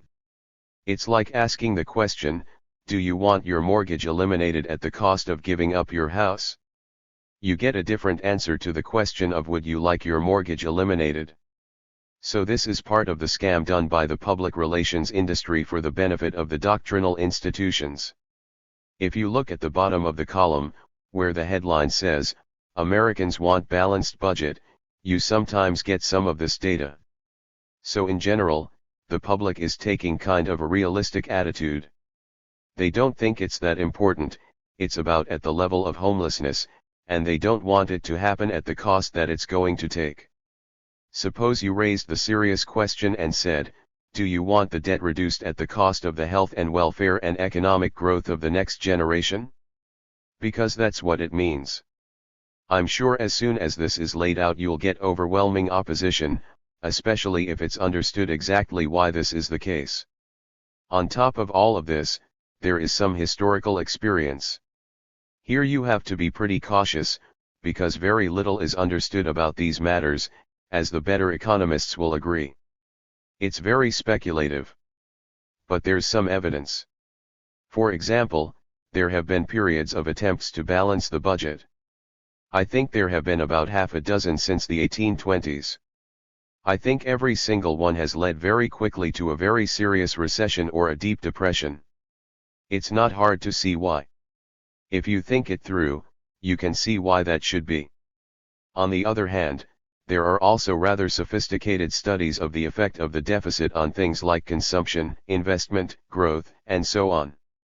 It tends to have a sort of positive correlation. It tends to be the case that deficits contribute to growth, consumption levels, investment, production, trade, the usual measures. These are complicated measures, and you don't want to say anything with much confidence. But it looks like that, and you can see why it would be the case. If you did a really serious analysis, which would be extremely hard, you'd ask the same question as about a person borrowing. Do you borrow so you can gamble in Las Vegas, or do you borrow for your children's education? If you could ask that question, which is sophisticated, and ask, insofar as debt was used for productive government investment, like infrastructure, health, the environment, and so on, what was its effect? Versus debt for building the F-22, I'm pretty sure you'd get a pretty sharp answer. But that's a hard question to ask, and I don't think anybody's asked it. In any event, if you want to rethink the question of debt, you have to start from the beginning and redo it from a totally different perspective.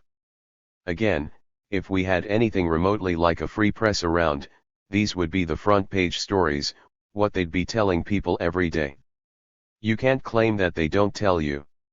If you really read everything, you'll find somebody saying this down on a back page or a piece of an op-ed. But what people are deluged with is a different story. Unless you carry out a research effort, it's very hard to know anything about these topics. Interesting to me is that despite the deluge, people do not believe that the debt is an important issue. That's pretty astonishing. I don't know how long that can go on. DB, one of the things you often do is challenge assumptions. So many things are just taken for granted, and that's what the discourse is built upon. Like, we need to have a balanced budget. But citing a recent CBS News, New York Times poll, Americans, when asked whether they would want to sustain Medicare at current levels or balance the budget, by 3-1 said that they would rather have Medicare. This poll, incidentally, was described by the Speaker of the House as an example of disinformation.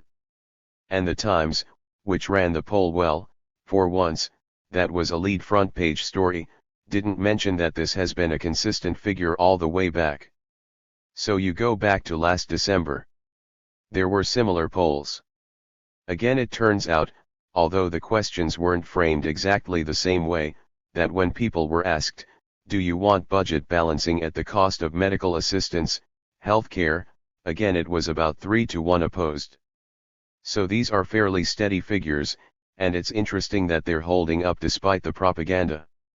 When people are asked, would you like to have higher taxes for more medical research, it's about 75% in favor. I don't remember the last numbers, but quite consistently over the years the polls have indicated that people are in favor of higher taxes if they're used for things like health or education. Even foreign aid, believe it or not, if it goes to the poor. And of course, overwhelmingly the population thinks that the government has a responsibility to help the poor here. They are also opposed to welfare, and that's a success of the propaganda system. But yes, these poll results were interesting and important, have been consistent and generalized to almost everything else. And it hasn't gone totally unnoticed. For example, Brad Knickerbocker is a well-known Washington correspondent for the Christian Science Monitor. He's dealing mostly with environmental and energy issues these days. He had a column in which he said, kind of quizzically, that it's almost as if Congress is looking at the polls and deciding to do the opposite. He was talking about environment and energy issues, where again it's extremely dramatic, but it generalizes across the board. I think it's hard to find a time in American history when policy has been so radically opposed to public opinion on issue after issue. It's even true on the things that are going up. The one big thing that's going up is Pentagon spending. By about 6-1, the population wants it either stable or reduced. So even that is overwhelmingly opposed by the public. What you're getting in the commentary is kind of interesting. Gingrich is plainly a total cynic, but a pretty efficient one. His line, which is repeated by the Heritage Foundation and the Cato Institute, is that there's a philosophical issue. People shouldn't be compelled to pay for things they don't want, and that's why we have to cut down food for starving children. A lot of people don't want that, and our philosophy says they shouldn't have to pay for that. But somehow our philosophy says you can increase the Pentagon budget over the opposition of maybe 3/4 of the population because that puts money in my pockets. So there the philosophical issue disappears. Fortunately, philosophy is a pretty subtle discipline, as we teach around here, and Gingrich understands that, along with the Heritage Foundation and the rest of the frauds who are putting forth their ridiculous distortion of libertarian philosophy. DB, but there is a lot of confusion in the public. We talked about this the other day. There are all kinds of contradictory currents that are swirling around. For example, in a recent article you cited a poll in which about 80% of the population believes that the economic system is inherently unfair, and the government is run for the benefit of the few and the special interests, not the people. This is up from a steady 50%. But what is meant by special interests? That's a good question. I think I mentioned that in the article. I said what they mean by special interests is another question. But these questions have been asked for a long time in polls, a little differently worded so you get some different numbers, but for a long time about half the population was saying, when asked a bunch of open questions like, who do you think the government is run for? Would say something like that, the few, the special interests, not the people. Now it's 82%, which is unprecedented.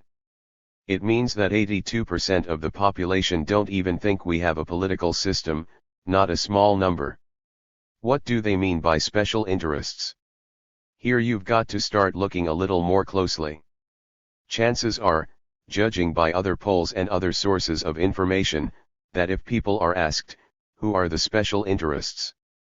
They will probably say, welfare mothers, government bureaucrats, elitist professionals, liberals who run the media, unions. These things would be listed. How many would say, Fortune 500, I don't know. Probably not too many. We have a fantastic propaganda system in this country. There's been nothing like it in history. It's the whole public relations industry and the entertainment industry. The media, which everybody talks about, including me, are a small part of it. I talk about mostly that sector of the media that goes to a small part of the population, the educated sector. But if you look at the whole system, it's just vast. And it is dedicated to certain principles. It wants to destroy democracy. That's its main goal. That means destroy every form of organization and association that might lead to democracy. So you have to demonize unions. And you have to isolate people and atomize them and separate them and make them hate and fear one another and create illusions about where power is. A major goal of this whole doctrinal system for 50 years has been to create the mood of what is now called anti-politics. That succeeded. People focus their anger and fear on the government, the one part of the whole system of power that they can influence, and don't much see the real systems of power, the hand that's over it, the triviality stated by John Dewey that politics is the shadow on society cast by big business. It ought to be a truism, but few people understand. So there's plenty of confusion. And it shows up point by point. Take, say, unions. About 80% of the population think working people don't have enough influence on what goes on. On the other hand, a great many people think unions have too much influence. There's some truth to that. Unions don't really closely represent working people. So there's an element of truth to that. But that's not what they mean. The point is that democratic unions are the way in which working people could have more of a say in things. But that's been driven out of people's minds. Or take, say, welfare, a dramatic case. I think the last figure I saw was 80% of the population thought that the government has a responsibility to help the poor. There is also substantial opposition to welfare, which is the government helping the poor. The reason is the Reagan fairy tales, black mothers in Cadillacs, teenaged girls having babies so that you'll pay for them, all that kind of fraud. So people are opposed to welfare. If that's welfare, why should I pay for it? I want to help the poor. Also, people vastly overestimate the amount of money that goes to welfare. The United States has always had quite low social expenditures by comparative standards, and has been reducing them very sharply since 1970. For example, AFDC is now virtually wiped out, reduced by almost a half since the 1970s. This feeling that there is a huge welfare burden is a total joke. I'm not talking about the real welfare, to the rich, but that trickle of welfare that goes to people who need help, which has never been high, and it's been declining very sharply. I think about a third, a quarter of the population think it's the biggest item in the federal budget. It's almost invisible. They feel the same thing about foreign aid, which is really invisible. Again, about a quarter of the population think it's the biggest item in the federal budget. And they think they're very heavily taxed. We're low taxed. And the taxes are extremely regressive. There are two figures that are interesting: pre-tax income and actual income post-tax and post-benefit.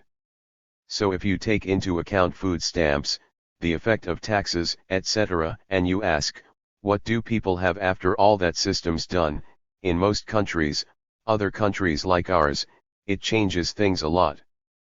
Pre-tax inequality is not all that different in those countries from here. In the United States, post-tax inequality, including all of these government transfers, is virtually the same as pre-tax. So the whole system of taxes and benefits doesn't change much. In most other countries it changes a lot, which is why we have twice the level of poverty of our next nearest competitor, England, and much more than most other countries. Because the whole system doesn't do much. It's a highly regressive system. If you did a serious count, which people don't do, it would be much more regressive. Consider, for example, that a lot of things that are taxes aren't called taxes. Take, say, New York City. It has just cut down expenditures for mass transit. So that's less tax money spent. On the other hand, they raised fares, which means more taxes. Fares are just taxes by another name. There's a difference between the cuts and the taxes. The taxes are regressive. First of all, even if executives and poor people took subways to the same extent, it would be a highly regressive tax. But of course they don't. Overwhelmingly, the subways are used by the poor.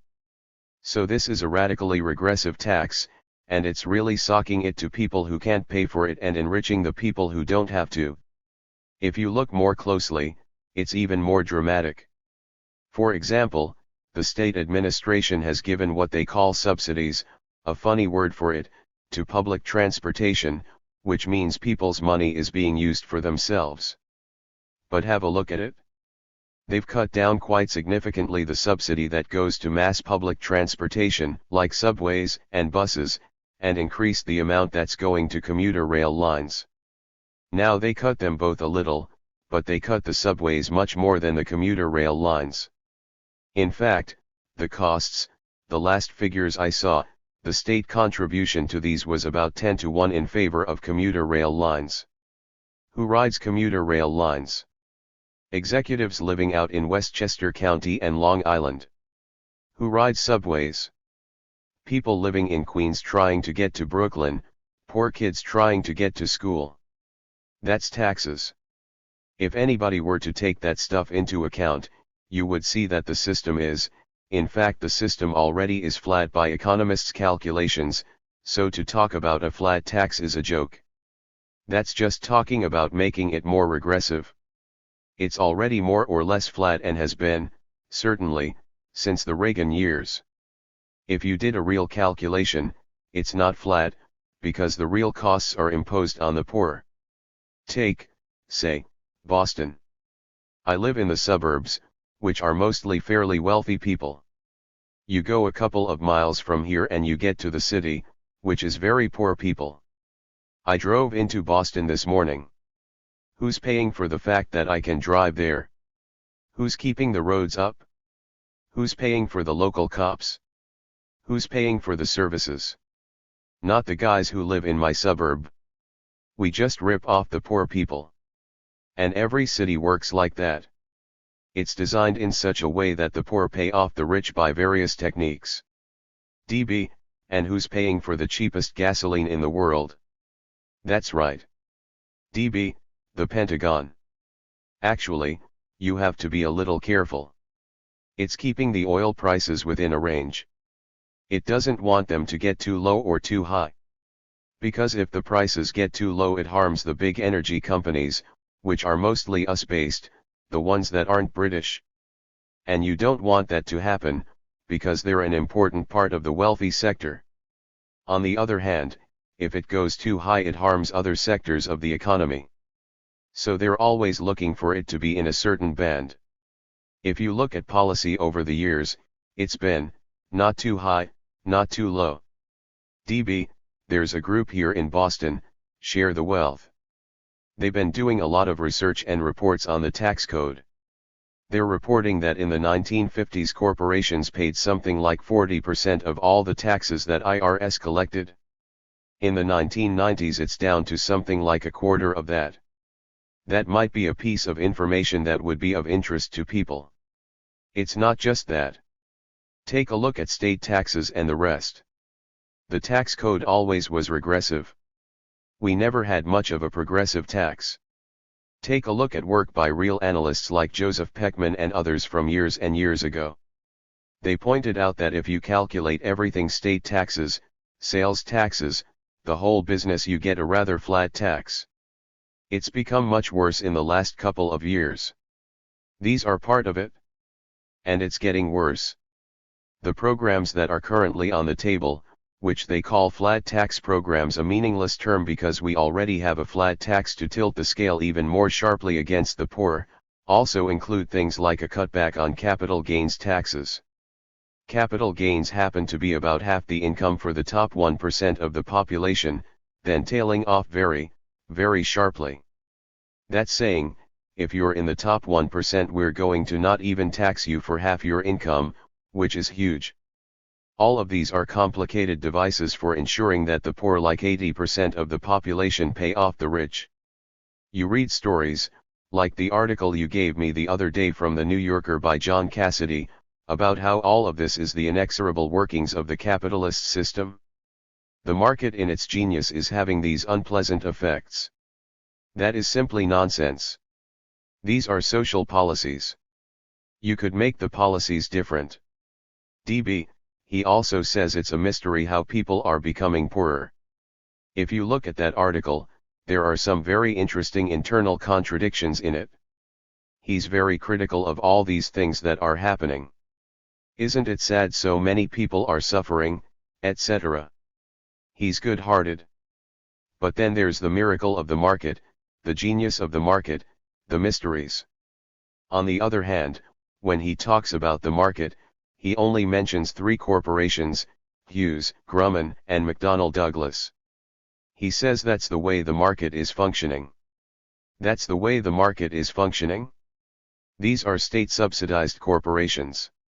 You could hardly pick better examples of state industry. The only thing that makes them part of the market is that the profits go into private pockets. But the public is paying for it. That's why those corporations function. DB, I think it was you that told me about this issue of people's perceptions and these contradictory currents, that most Americans believe that from each according to his ability, to each according to his need, Marx, is part of the Bill of Rights. Part of the Constitution. That was a poll taken around 1976, the bicentennial. There were many polls taken. Among other things, they gave people cliché-type things and said, which do you think are in the Constitution? About 50% said that that's in the Constitution because they take it to be so obvious. It tells you something about the failure of the left to organize. If half the population assumes that the most extreme position is not only true but must even be in the Constitution, That indicates a big failure on the left. DB, we're in the era of reform, another Orwellism, tax reform, welfare reform. There's also something called lobbying reform. There's a proposal to defund the left, to curb activities by non-profit groups. It's interesting to see what groups are mentioned there as part of the left. Although one should be very careful about the word reform. We don't call what Hitler did reform. Reform has a nice feel about it. It's supposed to make things better. So we should never use the word. We should talk about changes. The same with promise. Every article you read in the paper says, you may or may not like what the Republicans are doing, but they're fulfilling their promise to the American people. If I say I'm going to beat you to a pulp, and I do it, that's not a promise. I didn't promise to do it. I threatened to do it. So what they ought to say is, the Republicans are keeping their threat to the American people. Especially when we know how the American people feel about it. These are not reforms, any more than we'd say Stalin and Hitler instituted reforms. These are changes. You can like them or dislike them, but they're not reforms. There are two things going on that fall under what you mentioned. One is the Istuk Amendment, which is working its way through. I don't think it's going to make it. It's too extreme. But it's in the legislative process now. That's a very cynical device to try to ensure that only, say, military industry and big corporations can lobby. Anyone who has any popular interest at heart can't lobby, can't try to press their interests in the public arena. The idea is to strike another massive blow at what's left of the democratic system by restricting even entry into the public arena in the form of lobbying, that is, pressing for your position. Lobbying means, like, writing a letter to your representative, or whatever you do.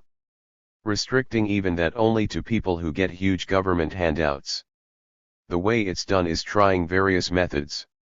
The first one was to say, if you receive government funding and you're a non-profit organization, you can't use your own money for lobbying. Notice there's no issue about using federal money for lobbying. That's already illegal. So that's out of the question. The question is, can you use your own money? Suppose 5% of your money comes from a federal grant, can you use the other 95% for putting forward your interest in a cleaner environment or more health care? The first proposal was to add that condition that you can't, but of course restrict it only to non-profit organizations.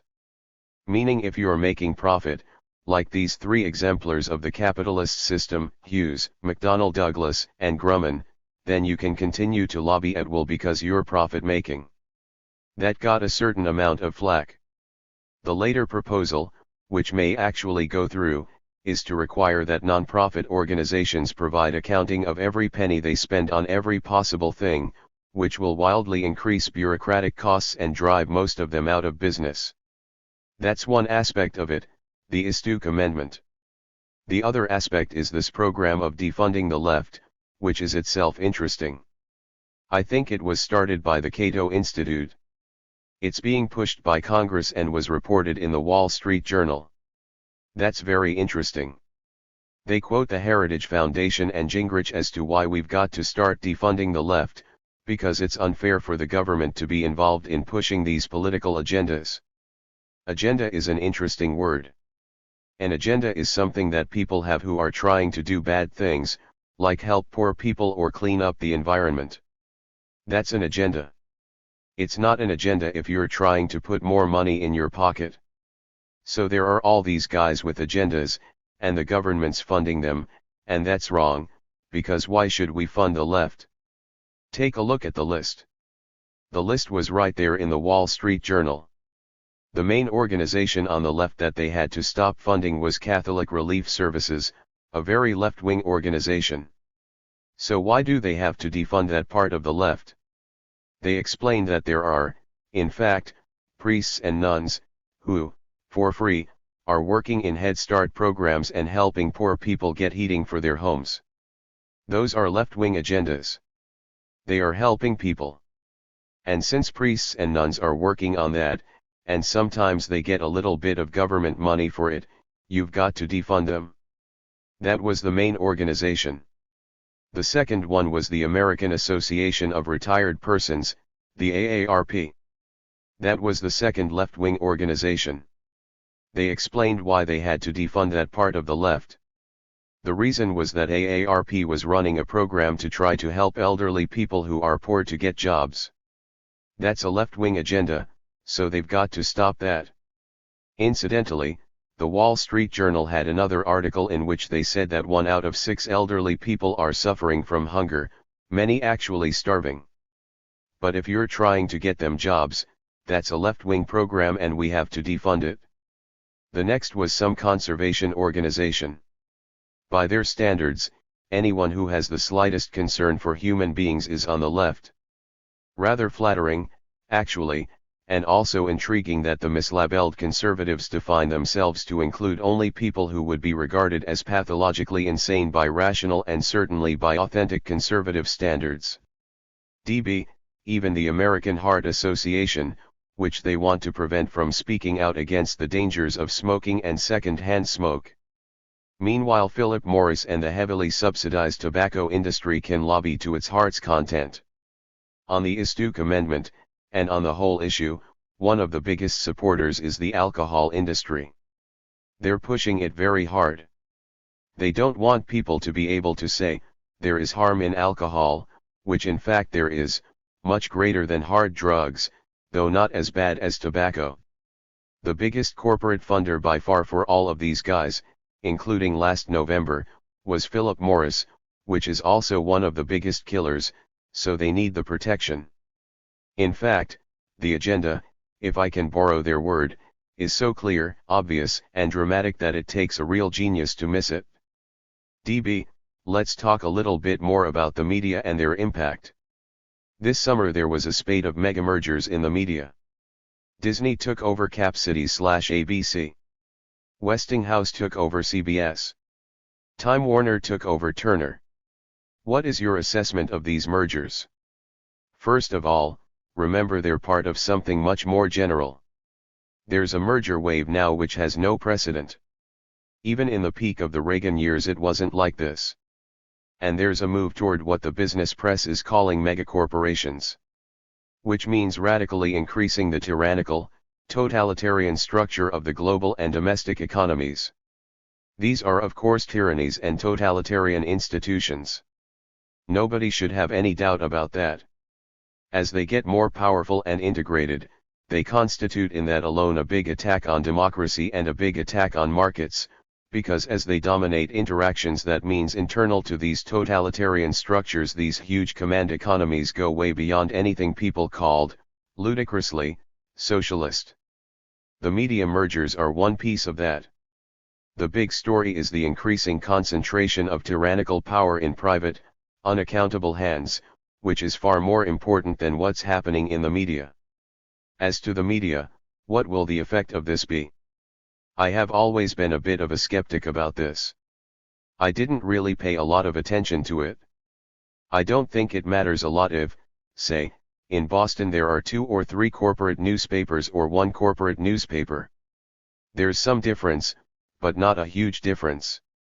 Say there are 3 channels on television which are owned by huge megacorporations and conglomerates and then it turns out later there's only 1 because they're all owned by Murdoch. I suspect that the difference won't be substantial. It will be something of a difference, because even within a system where power resides in extremely narrow hands, let's say the Politburo in Russia, if there are factions within the Politburo there's a little more freedom than if there are no factions within it. But the big point is the Politburo, not the amount of factional relations within it. Even in totalitarian states, they vary in the amount of internal factionalism within the sector that controls power. But it's the anti-democratic character of it that's significant, not the marginal question of the amount of factionalism there is. Things like the mergers of the media, what they're doing is cutting down the factionalism in the Politburo, which surely is something to worry about, but we're wasting our time if we pay too much attention to it, missing the larger picture. Not a lot of people, including my close friends and associates, agree with me on this one, so I don't mean to say it's obvious. I suppose it's not. But that's my view. But let me just give you a personal experience. You remember our story with Warner and the first book, Counter-Revolutionary Violence, Bloodbaths in Fact and Propaganda, that Ed Herman and I wrote in 1973. The publishing house, Warner Modular, that produced it was put out of business, meaning they not only destroyed our book, but they destroyed all the books that Warner Modular published. The decision to carry out this massive attack against freedom of speech was made by an executive of Warner Communications, who didn't like our book. Incidentally, none of this elicited any reaction from alleged defenders of freedom of speech. Ben Bagdikian later wrote about it. But they weren't Time Warner in those days. It was Warner Communications. Big enough, but nowhere near what it is now and nowhere near what it is after the latest merger. Did that make a difference in the way they behave? No, not really. Marginal differences. I think the analogy would be something like factions within the Politburo. DB, I've been talking to Bob Perry, independent journalist, and Jeff Cohen, Fairness and Accuracy in Reporting, about this. They contend that it is making a difference, the mega mergers, the concentration, that there's more timidity that's hard to imagine and skittishness in the newsroom because there are fewer jobs. So you have fewer options. That's a different matter. I think they're confusing two different things. Even without the mergers, the jobs are going down. That's quite independent. Maybe the mergers have some effect on it, but I doubt if it's large. The major thing is that news services are going down. That makes sense, because after all the purpose of this whole system is to destroy democracy, that is, to remove people from the public arena. So the more you can put into sitcoms and advertising, and the less you put into giving them news, the better it is. You've got to give them some news. They want to have some vague idea of what's going on. But there are natural pressures within a state capitalist economy to drive out anything that might bring the population into the public arena, and news is one of those things. So of course there are going to be pressures on cutting down news, apart from the fact that news isn't terribly profitable. News is a capital-intensive operation from the point of view of the media. You're also not going to get as much advertising for it. It doesn't contribute to the needs of advertisers. So just as advertisers are unlikely to fund a documentary on saving healthcare, they're not going to fund a news program which is in effect a documentary by bringing some version of the facts, maybe a distorted version, to large parts of the public. It's not in their interest to do so. Hence, independent of mergers, there's going to be continual pressure, and there is, strikingly, now, on cutting back investigative reporting. Maybe there will still be investigative reporting that keeps right to the surface, like a corrupt judge. Anything insignificant. Maybe there will be programs on the O.J. Simpson trial. Anything to keep people's minds off serious things. That could continue. And the kind of reporting that contributes to fear and hate, that will continue. But just think of the funders and ask what their interest is in presenting an honest view of the world. It's very slight.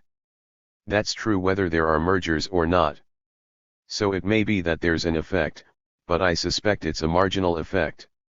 Incidentally, it could go the other way, too. It could turn out that if you have one totalitarian institution running all the media, they might allow more deviation internally because it's much less of a threat to them.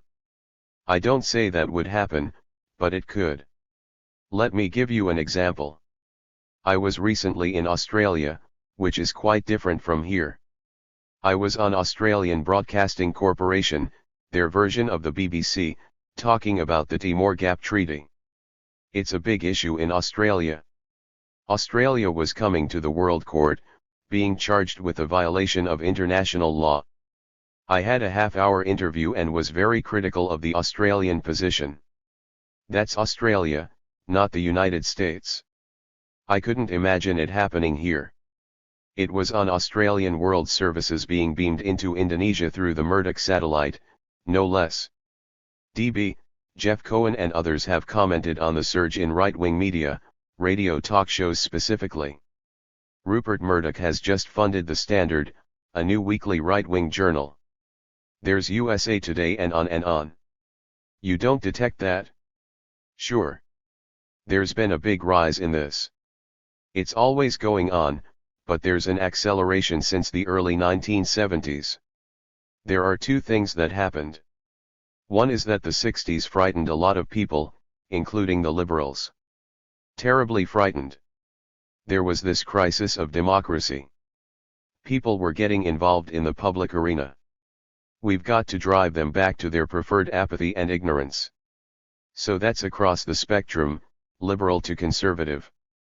That led to a big attack on universities, on independent thought, on independent media, just about everything, across the spectrum. That's one thing.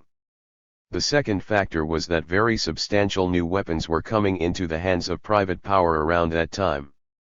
There was also independently an acceleration in the globalization of the economy, telecommunications revolutions, deregulation of the financial system. All of these things were having the effect of putting very powerful weapons in private hands. So quite apart from the 60s, there would have been an effort to move from containment of New Deal-style liberalism, to rollback of it. That has happened quite dramatically. The last liberal president in the US was Richard Nixon. Ever since then it's been, starting with Carter, an attack on social programs, an increase in the regressive forms of state power like the Pentagon system. These things were simultaneous. There had been talk shows. They had been pretty awful, but there was some kind of mixture. They shifted very sharply toward the right around this point, as did everything else. So the flooding of college campuses with glossy, super ultra right-wing newspapers in everybody's mailbox, that started around then. The Olin professorships of free enterprise, and contributions to academic freedom of that kind, that also increased, as did the very narrowly focused right-wing foundations which are trying to destroy the educational system. They want to destroy public education. You may have noticed yesterday in Boston, Governor Weld announced what amounts to the destruction of the public education system. It sneaked into a legislative bill. All of this stuff has been going on. It's picking up, and that's what they were referring to. It's real enough, but I think it's not due to mega mergers. DB, we're not talking about a monolith here. You mentioned that Wall Street Journal article, Hunger Surges Among the Elderly. They had a piece a couple of days ago on the positive impact of government welfare programs in South Carolina. The New York Times is writing about class conflict. So there are some contradictory streams here as well. There are all sorts of contradictions. Take the cutback of the regulatory apparatus. The Times also had a big story a couple of weeks ago on the fact that the big investment firms are very unhappy about it. They need the Securities and Exchange Commission. A market, to the extent that it exists, is a very expensive affair. Markets cost a lot of money to set up and a lot of money to police. If you don't set them up and you don't police them, there's not going to be any market. There's just going to be fraud and corruption and disaster and rapid collapses that are going to wipe things out.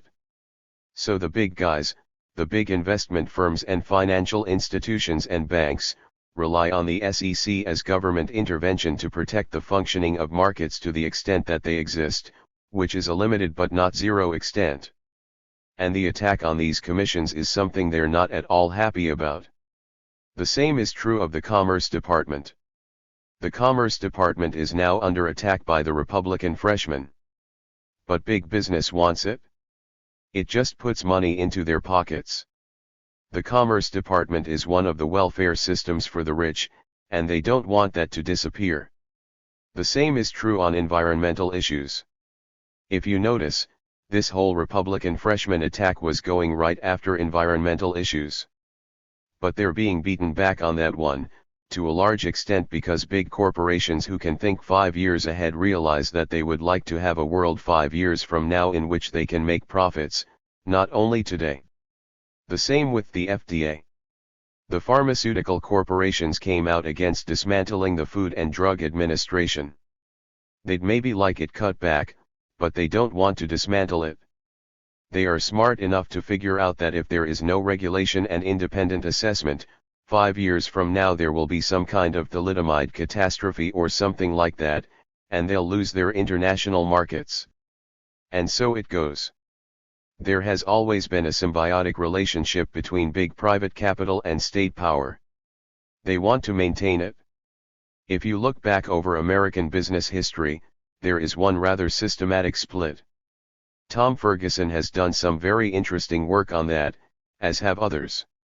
There's been a consistent, pretty general distinction between capital-intensive, high-technology, internationally oriented financial and industrial sectors on the one hand, which are the real big guys, and the labor-intensive, more domestically oriented, less advanced technological parts of the system on the other.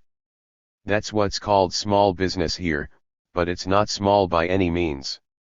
That difference shows up in all sorts of things.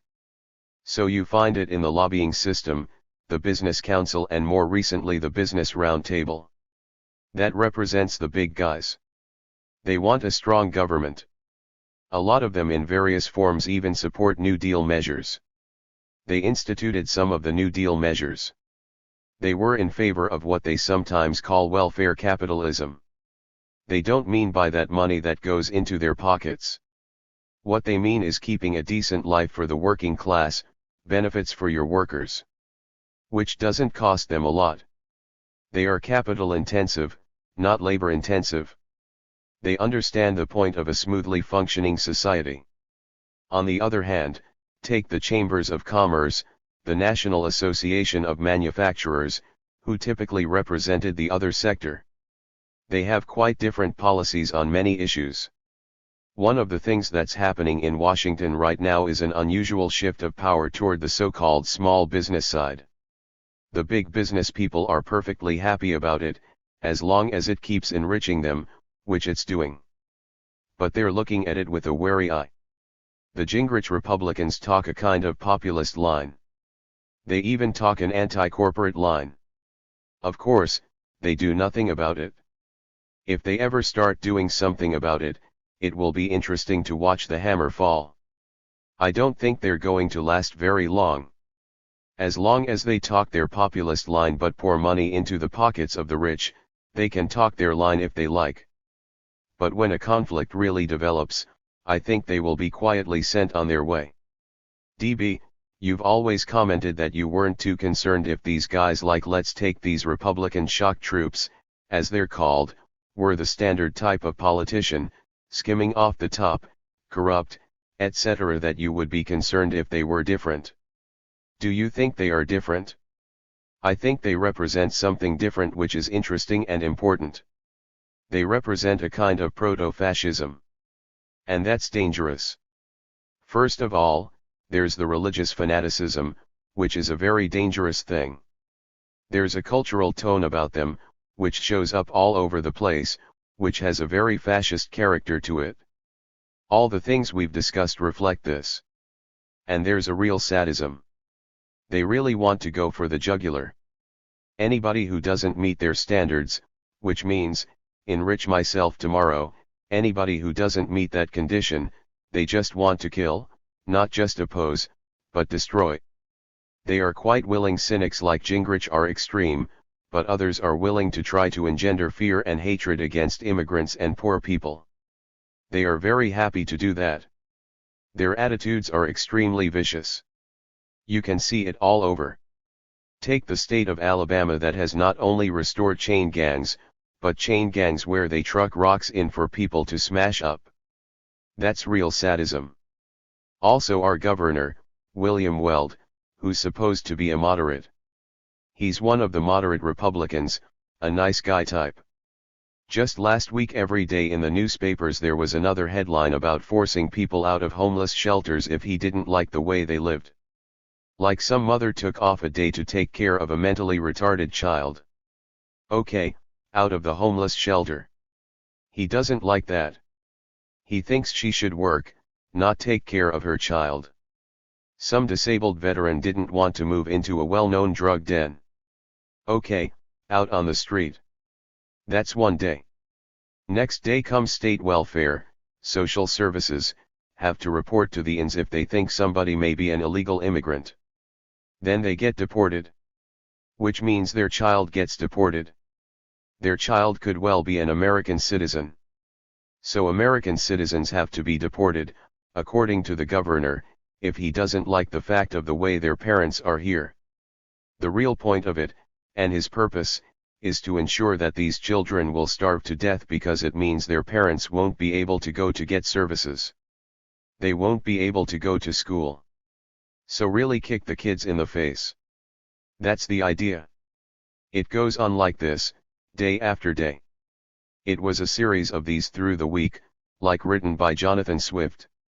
One day was a headline about how he was giving I forget how much money, but a couple of $1 million, to the guys who were running racetracks. They were also cutting down a tiny little pittance that went to try to deal with compulsive gambling. Compulsive gambling is an addiction, as harmful as other addictions. But you want to increase that addiction, and there's a good reason for that. Gambling is a tax on the poor. His friends don't go to the racetracks. It's poor people who go to the racetracks, just like poor people buy lottery tickets. His friends don't. That's just another one of those massively regressive taxes on the poor. So let's increase that and furthermore put more state funds into the hands of the racetrack owners who are doing it. This is day after day. Pure sadism. Very self-conscious. He's not a fool. And he's trying to build public support for it by building up fear and hatred. The idea is, there's these teenage kids, who are black, by implication, although you don't say that in a liberal state, who are just ripping us off by having lots and lots of babies. We don't want to let them do that. So let's hate them and let's kick them in the face while I'm kicking you in the face. That's real fascism. And that's the liberal side. It's not the Gingrich shock troops. That's the liberal, moderate, educated side. This runs across the spectrum. Take a look at it. This combination of extreme religious fanaticism, hysteria, intolerance, viciousness, sadism, fear, hatred, but with people who understand it very well, like Newt Gingrich, William Weld, and others, is a technique to ensure the increase of totalitarian power in the hands primarily of the private tyrannies, which they work for, but also in the hands of an increasingly powerful state which is more and more dedicated to security systems and devices for transferring funds towards the wealthy. That's a prescription for fascism. That's dangerous. DB, you said the economic system is a grotesque catastrophe. What kind of system would you propose? That's the topic for another discussion. I would propose a system which is democratic. It's long been understood, this has nothing to do with the left per se, it's right through the American working class movement, and independent social thinkers, that you don't have democracy unless people are in control of the major decisions. And the major decisions, as has also long been understood, are fundamentally investment decisions. What do you do with the money? What happens in the country? What's produced? How is it produced? What are working conditions like? Where does it go? How is it distributed? Where is it sold? That whole range of decisions, that's not everything in the world, but unless that range of decisions is under democratic control, you have one or another form of tyranny. That is as old as the hills and as American as apple pie. You don't have to go to Marxism or anything else. It's straight out of mainstream American tradition. The reason is simple common sense. So that's got to be the core of it. That means total dismantling of all the totalitarian systems. The corporations are just as totalitarian as Bolshevism and fascism. They come out of the same intellectual roots, in the early 20th century. So just like other forms of totalitarianism have to go, private tyrannies have to go. And they have to be put under public control. Then you look at the modalities of public control. Should it be workers' councils or community organizations or some integration of them? What kind of federal structure should there be? At this point you're beginning to think about how a free and democratic society might look and operate. That's worth a lot of thought. But we're a long way from that. The first thing you've got to do in any kind of change is to recognize the forms of oppression that exist. If slaves don't recognize that slavery is oppression, it doesn't make much sense to ask them why they don't live in a free society. They think they do. This is not a joke. Take women. Overwhelmingly, and for a long time, they may have sensed oppression, but they didn't see it as oppression.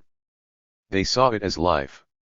The fact that you don't see it as oppression doesn't mean that you don't know it at some level. At some level you know it. The way in which you know it can take very harmful forms for yourself and everyone else. That's true of every system of oppression. But unless you sense it, identify it, understand furthermore that it's not, as in that New Yorker article, the genius of the market and a mystery, but completely understandable and not a genius of anything, and easily put under popular control unless all those things are understood, you cannot proceed to the next step, which is the one you raised: how can we change the system? I think you can figure out how to change the system by reading the independent working class press 150 years ago that we talked about earlier. These were ordinary working people, artisans, factory girls from New England farms, and so on. They knew how to change the system. You know, too. They were strongly opposed to what they called the new spirit of the age: gain wealth, forgetting all but self. They wanted to retain the high culture they already had, the solidarity, the sympathy, the control.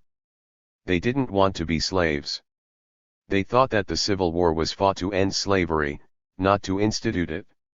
All of these things are perfectly common perceptions, perfectly correct.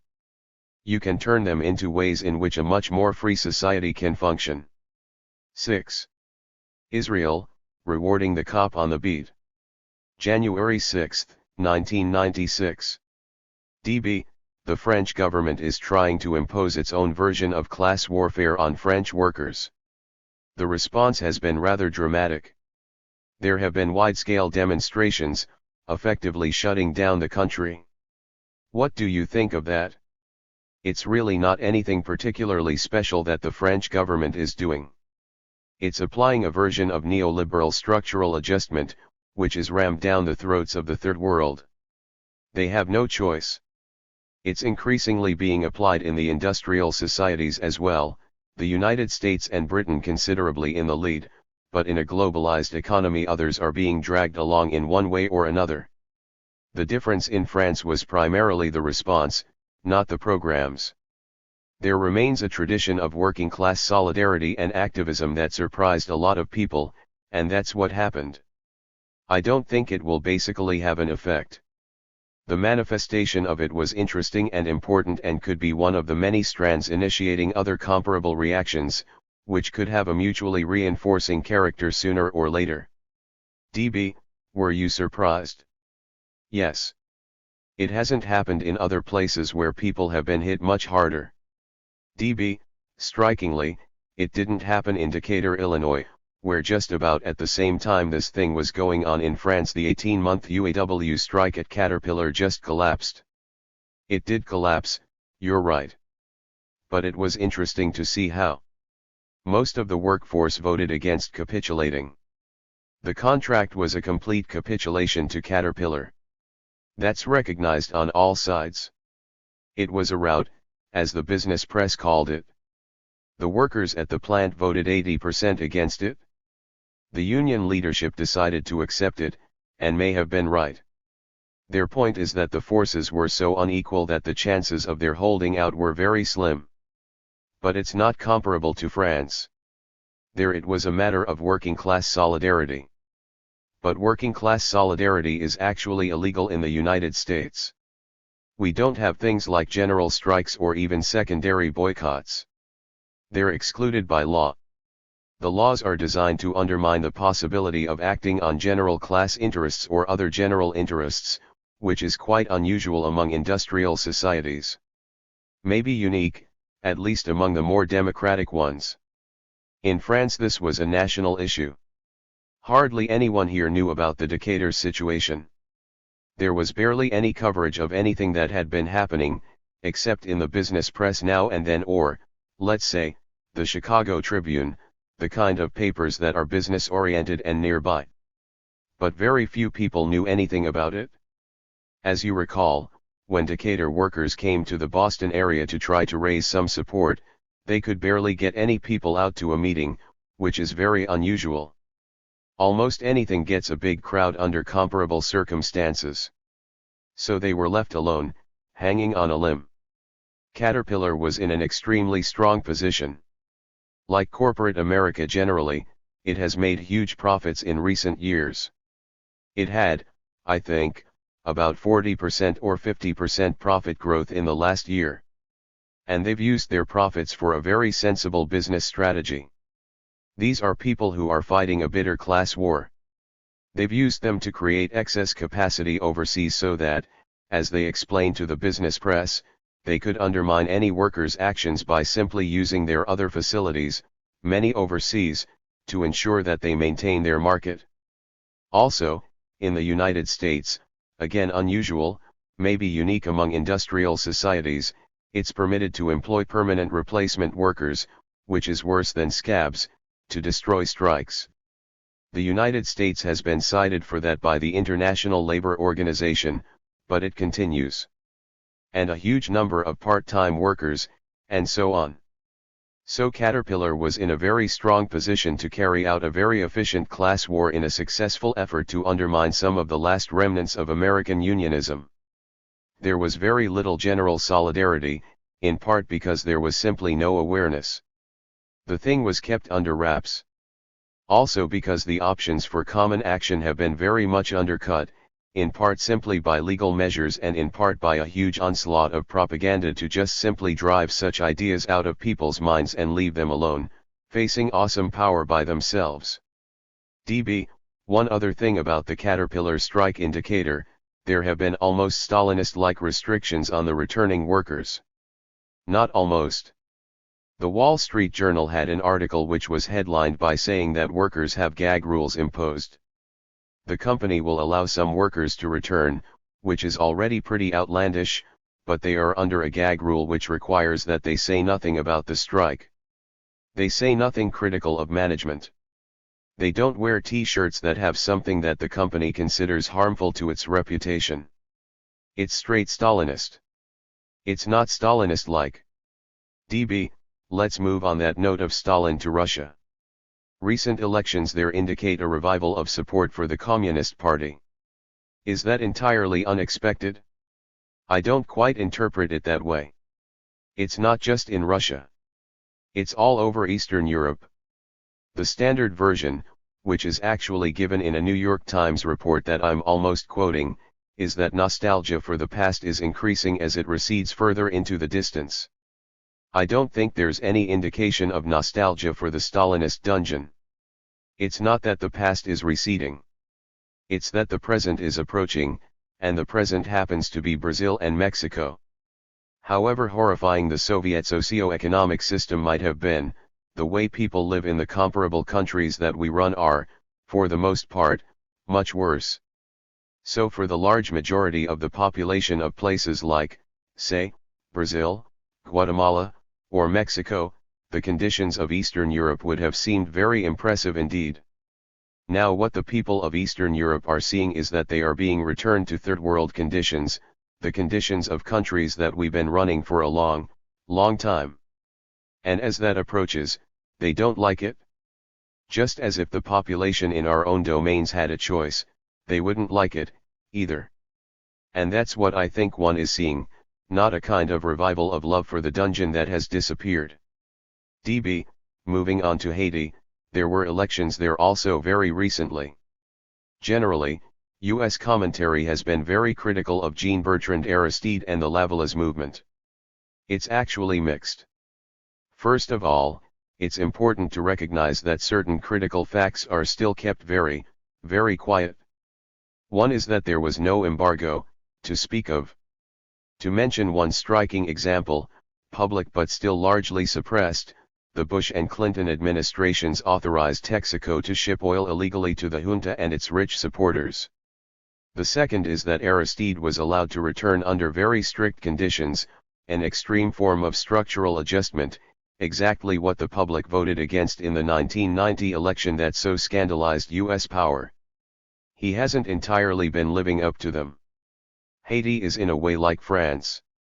It's one of the few countries where there has been popular resistance to the imposition of these neoliberal structural adjustment programs. Aristide has roots among the people, and he has to some extent reflected that and has not gone along as willingly as have the usual third world elites with the orders from Washington, the World Bank, and the IMF. Haiti has been punished for that. The very limited funds that have been offered have indeed been withheld because of their refusal to undergo a program which would essentially dismantle the entire governmental system and turn it over to private power to an unprecedented extent. They've been dragging their feet on that. There's been a lot of popular resistance. As a result, Aristide is criticized. But the democratic structures which swept him into power, the grassroots movements, have not been demolished by years of terror. And although he has lacking any alternative, in my opinion gone along pretty much with the external power that allowed him to return, he hasn't done it with the proper willingness and enthusiasm and devotion to the masters, which does arouse criticism.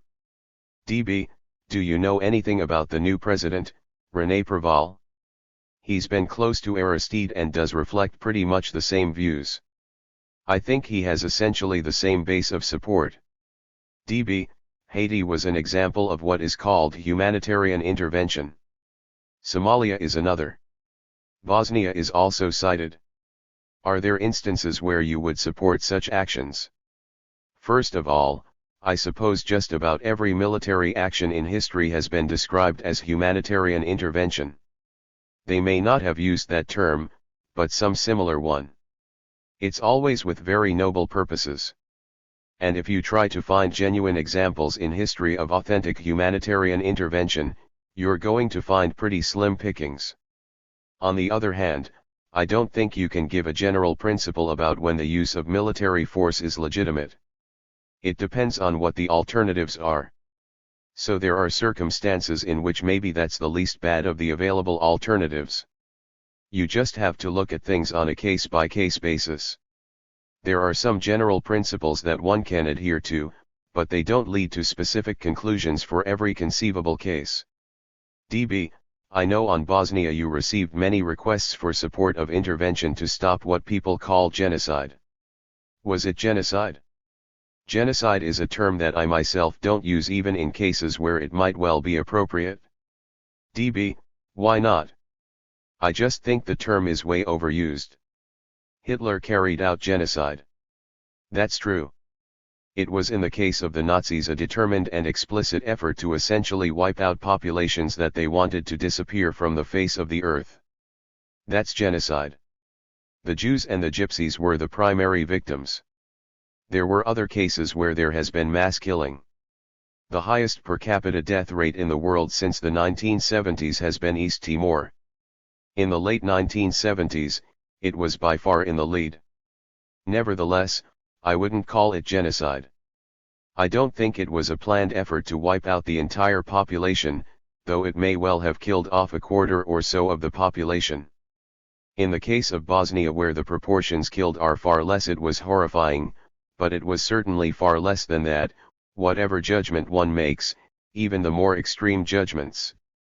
I just am reluctant to use the term. I don't think it's an appropriate one. So I don't use it myself. But if people want to use it, fine. It's like most of the other terms of political discourse. It has whatever meaning you decide to give it. So the question is basically unanswerable. It depends what your criteria are for calling something genocide. On the calls for military intervention, they were of an interesting character. They were very vague. I've never seen, during all these years in which there's been a lot of laments about the collapse of Western civilization and so on, I just didn't see any substantive proposals as to what could be done. Do something, was what people said. Send troops. But what are they going to do? The substantive proposals were extremely slim. What has been done I think is quite ugly.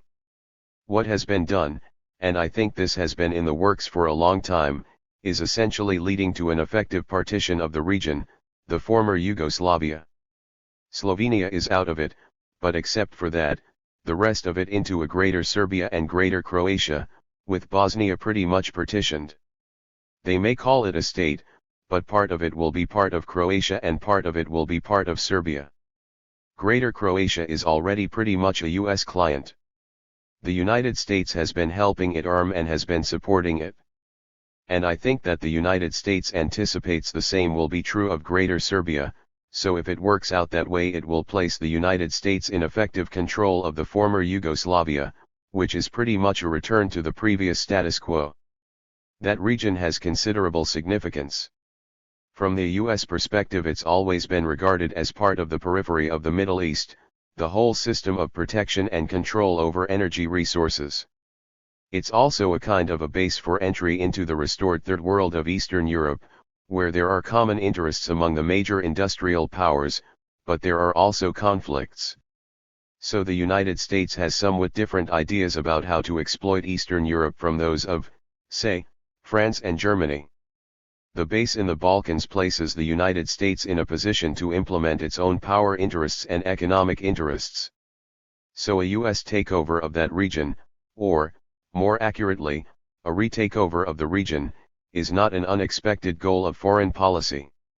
What the United States has done is sort of stand on the sidelines as long as it was tough going there.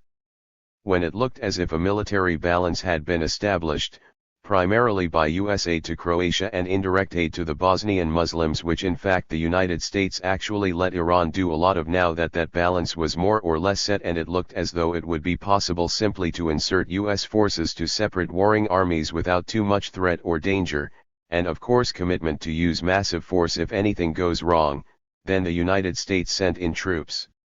Now suppose I had been in Congress, let's say, and had been asked to choose between exactly two alternatives. 1. Let them keep massacring one another. 2. Put in US troops to separate warring armies, to partition the country into two US dependencies with the possibility that something may go badly wrong, as in Somalia, and there might be a huge slaughter. If those are the two choices, I probably would have voted for sending the troops. DB, what about Germany's interests in and links to Croatia? Do you think that's significant? It's very significant. Germany took the initiative in the early stages, in a very premature recognition of Slovenia and Croatia and Bosnia-Herzegovina. Slovenia was sort of reasonable, I suppose. But in the case of Croatia and Bosnia-Herzegovina, the recognition was first a German initiative, and the European Union went along very quickly, without any concern for a rather serious question, namely, the rights of substantial Serbian minorities. That's not to justify the way they reacted, but there were legitimate concerns and they were not taken into account. That was just a prescription for disaster. DB, Ms. Hagleni and others have cited the German recognition as igniting Serb fears of a resurgence of German power in the Balkans. They have memories there. They have plenty of memories. Everybody has memories. Again, none of this is justification for what happened. But the recognition of the independence of Croatia and Bosnia-Herzegovina without any concern for this obviously quite serious problem was throwing a match into a can of gasoline. DB, it seems to me that Clinton was very anxious to supplant UN forces with NATO. Do you agree? Only at the right moment. As long as it was difficult, they wanted UN forces in there. As long as there was fighting and danger and difficulties in getting humanitarian supplies, the United States wanted to be out of it. NATO means the United States. It's a cover for the United States. The United States only wants to move in when the game is over and it can pick up the pieces. So the hard work was done by the Europeans. You can ask how well they did it? Pretty badly, I think. But nevertheless, it was their task. The United States was on the sidelines. It was willing to bomb but nothing else. By the time it seemed as if the conflict had a possible resolution by insertion of force, massive force, that would not be under any threat, by the time that looked possible, the Clinton administration wanted the UN out and wanted to take over. It's not very different from Somalia. In the case of Somalia, as long as the conflict was raging and there was a terrible famine and people were dying and there were a lot of murders, the United States just simply stayed out, didn't want anything to do with it. When the fighting was declining and it looked like there was going to be a good harvest and there was a fair chance that the famine was ending, the Red Cross and other efficient agencies were getting food through. At that point the US moved in with a massive show of force and a huge PR operation, expecting to get a lot of at least favorable publicity out of it. Indeed, that would have happened if it hadn't been for US military doctrine, which is unusual. It requires that US forces never be put under any threat at all. If someone looks at them the wrong way, we call out the helicopter gunships. That's why the United States is pretty much disqualified from peacekeeping operations that involve civilians. And they've made it very clear, incidentally, in Bosnia, that they're going to do the same thing. Massive force if anybody gets in their way, unlike these wishy-washy Europeans, who don't just kill anybody in sight. In Somalia it led to a disaster. According to US sources, somewhere between 75,000 and 10,000 Somali civilians were killed before the US forces were withdrawn. And that was not a very conflictive situation. DB, you're saying that the United States was responsible directly for those deaths?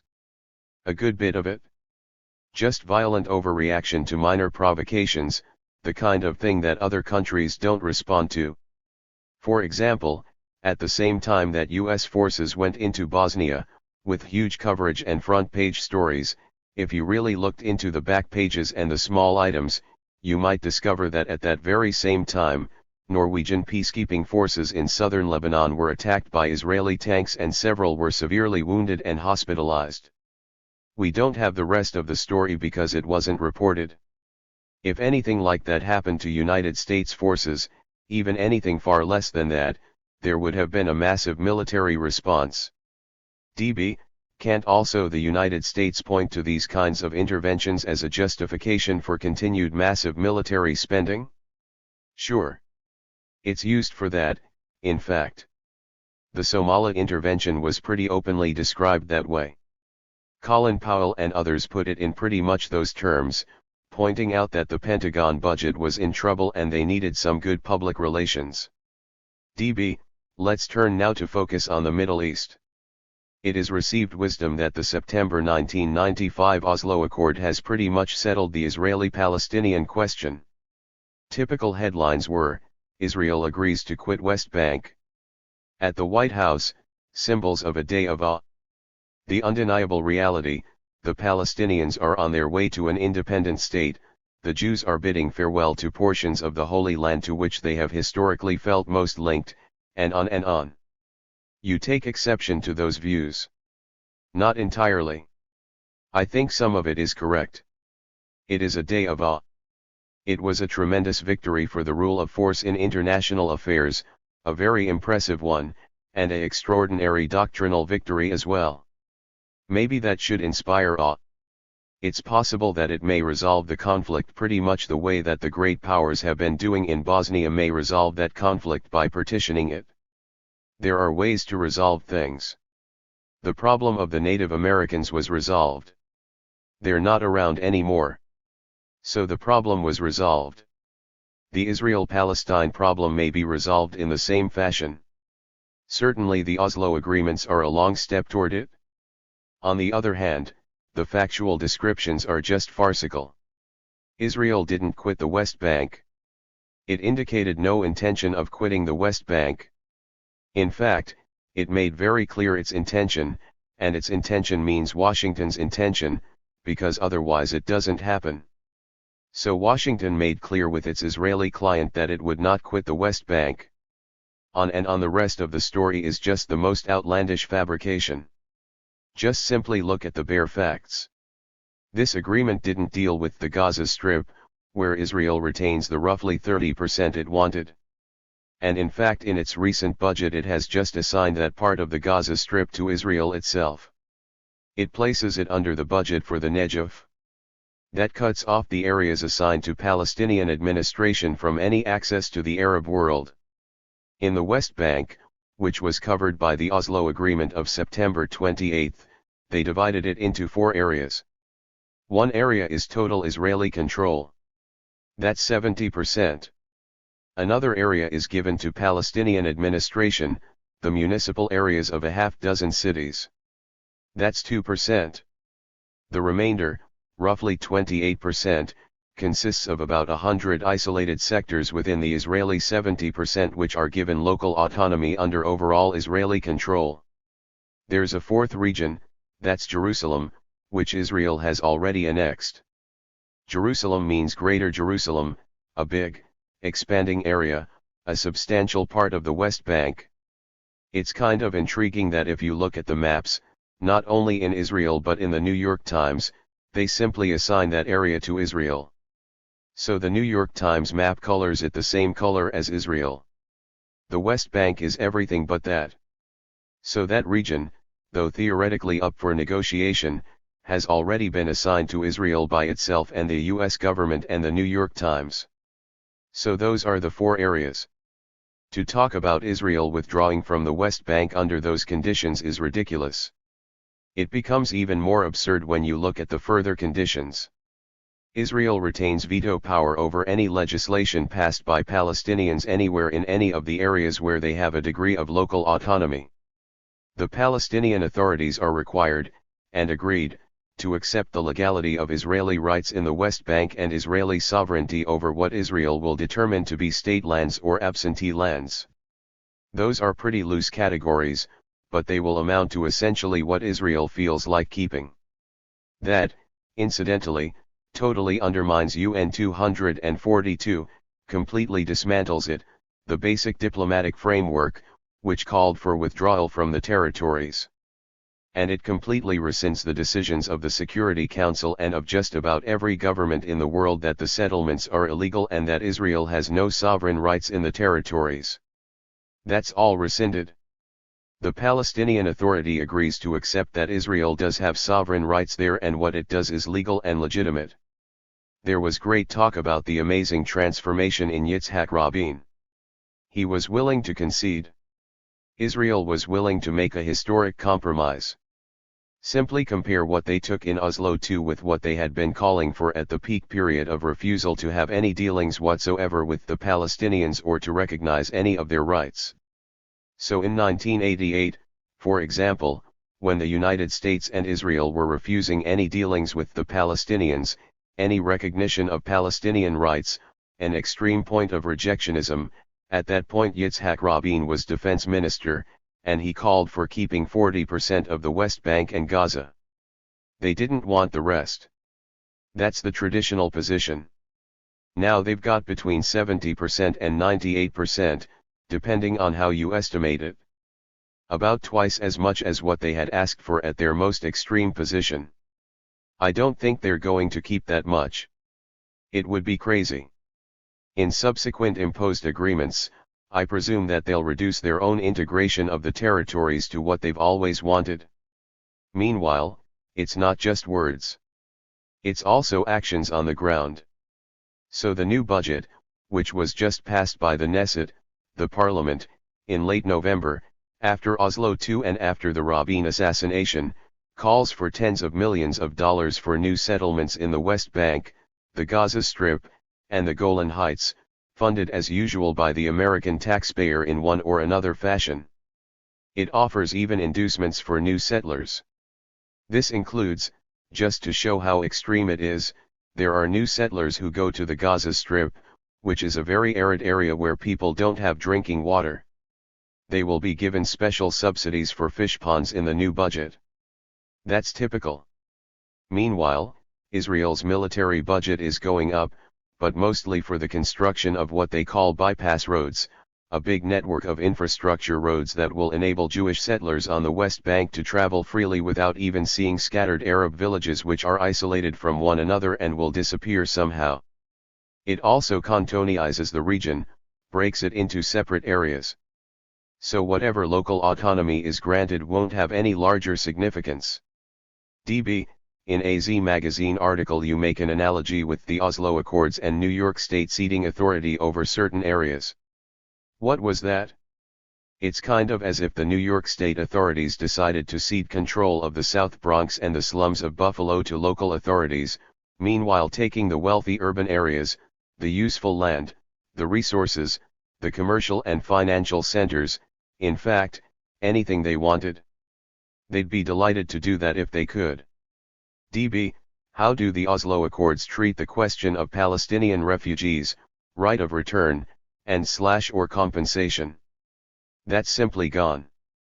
There's nothing there for the refugees. Yitzhak Rabin and his colleagues have made it very clear and explicit that they are not going to get anything. They're out of the game. The United States backs that. Remember, everything that happens there happens because the United States backs it. Otherwise it does not happen. So this is US policy, much more extreme under Clinton than his predecessors, incidentally. The idea is to somehow just scatter them like human waste somewhere. That is in direct violation of long-standing international agreements going right back to the UN Declaration of Human Rights in December 1948, one provision of which called for the right of return of people to territories from which they had been expelled. The explicit intention was to affirm the Palestinians' right. This was made clear and explicit the next day, when the UN unanimously, including the United States, endorsed the right of Palestinians specifically to return or compensation under this provision, Article 13 of the Union Declaration of Human Rights. That's all gone. It's never been more than rhetoric, but now even the rhetoric's gone. DB, are you saying that Washington runs everything and there's no such thing as Israeli sovereignty? Oh, no. It's not that there's no such thing as Israeli sovereignty. The state of Nevada has some sovereignty, too. But Washington's influence is overwhelming. Remember, Israel gets a degree of foreign support that is just off the scale. There's no country that even comes close. You can't call it the 51st state of the Union, because no state gets anywhere near that amount of per capita aid from the federal government. There's no country in the world that compares. It's just not on the spectrum. U.S. influence in the region is overwhelming. The United States controls the major oil producers. Egypt's a client. Turkey is pretty much a client. Pakistan often has been. As long as the Shah was in power, Iran was another client. Of course, control is not total. It's not even total in Central America. But it's very extensive. In the case of Israel, the dependency is extremely high.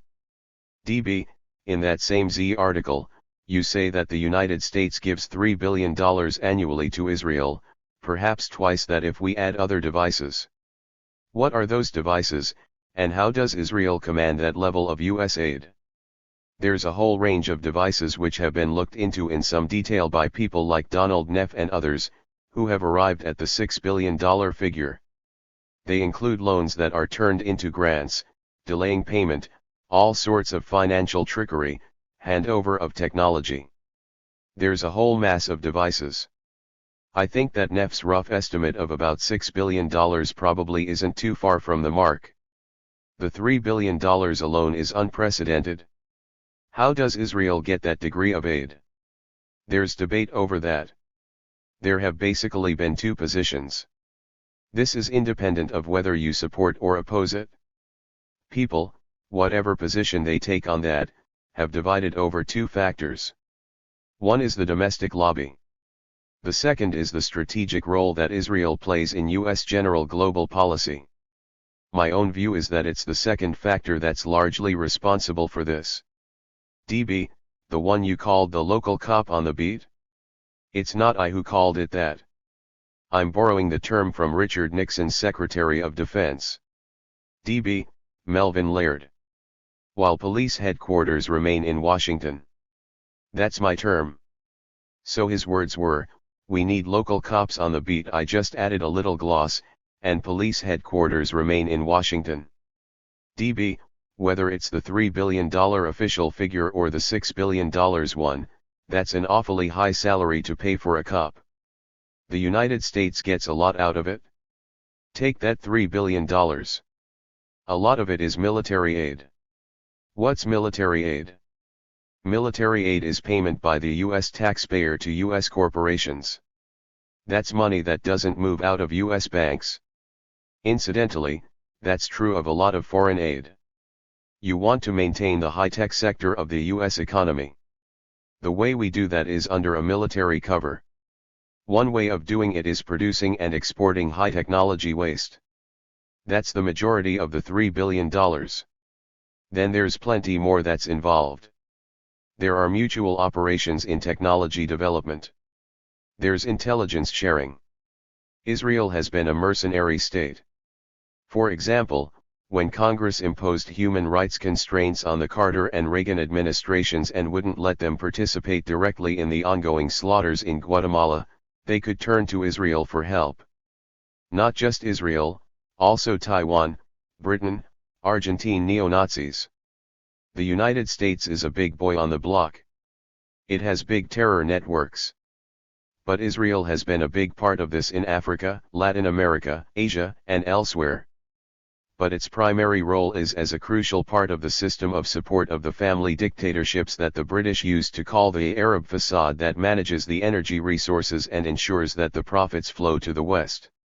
There has always been a kind of tacit alliance between Israel and Saudi Arabia. And now it's likely to come more to the surface. That's an important role. In fact, if you take a look at U.S. aid, it shot up in 1967, after Israel smashed the Egyptian forces of Nasser, which were the leading forces for independence in the Arab world and considered a great danger. Israel smashed that. Aid to Israel shot up. It went up again, in fact more than quadrupled, in 1970, when Jordan was carrying out a massacre of Palestinians. It looked for a moment as though Syria might intervene to support the Palestinians, at which point the United States asked Israel to just mobilize to bar that, and it did. Black September, as it was called, could continue. That was considered very important. Henry Kissinger himself described it as one of the most important contributions that Israel made, and military aid shot up. So it continues. These are some of the reasons why I'm skeptical about the domestic lobbying interpretation. In my view, domestic lobbies work insofar as they line up with major power interests. Then they may have an effect, even a swing effect. But not an independent effect. DB, is there a figure on how much money the United States has given to Israel since 1948? Does anybody know? Sure, you can find it out. It wasn't enormous, it wasn't high until 1967. Virtually all Israeli capital formation up till 1967 was from external sources, either from the United States or German reparations. Remember that the United States gives aid in another way, too. Israel is the only country to which it is possible to make tax-free donations. If you want to make tax-free donations for the purchase of land from which Arabs are excluded, you can do that tax-free in the United States. And that amounts to a lot of money. So if you add up all the money, even up to 1967, it was pretty substantial. But after that it goes off the chart. In 1978, Israel was receiving more than half of official U.S. aid worldwide. It usually runs about a third. And that's just official aid. It doesn't count the other stuff. DB, it's been suggested already that if there is a Syria-Israel deal on the Golan Heights that the United States will essentially pay the bill. In a sense it will pay the bill, but the United States pays the bill for maintaining the state altogether to a large extent. Similarly with Egypt. Take a look at U.S. foreign aid. The biggest component of it is Israel, Egypt, and Turkey. It has included Pakistan. It varies a bit over the years, so there have been years when El Salvador was up there. But over a long period it's basically those states. Per capita, of course, that means overwhelmingly Israel. That's all part of the system of what the Nixon administration called the local cops on the beat. The Arab facade ensures that the flow of profits from oil go to the West, mainly to the United States and Britain, and not to the people of the region. That Arab facade needs protection from its own population. There has always been a ring of gendarmes that provides that protection, and they get supported. DB, the New York Times is writing articles saying, Tel Aviv is awash with luxury cars. Israel is a rich country. Its standard of living is higher than a couple of European states. It's a rich country thanks largely to outside aid. On the other hand, remember it's a US client, which means it's coming to resemble the United States. So it has a very high proportion of the population living in poverty, and it has extremely high inequality. I think it's second only to the United States among the rich countries. DB, but the question arises, in this time of so much obsession with fiscal austerity and budget cuts, why is this money not being a topic of debate? How about the subsidies to the wealthy in the United States? Is that a topic of debate? The Pentagon budget just went up. Fiscal austerity means fiscal austerity for the poor, not for the rich. Here's some figures from Israel, if you're interested, from the Jerusalem Post a few weeks ago. Headline, record 670,000 lived under poverty line in 1994, an increase of about 24,000 over 1993. Going up very fast. As the wealth is going up. In this respect it's quite similar to the United States. But fiscal austerity is a term that is not intended seriously. There's no fiscal austerity for the Fortune 500, who have just celebrated their fourth straight year of double-digit profit growth. Part of the reason for that profit growth is precisely federal subsidy. These guys have forgotten what capitalism is even supposed to be. There was a front-page article in the Wall Street Journal the other day. 2 states, Maryland and Virginia, were competing with different strategies for economic development. For a while, Maryland was going ahead, and then Virginia did. The article is all full of talk about their entrepreneurial values and business-friendly climate and what great success stories they are. Virginia is now in the lead. Take a look closely and you'll notice that it's not Virginia and Maryland. It's the parts of Virginia and Maryland that border on Washington. The difference of strategy that's being followed is that Maryland has been banking on biotechnology, expecting to rip off the National Institutes of Health, and Virginia has been banking on electronics and high-tech, counting on ripping off the Pentagon budget. That's their business strategy. Which part of the federal government can we use to subsidize us? The reason why Virginia is doing better is that they picked the winner at the moment, namely, the Pentagon system, which is the traditional technique for maintaining high technology. That's called entrepreneurial capitalism. DB, that creates the opportunity society that the right wing touts. There's no fiscal austerity there. There's fiscal austerity for children whose mothers don't live the way Newt Gingrich says they should. DB, let's get back to the Middle East. In writing and speaking on the topic you sometimes cite Israel Shahak as a source. Who is he? Israel Shahak has been for many years Israel's leading civil libertarian. He's a militant civil libertarian who, since shortly after the 1967 war, has been defending Palestinian rights and the rights of other oppressed people, no matter who's oppressing them, whether it's the Palestinian authorities and the PLO or Israel. He also writes quite a lot about religious coercion and its effects, which are quite extreme in Israel, and on many other topics. He also is an invaluable source of information on any number of topics. He also circulates to people who read Hebrew tons of stuff from the Hebrew press. He does a lot of translations which have been very useful. The Israeli press covers things, for example, the occupied territories, with considerable accuracy, way beyond anything that one finds here. So he's been a very valuable source. He himself is a Holocaust survivor. He was a child in the Warsaw Ghetto and ended up after the Ghetto Uprising in Bergen-Belsen for a couple of years and then went to Israel. We've been personal friends for many years. DB, You've always been critical of Yasser Arafat and his leadership of the PLO. Have you seen anything in the last few months that would perhaps cause you to reassess your view? Yes. It's getting worse. DB, in what way? I've always been critical, back to the time when he emerged in the late 1960s, pretty harshly critical all through, but now it's getting much worse. The repression in the West Bank is quite serious. It's reaching as far as even not just the usual targets, but very visible figures, leading human rights activists, editors, and so on. The control of the electoral process reached such a level of absurdity that it was condemned by European Union observers. Israel had made it very clear what kind of arrangement they were making with Arafat right after the first Oslo Agreement.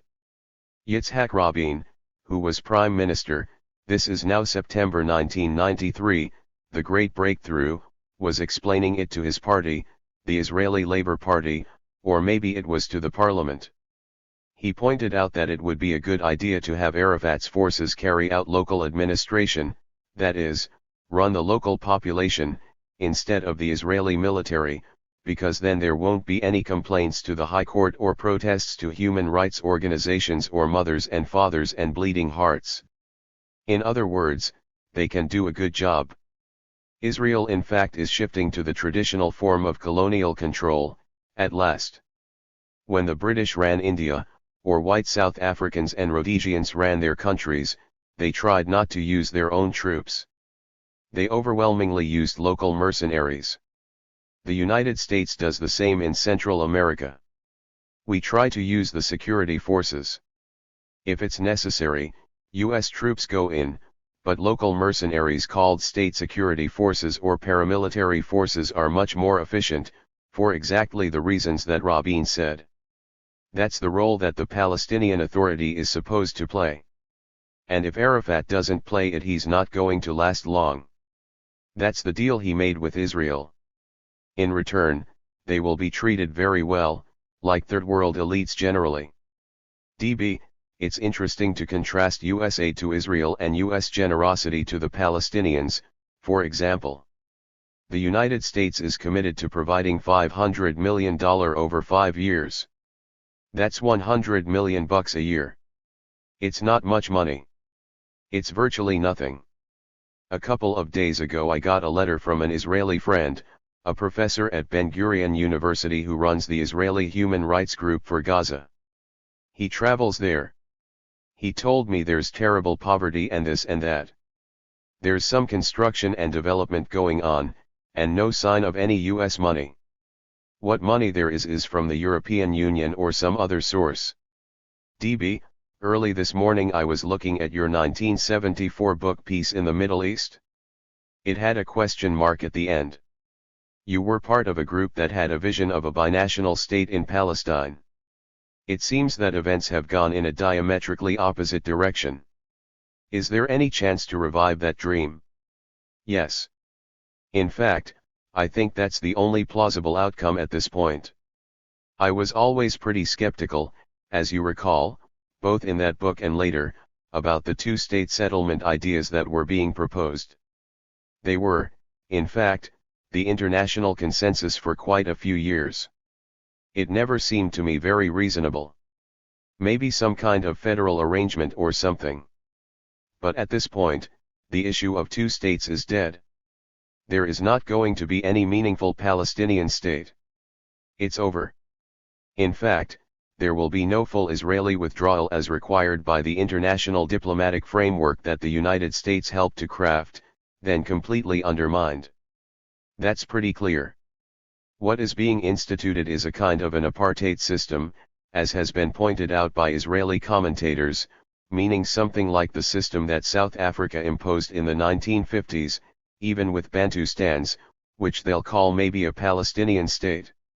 The right end result of that is to overcome apartheid, as in South Africa, and move to some sort of cantonal arrangement or federal arrangement or other form of arrangement that will recognize, ultimately, I hope not too far in the future, the equal rights of all people there, which is going to mean their communal rights as well. DB, there never was much sympathy, as you look over this whole question over the last 40 or 50 years, for the Palestinian side in the United States. The little there was is virtually disappearing. For example, there was the Middle East Justice Network and its newsletter, Breaking the Siege. They're no longer in existence. You have to be a little cautious about that. The general American population has been in favor of a Palestinian state by about 2 to 1 for most of the time that polls were taken. And that's without hearing it anywhere. So as usual, there's a big difference between elite opinion and general opinion. But among elite circles you're absolutely right. So in the press and in elite discussion and journals of opinion, the Palestinians don't exist. They're just a bunch of terrorists. Just to give one trivial example, when the New York Times assigned Greater Jerusalem to Israel, did you hear a peep of protest? DB, no, there was nothing. And also, the figure that is given for the settlers on the West Bank and Gaza always excludes Jerusalem. The figure in circulation is 130,000. Which is under half of the settlers. In fact, Teddy Kollek, who was the mayor of Jerusalem, is considered a great hero here, a great humanitarian and a marvelous person who was bringing about Arab-Israeli harmony in Jerusalem. What he was doing, in fact, was setting up highly discriminatory regulations and procedures to try to overcome the Arab majority in East Jerusalem, where the population was crammed into narrower and narrower quarters, not permitted to build while land was being confiscated and Jewish settlement was being heavily subsidized.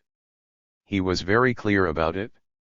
He said, "Look, I'm not going to do anything to help the Arabs unless it's needed for the benefit of Jews." He said, "We'll improve their health standards because we don't want them to get cholera because maybe it'll spread to the Jewish population." But beyond that, nothing, except occasionally for some picture window effect, as he called it. That's what the United States taxpayer is funding. Not only that, but what American intellectuals are calling, as Irving Howe once put it, strides towards social democracy that are an inspiration to all of us. DB, I know you're always kind of reluctant to suggest things for people to do. Might there be some avenues that people can pursue on this particular issue? Sure. This is one of the easiest ones there is. DB, why do you say that? There's a very well-established international consensus which the US itself helped frame, in fact was instrumental in framing, which calls for total Israeli withdrawal from the occupied territories, period. That was the official US position.